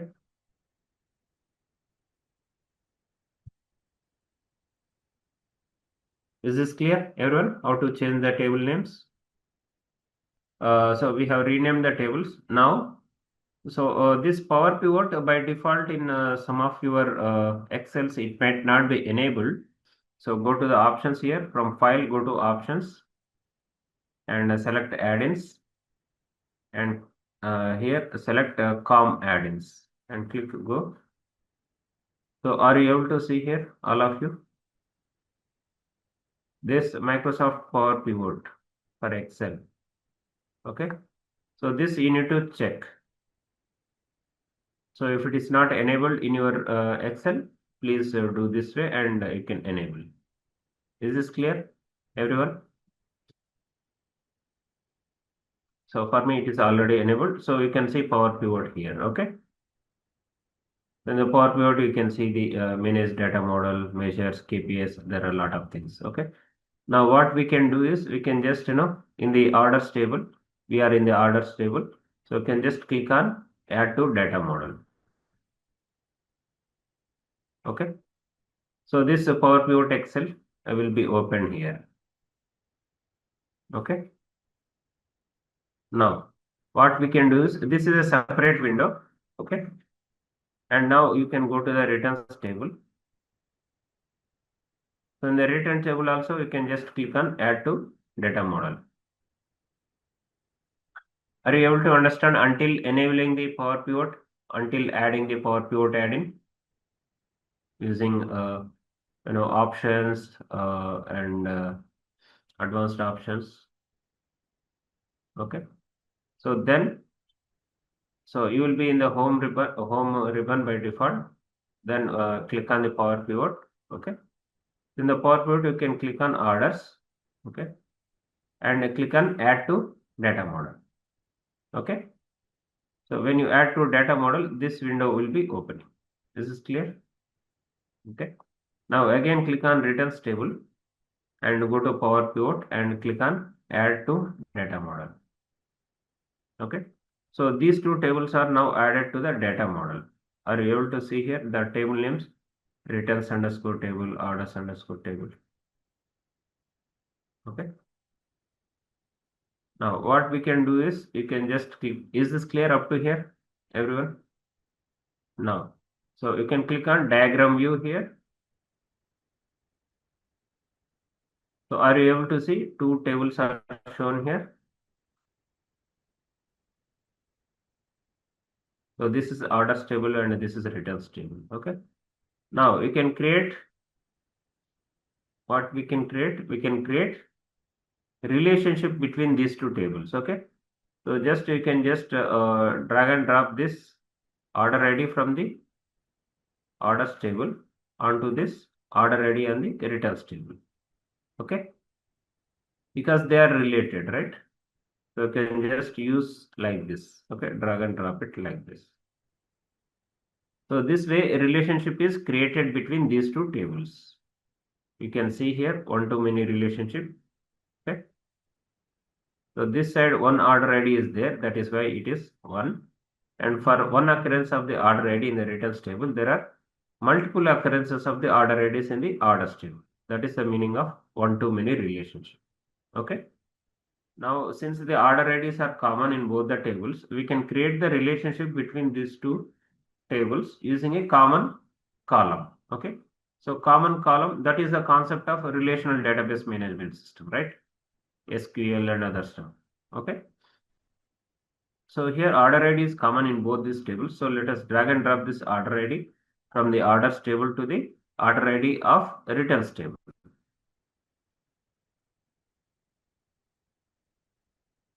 So this relationship is created.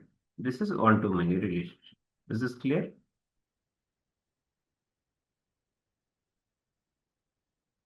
Okay. So once the relationship is created, what you can do is now you can just click on the pivot table. Okay. So are you able to see pivot table here? All of you? It is available within the Power Pivot also. Okay. You can just click on the pivot table there. Okay. So it is asking where do you want to create the new pivot table. Okay. So let us create in a new sheet. Let us click on OK here. So this is the pivot table that is created. Okay. So here you can observe clearly we have two tables, orders table and returns table. Now they are not independent. They are not separate. They are having a relationship between them using the order ID. Okay. So now we can do lot of analysis here. Okay. Now what we can do is we can select in the returns table. You can just expand the table. So you can just drag and drop whether item is returned or not. Okay. Now what was our business question, guys? What was our business question? You want to find out the worth of or value of total items returned, right? So we have selected returned items. Okay. Now let us go to the orders table. So in the returns table, we do not have the sales amount. So let us go to the orders table. So in the orders table, we have the sales amount. Okay, you can select sales amount.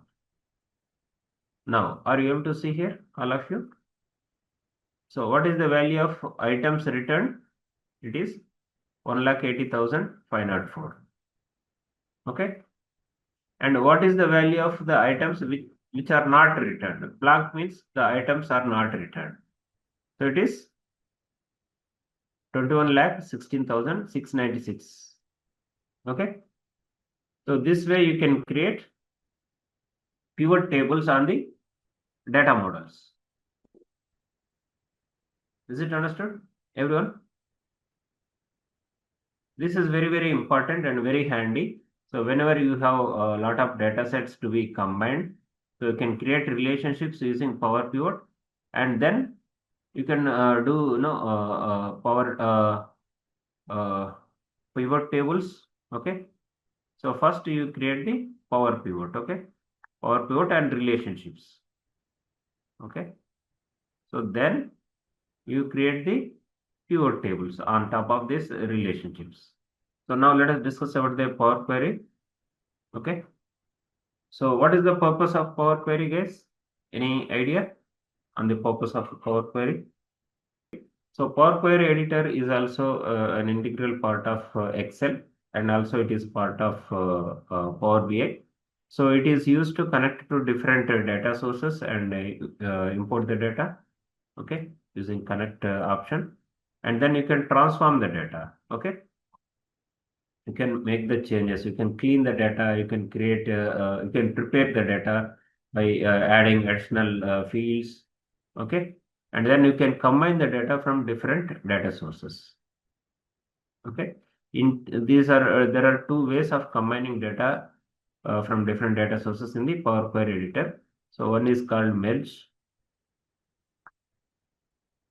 Okay, another is called append. Okay, these are two different methods of combining data in Excel Power Query. Okay. Finally, we can load the data set so that further analysis or visualizations can be done. So this entire process is called ETL. Okay. So E stands for extract. So extraction means nothing but you connect to two different data sources like Excel, SAP, or SQL Server, or CSV file. Okay. So you connect to that particular data source and import the data inside Excel file. That is extraction. Is this clear? That is data extraction. Now T stands for transformation. Transformation is nothing but modification, change. Okay. Is this clear, everyone? So here, whatever is relevant to us for further analysis, that data is retained, other data can be deleted. And sometimes all the data quality issues like duplicate records or missing values or splitting of the columns, okay, or any errors in the data set, all those things will be addressed here. Okay. Then if you want to combine the data, we can combine.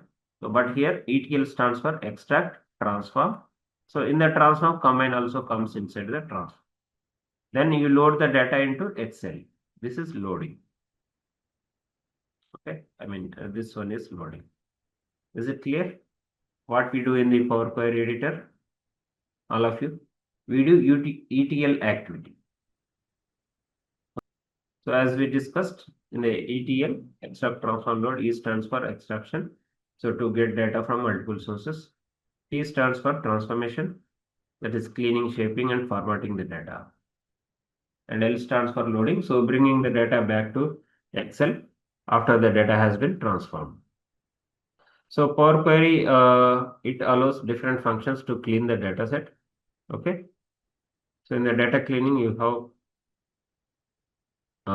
can address issues like removing duplicate blanks or errors, as we have discussed. And the second step could be merging of two tables or two data sets based on some common fields. Okay, like earlier we have seen, like orders return and original orders table. So when we combine them, so we could identify the items which were rejected, which were sent or returned. Okay. Now the third step here is, or yeah, Power Query functions is to, it allows us to append the data. So appending data is nothing but, so suppose here you have a data set. So appending data means again new data will be added here. Okay. So like this is appending of the data set. Now, so let us just go to the Power Query editor in Excel. Okay. So let us see how to transform the data set. Yeah. So here in the data, we have this data transformation. Okay. So these are for getting the data. Okay. Yeah, in the queries and connection, just click on the queries and connections. So it will open the Power Query editor. Okay. So in the data,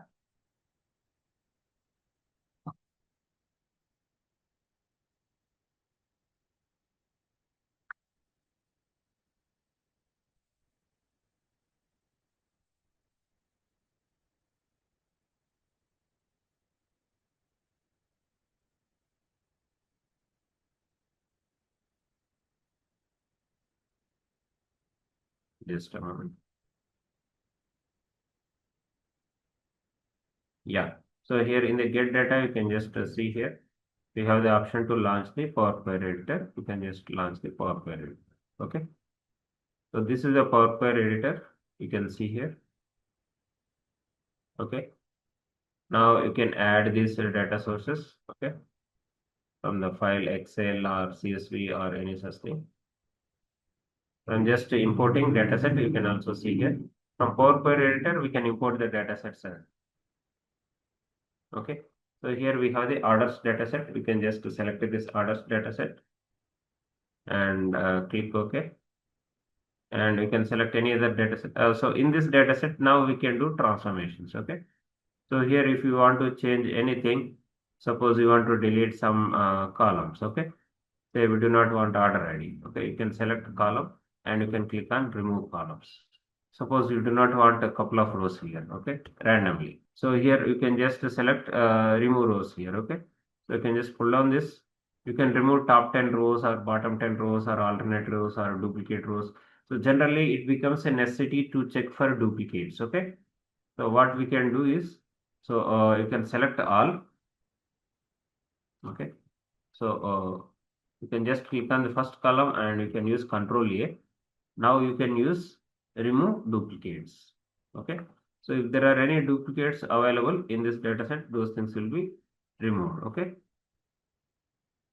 And you can also use remove blank rows. Okay. So if there are any blank rows, those things also will be deleted.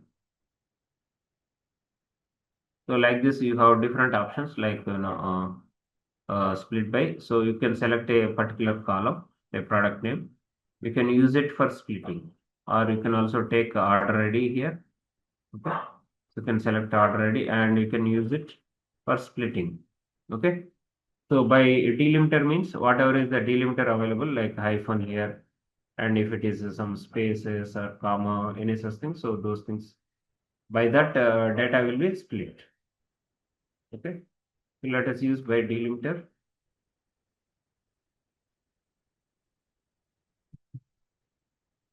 Okay, so it is asking what is the delimiter. So it is hyphen.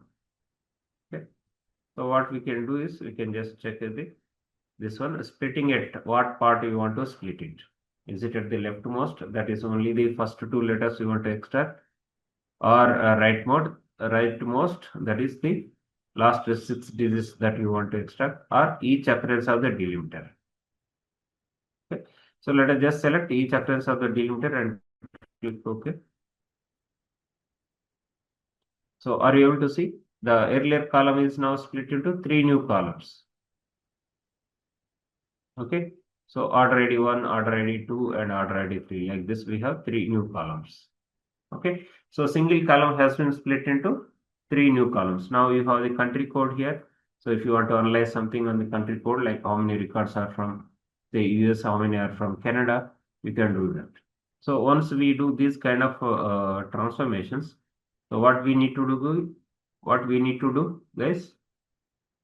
So here on the top left side, we have the option to close and load these transformations into Excel. Okay, so you can just pull on this drop down menu and you can select close and load. Okay, so this will close the Power Query editor and the data will be loaded into a new sheet. So this is uh, Power Query editor. Is it understood, everyone? So you can see here the first three columns are newly created columns. So append and merge. Yeah. So some of you who have that some experience in SQL, you might have heard about joins, right? So guys, there are three different methods of combining data. So one method we have already discussed. What was that? See, data model is one method. Is that clear, everyone? We have created data model, right? So data model is one method of combining the data from two different data sources or data sets. And the next one is merging. Okay. Merge one is similar to joins. Okay. Those who know SQL, you might be able to understand. So appending is third method. Okay. So appending is nothing but it is stacking data one above the other. Okay. So in SQL parlance, it is called union. Okay. So now what happens is this merging. So suppose you have a table, okay? Table A,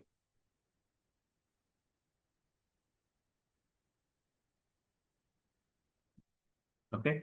Suppose it has details like, uh, say we have classroom. Let us take the example of classroom, okay? So we have roll number and we have name of the student, okay?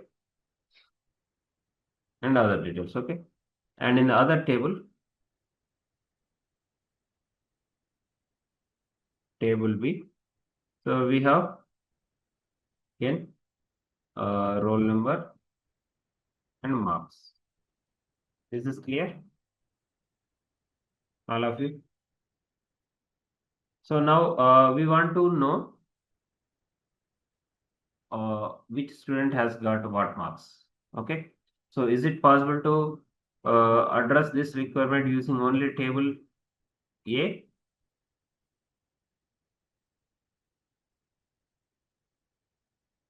Is it possible? It's not possible, right? Okay. Because we do not have the marks here. Okay. So what do we need to do? We have to combine data from these two tables. Okay.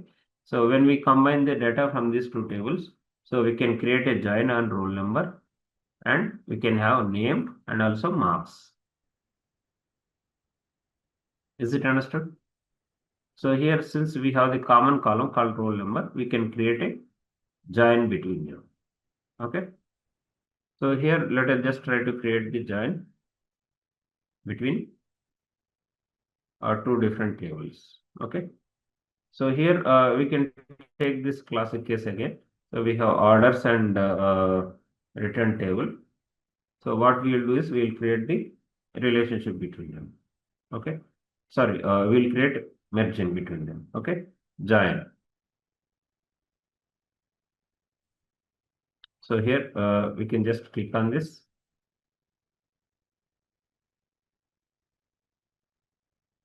So it is opening for query editor. So here we have the orders table here. Okay. Now we can create a new table. Okay.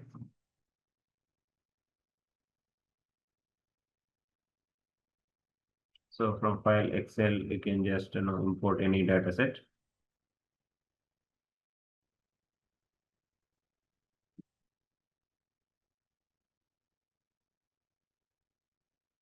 So now we can select a returns table.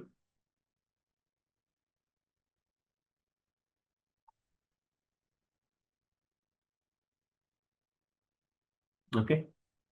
Now what we can do is we can merge the queries. So for merging queries, are you able to see here, guys? In the home ribbon in the Power Query Editor. So we have the option for merge queries. Okay, you can see here. Is that clear? So these are the two ways of combining data here listed, appending and merging. Okay. So what you can do, you can just pull down the drop down menu from here.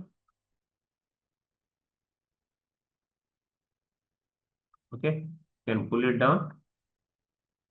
And here you will be having two options, merge queries and merge queries as new. So please select merge queries as new because it does not change the original data. Okay. So before that, guys, here do we have the proper column names in the returns table? No, right? So what we can do, and what is the first row saying? We have return and order ID. So based on our expertise, what we can do, we can move this to column headers. Okay. So that is the first transformation that we need to do here. Okay. In that transform,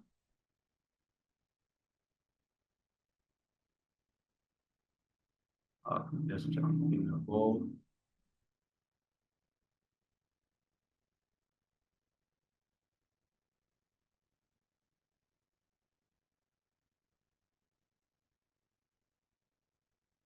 You should be having one option for moving the first row as the column header. Okay. Use first row as headers, all of you. Okay. Since our returned and order ID are column headers, and this column 2, column 1, they are irrelevant. So what we can do is we can just pull down this drop down menu and use the first row as headers. So are you able to see here? The row names have changed. I mean, sorry, column names have changed. Okay. So this particular change has been recorded here. You can see here in the applied steps. So promoted headers and subsequently the name data type has also been updated. Okay. This is about the uh, small transformation that we need to do here. And then now we can go with merging queries. Pull down this drop down menu and select merge queries as new. Okay. So here we are going to combine the data like joins. Okay. So first returns table, or you can also select orders table. So orders table, order ID is not there here. So what we can do is we can combine the order IDs again there. Okay. We can concatenate. So these three columns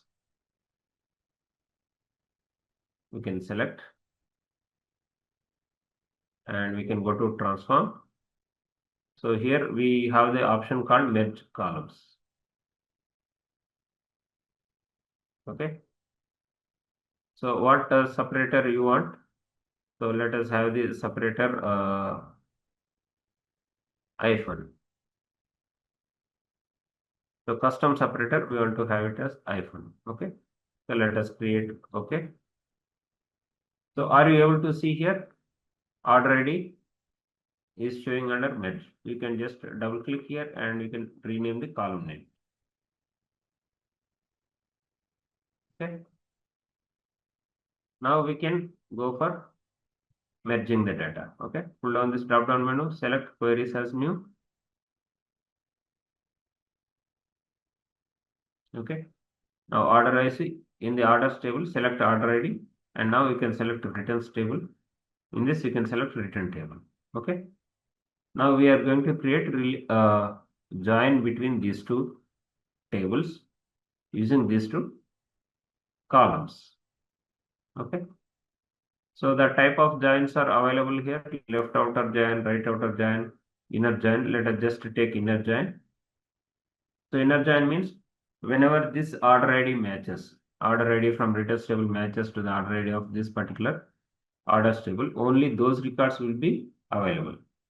Okay.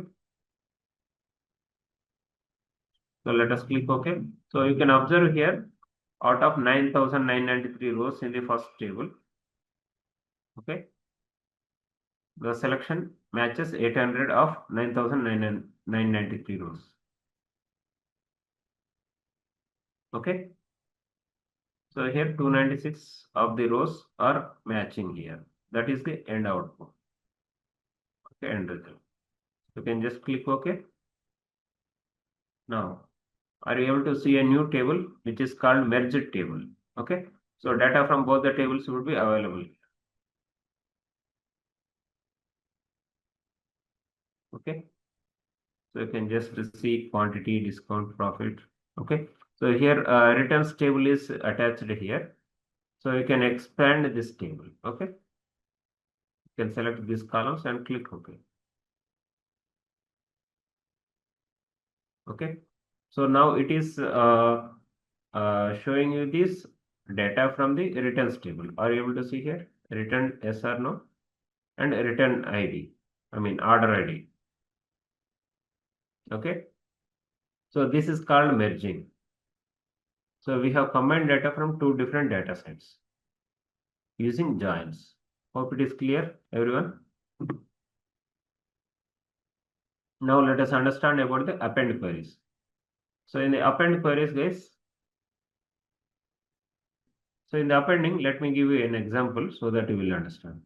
Suppose you are maintaining the sales data in an Excel sheet, okay? In Excel sheet. Now, say for 2023, you have one sheet, and 2024 you have another sheet, and 25 you have another sheet. Okay. Now you want to see how your sales are growing over a period of time or in the last 3 years. Okay. So what do we need to do, guys? We need to combine the data from these three different sets, isn't it? Are you all getting? Okay. So it's not grouping, Javed. It's not grouping. Grouping is for a different purpose. Okay. I will explain that also. So here, when we append the data, what happens is it data gets appended as book start. Okay. So in the books, how do we keep the books? See, we keep one book and above that another book and above that another book like this, right? So it is stacking. Okay. So similarly here, when we have data from two different data sets, which is whose data structure is same. So data structure same means number of columns should be same. Okay. And names of the columns should be same. Okay. And the sequence of columns should be same. Okay. And data types should be same. Okay. So these are the things when we have this kind of a scenario, like if you want to analyze the data from multiple years and you want to compare it, then you can use appending. Okay. So appending, how we can do appending? So just go to the home here and you can pull the data from new data source. Okay. Let us say from Excel file So this data set has got sales data for 3 different years, 2011, 12, and 13. So I'm just selecting one. Okay. So 2011, and you can click OK. Okay. And now we will pull another data set, say 2012. Okay.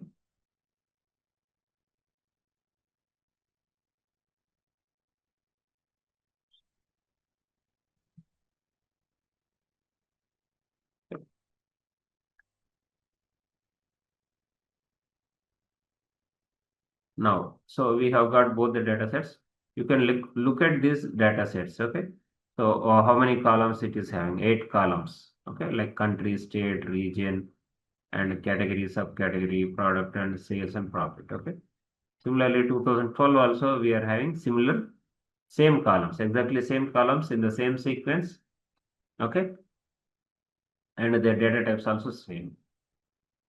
So this makes it a good fit for the appending. Okay.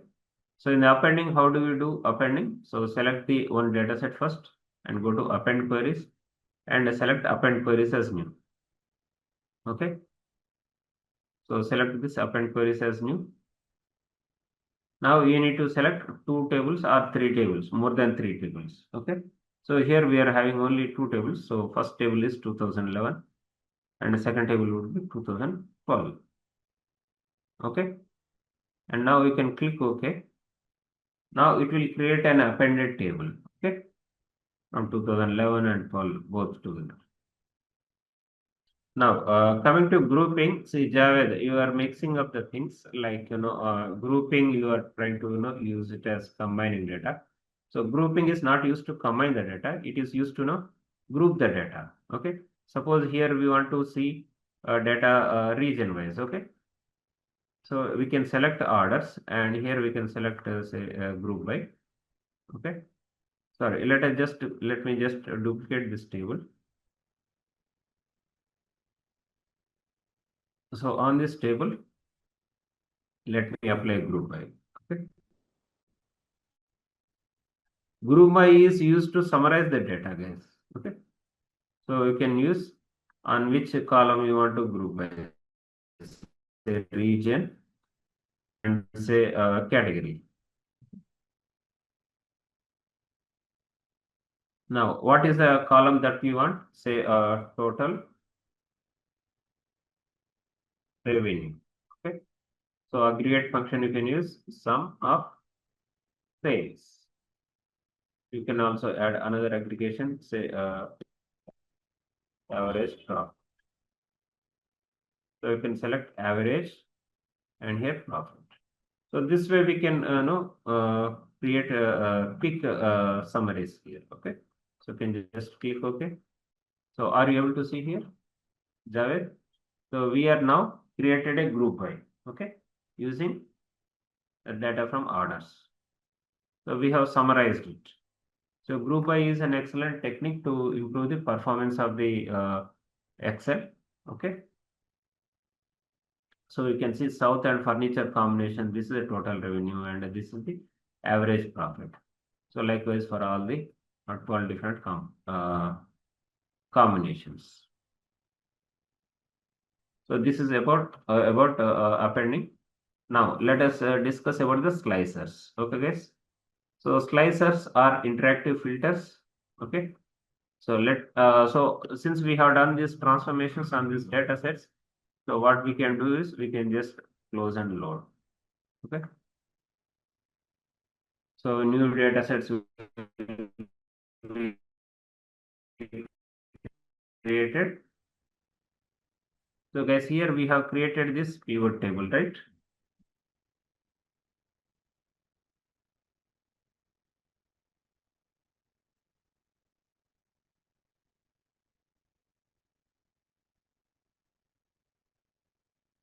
Okay.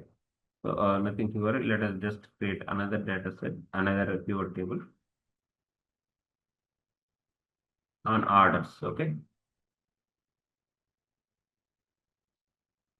In the insert, let us just create another pivot table. Okay.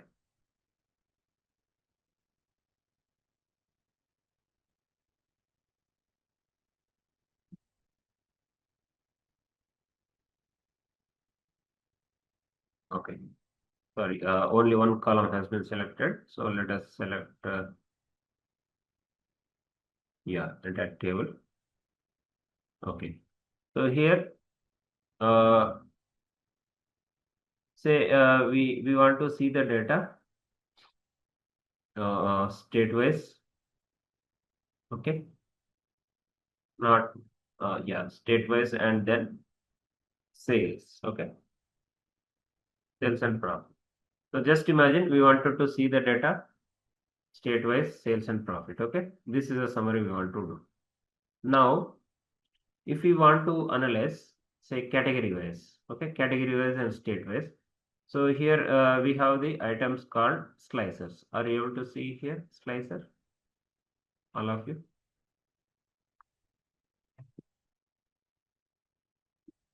Okay. So you can just insert the slicer. So slicers are nothing but they are interactive filters. Okay. So slicers here into this list, you will have all the columns. All the columns will flow into the slicer list. You can create slicer on any of the columns. Okay. So let us select region, or let us select category here. Okay. Let us click here. Okay. So this is the slicer. Now it acts like a like an interactive filter. You can just select here furniture. So are you able to see here? Only furniture related sales are shown here. Next you can select office supplies. You can see office supplies related sales. Next you can select technology, technology related sales and profit. Okay. So if you want to select multiple things, so you can select multiple things. Okay, like this. Is this clear? So these are the slicers. And you can have multiple slicers. It's not that you will have only one single slicer. You can create multiple slicers. Okay. So you can create another slicer, say on a segment. Okay. So this way you can have multiple slicers acting on this pivot data. Okay. Pivot table data. You can also have a date related slicer here. Okay.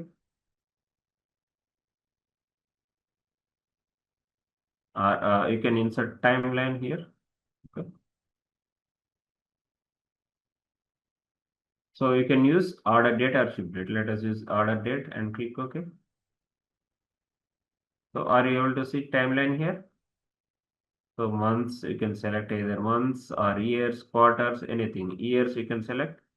So you can select a 2017. This is a 2017 sales. And for a combination of all these things, okay? All these slicers. You can select 2016, 15, 14. And if you want, you can select the months also, okay? Like January, February, March, okay? So this is all about the slicers. And with that, we have come to the end of this course. If you have any doubts or questions, ask them in the comment section below. Our team of experts will reply to you as soon as possible. Thank you and keep learning with Simplilearn.